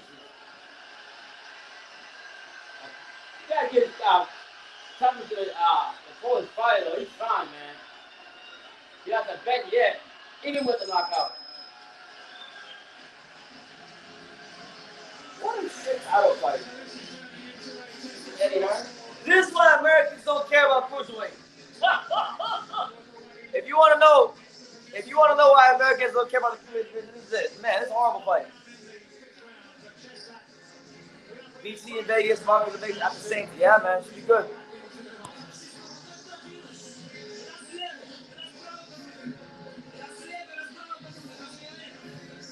Well, we're good. 3 hours and 37 minutes. And we start late. That's true. We was tired. We was slept. We didn't get me up until we sleep. Maybe this is not more right. This fight for me to sleep. Shout out to all 32. You here? No chance Okolie would beat Breeders. You can never say never when you have power like him, but yeah, it looks bad. Right now, sitting up on a fight Jake. But yeah, Breeders don't want to fight him. You want to fight Jake Paul. Fucking too.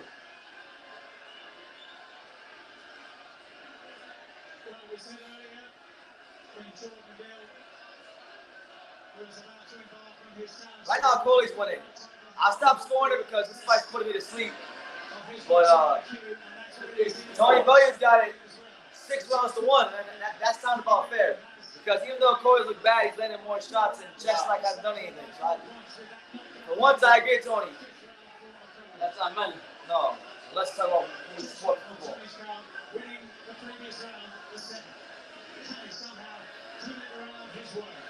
Okolie's ahead. I'm just gonna go Bellion's card. I think 6 rounds to 1, 5 rounds to 2 at best. Cieslak's not really doing much. Neither is Okolie, but Okolie's landing more of the shots. Is Lawrence boring? Yes. And if I were him, I would steer clear of Isaac Chamberlain and Isaac Chamberlain rematch. If Isaac gets his hands on him now, that he's matured, it's gonna be a different fight. Yep. No guile, nothing special, still predictable, can't change game plan. No. That's what I'm telling everybody. The best cruiserweight in the UK. I know he lost to him, but if Lawrence gonna fight him right now, I think it'd be a much different story. It is worth noting that Cieslak was offered the Chamberlain fight, turned him down. I told you right there, all you know. 1 minute and 18 seconds left here, round 8.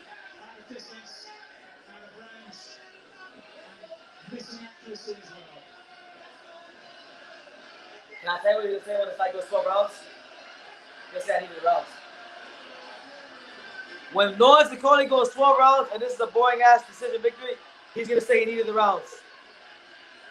Watch. But we're here round 8. Lawrence Okolie is not really doing much as far as, oh, that right hand just missed. Yeah.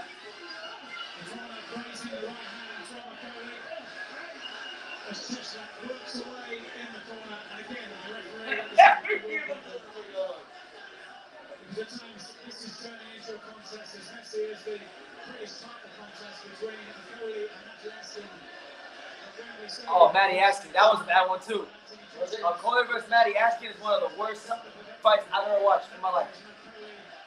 Like, Lawrence Okolie has, like, at least 2 or 3 fights where I can, if I made a list of the top 25 worst fights I've seen, he had, like, 3 or 4 of them. Go to sleep on him. Oh. I know he's timing the right shot. I get it, but give yourself distance. I'm not gonna lie. You know what I think could beat him aside from Chamberlain? The KO doctor. The Picos. Oh yeah. He doesn't fight that much, so. No, he doesn't fight because he lost to Breeders. I thought he fought the Breeders. Yeah, he did. The undercard. The local card. So through 8 rounds, Lawrence Okolie is up by a good margin, but it's not a fight that's particularly impressive. I'm not too excited at the prospect of him fighting Marion Breeders. Yeah. To be honest. Michael Cieslak is what I thought he was. A basic ass, lower level contender. Yeah. But I appreciate all 37 of you guys. Thanks for sticking with us. Make sure you hit that like button. Feel free to super chat. And yeah.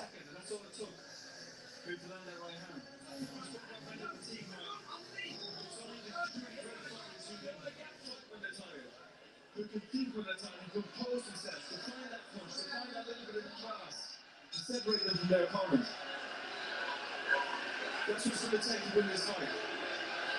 That right hand we saw on the replay there is one that Okolie has been trying to repeat. Oh, God. What way to end the week, right? Jesus, yeah. On a bang, Lawrence Okolie. I'd rather watch the flyweights. Sticking the joint out. I ain't lying to you.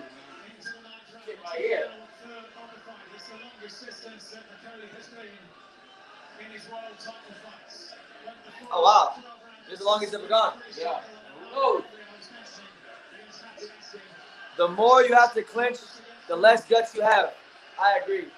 I absolutely agree. What he said in the moment. The more you have to clinch, the less guts you have as a fighter. Yeah.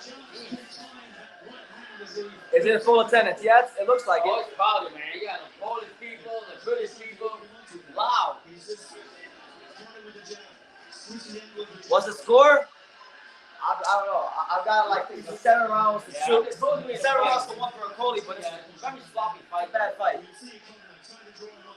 Is Tony Belle's car garbage? I actually don't think he is. It is, but the fight is garbage. That's why I didn't make one video about this fight and lead up to it, because it was on paper. It wasn't a match that I thought was worth anything. Yeah, and they're showing. What you say? You're gonna say when it goes 12 rounds, you're gonna say he's needing the rounds.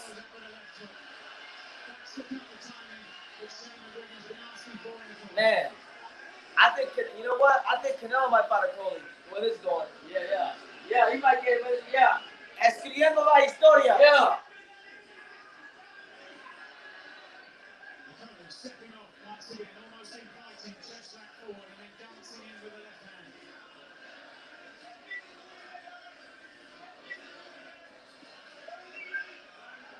What a bad fight.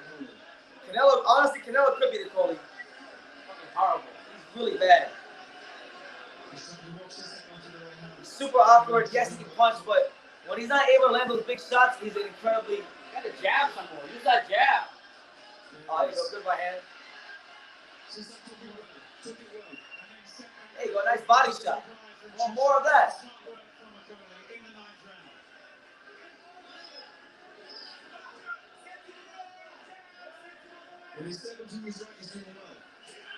Another body shot for Okolie. And a glove hook by Michael Cieslak. This is like a sparring session. There you go. Another hand for Okolie.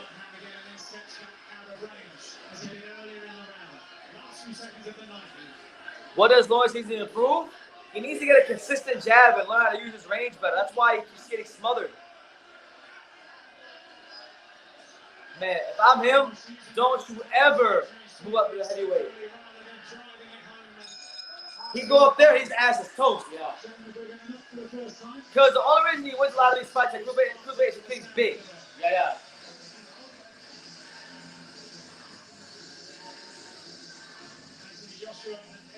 Anthony Joshua, Eddie Hearn, and Frank Smith. Notice, I want you to notice that big fucking joking. Eddie Hearn's laughing and joking, Frank Smith's on his phone doing deals. The real, yeah. But shout out to all 34 of you here. If you're wondering what's going on, you're not really missing much of a fight. You're not. It's been pretty bad.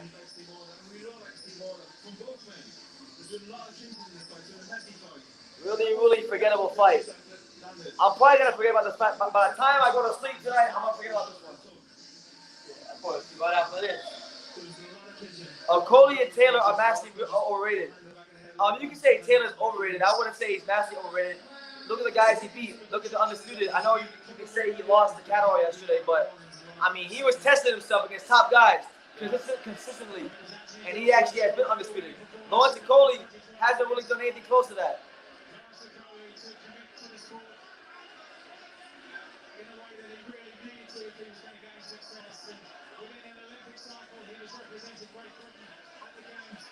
All right, so round 10, the championship rounds.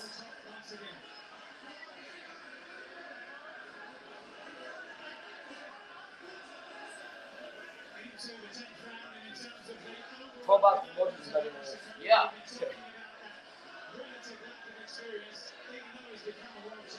And Cieslak misses the left hook, and Okolie ties him up some more.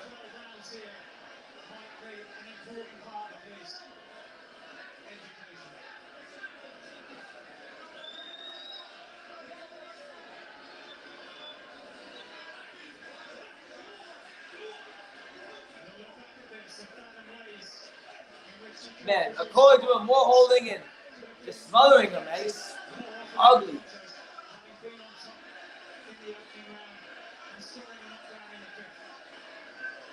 Oh! Big right hand from Lawrence Okolie. That snapped Cieslak's head back. But Lawrence isn't following up. There you go. Good body shot from Okolie again.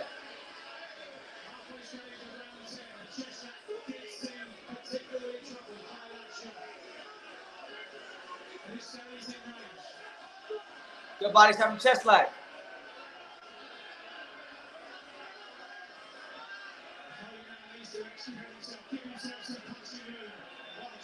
They're saying he's overrated AMG because Catterall beat him. Catterall should have beat him yesterday, but you know he's still accomplishing great things in boxing. 57 seconds left here in round 10, and another right hand by Lawrence Okolie.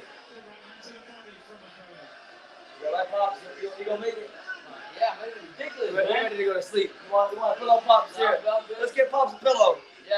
Let's get pops a pillow. That's good. It's ridiculous. Man.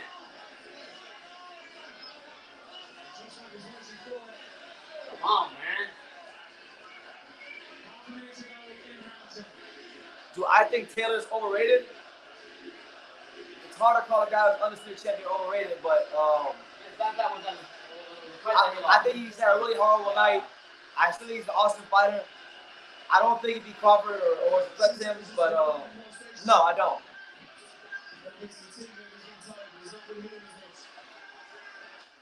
Because even though he got schooled when he lost, he still showed the willingness to try to win the fight. Unlike Chris Colbert last night. That was ridiculous.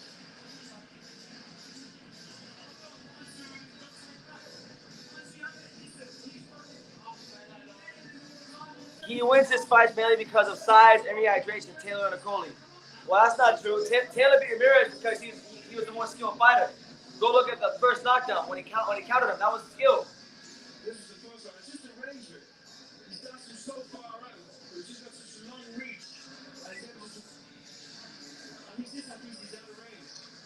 Yeah, he had a bad day at the office. It happens to every fighter, but he still showed willingness to go in there and win. You know, you're only an overrated hype job if you go in there and you mail it in. Now, like Chris Colbert, different story. He never did 2 rounds before. Okolie versus Briedis, who wins? I don't know. Because Briedis seems too focused on fighting Jake Paul, so Okolie might have a chance.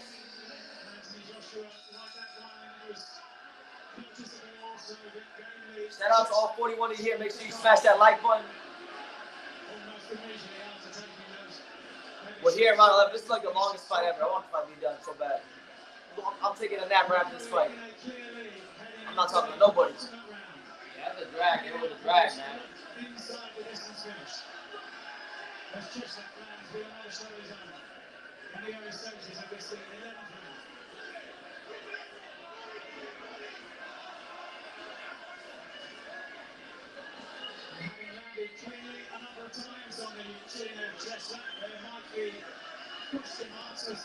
Oh, good right hand from Cieslak.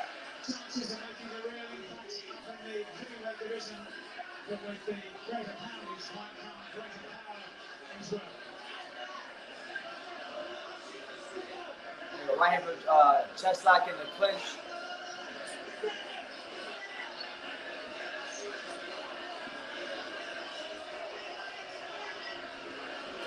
Oh, nice body shot there from Okolie. And Cieslak didn't like that one. I saw him grimace. Yeah. He didn't like that one.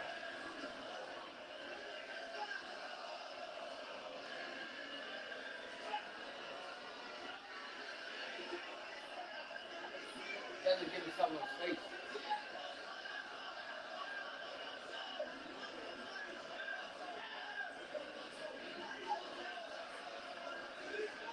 Michael Cieslak is fucking horrible. Isaac Chandler would have got him out of here already, yeah? Archer better be able to beat Okolie. I agree with that one. He was stopping with a body shot. He better be able to beat Okolie. He was standing there too. Fight. You won't be walking into him like that. That's Usyk would beat him. Isaac Chandler could beat him in a rematch. A lot of guys. Now, how come Americans don't look at the cruiserweight division? Have you seen this fight? Nah, man, it's just not. It's just weird because like it's first of all, there's not a lot of Americans in the cruiserweight division, and it's a division where there's not a lot of big fights. Yeah, that's why. It's a European-dominated division, but a lot of that is because most Americans don't want to be cruiserweight because, like, if you look at guys like Chris Bird and Michael Hunter, these guys care so little about cruiserweight, they're out to be heavyweights. That's where the money's at. They said, you're watching why? I'm watching because I come from the sport of boxing. And I wanted to watch the louder five. Yeah. Macabo beat this guy already. He did.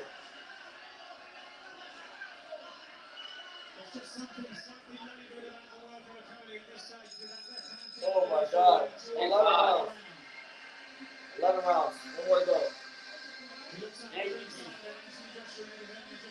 It's painful to look at the back of the head punches. Yeah, I agree, Mr. Tyrant.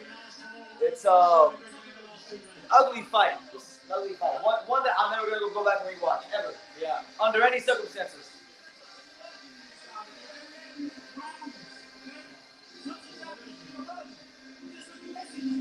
Oh my God. But shout out to all 36 of you here. Yeah.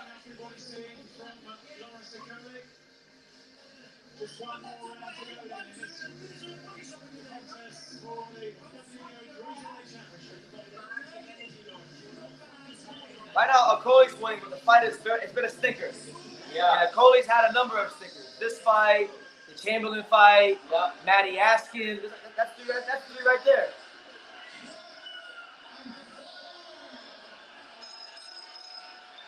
All right, so the 12th and final round of what's been a very, very, very anticlimactic, boring fight between Lawrence Okolie and Michael Cieslak. So much wrestling. So much holding from both fighters. Such little class shown.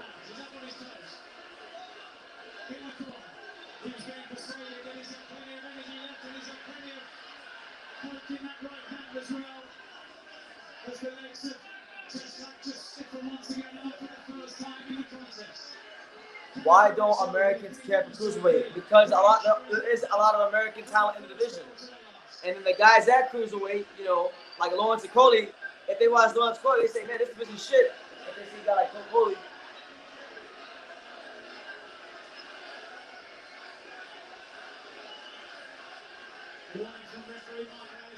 There you go, good right hand by Okolie again.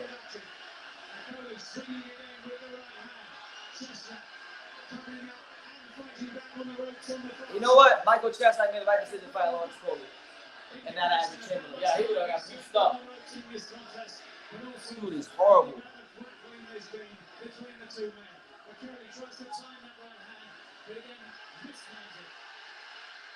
Is that a knockdown? No. Oh, I'm about to say. I got excited. He's getting tired though. Okolie's getting tired.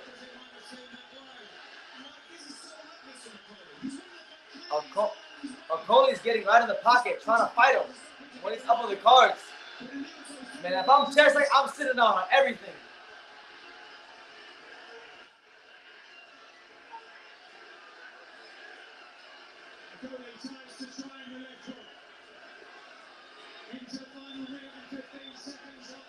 Thank God.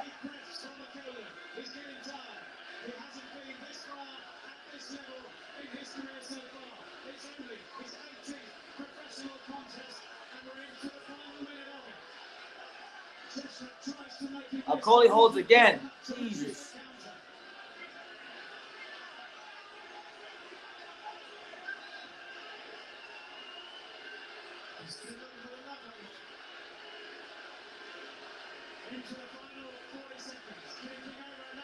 There you go, another right hand from Okolie. What a horrible fight. Yeah. What a disgraceful shit show of a fight. Good right hand from Cieslak. Go on. Get him out of there.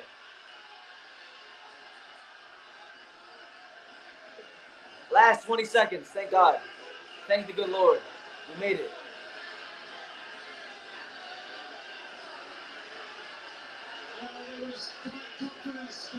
Last 10 seconds. And Okolie does what he does best. He holds. Oh my God, bro.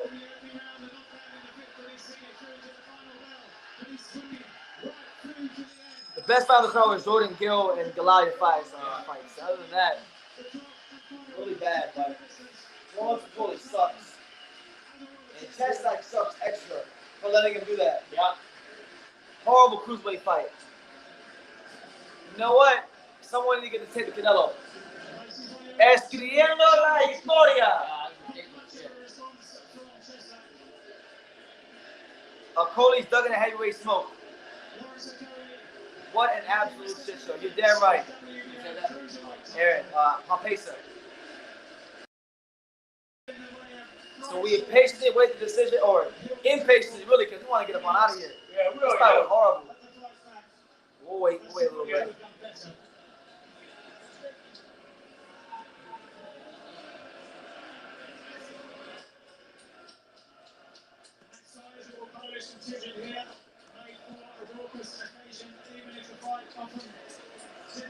Fight was really, really bad.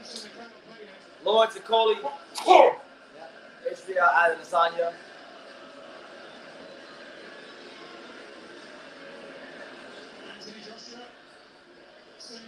Canelo versus Okolie, who wins? Honestly, Canelo.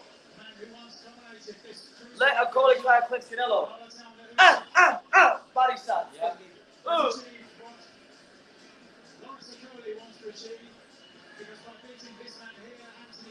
Who do you think is the weakest champion at cruiserweight? Well, I don't know because I haven't seen Arsene Goulamirian fight. But man, Yeah. it might be Lawrence. It might just be Lawrence. It's between Macabre, Lawrence, and Goulamirian. I haven't seen Goulamirian fight, so I don't have an opinion. But you know, it definitely ain't Breeders.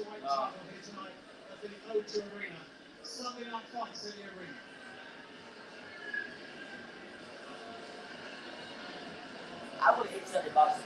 I'll rush it about it. Oh man. Yeah, I did a rush.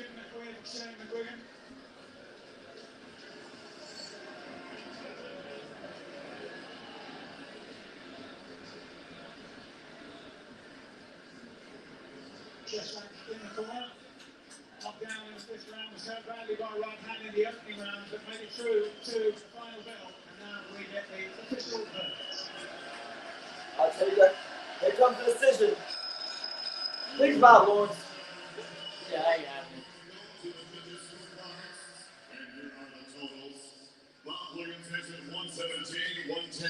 Why? Leszek Jankovic, 116, 111. And Bruce Kovacs has it 115-112. All for your winner by unanimous decision. And still. There you go. So Lawrence Okolie with his second defense at cruiserweight. A very, very, very horrible fight.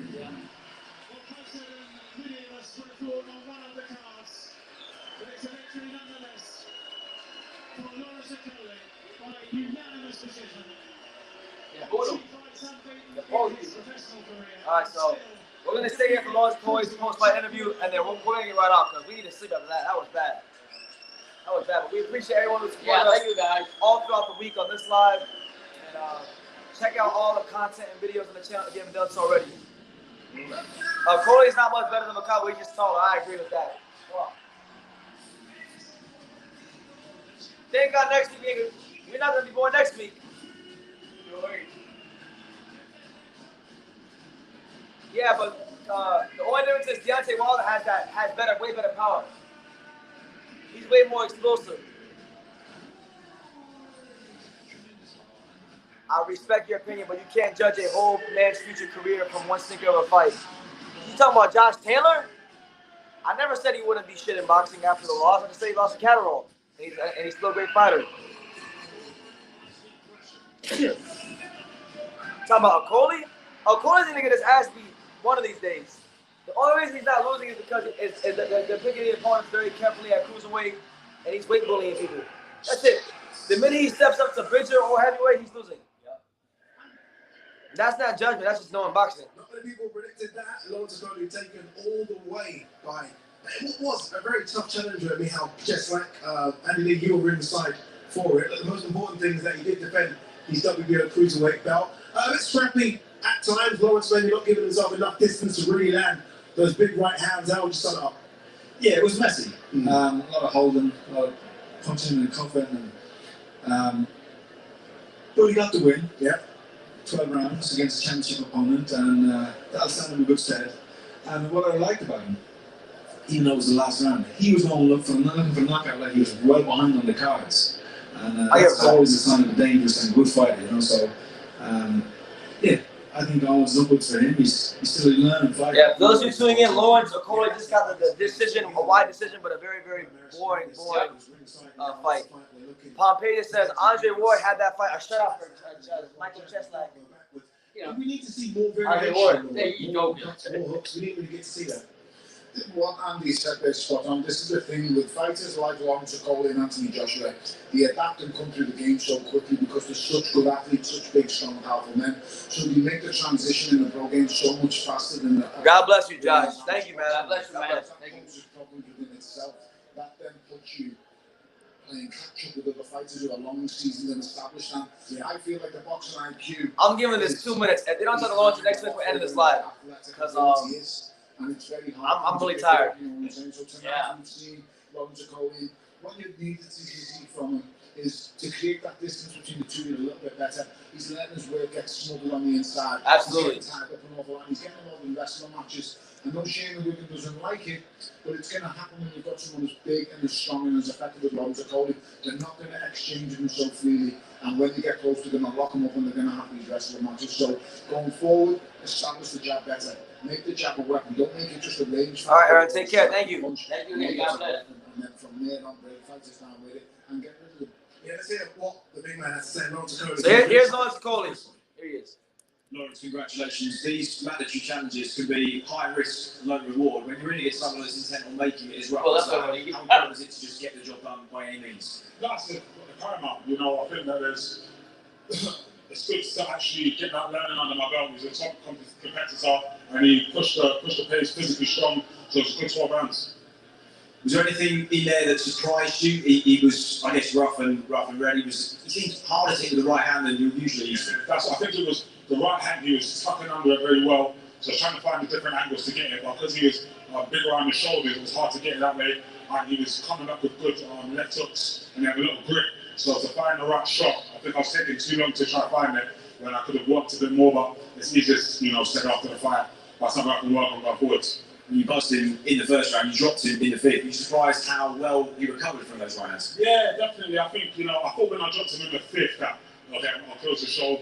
But he obviously had a lot of supporters, and I need to remember that when you get to this level, you can't just drop them and get rid of them straight away. You have to take more shots, a bit more belief in your conditioning to empty the tank and go again. But, as much as I was focused, I think it's difficult to get up for certain fights when I'm looking at unifications and when I'm coming down from so heavy, which I wanted that to happen against very shame.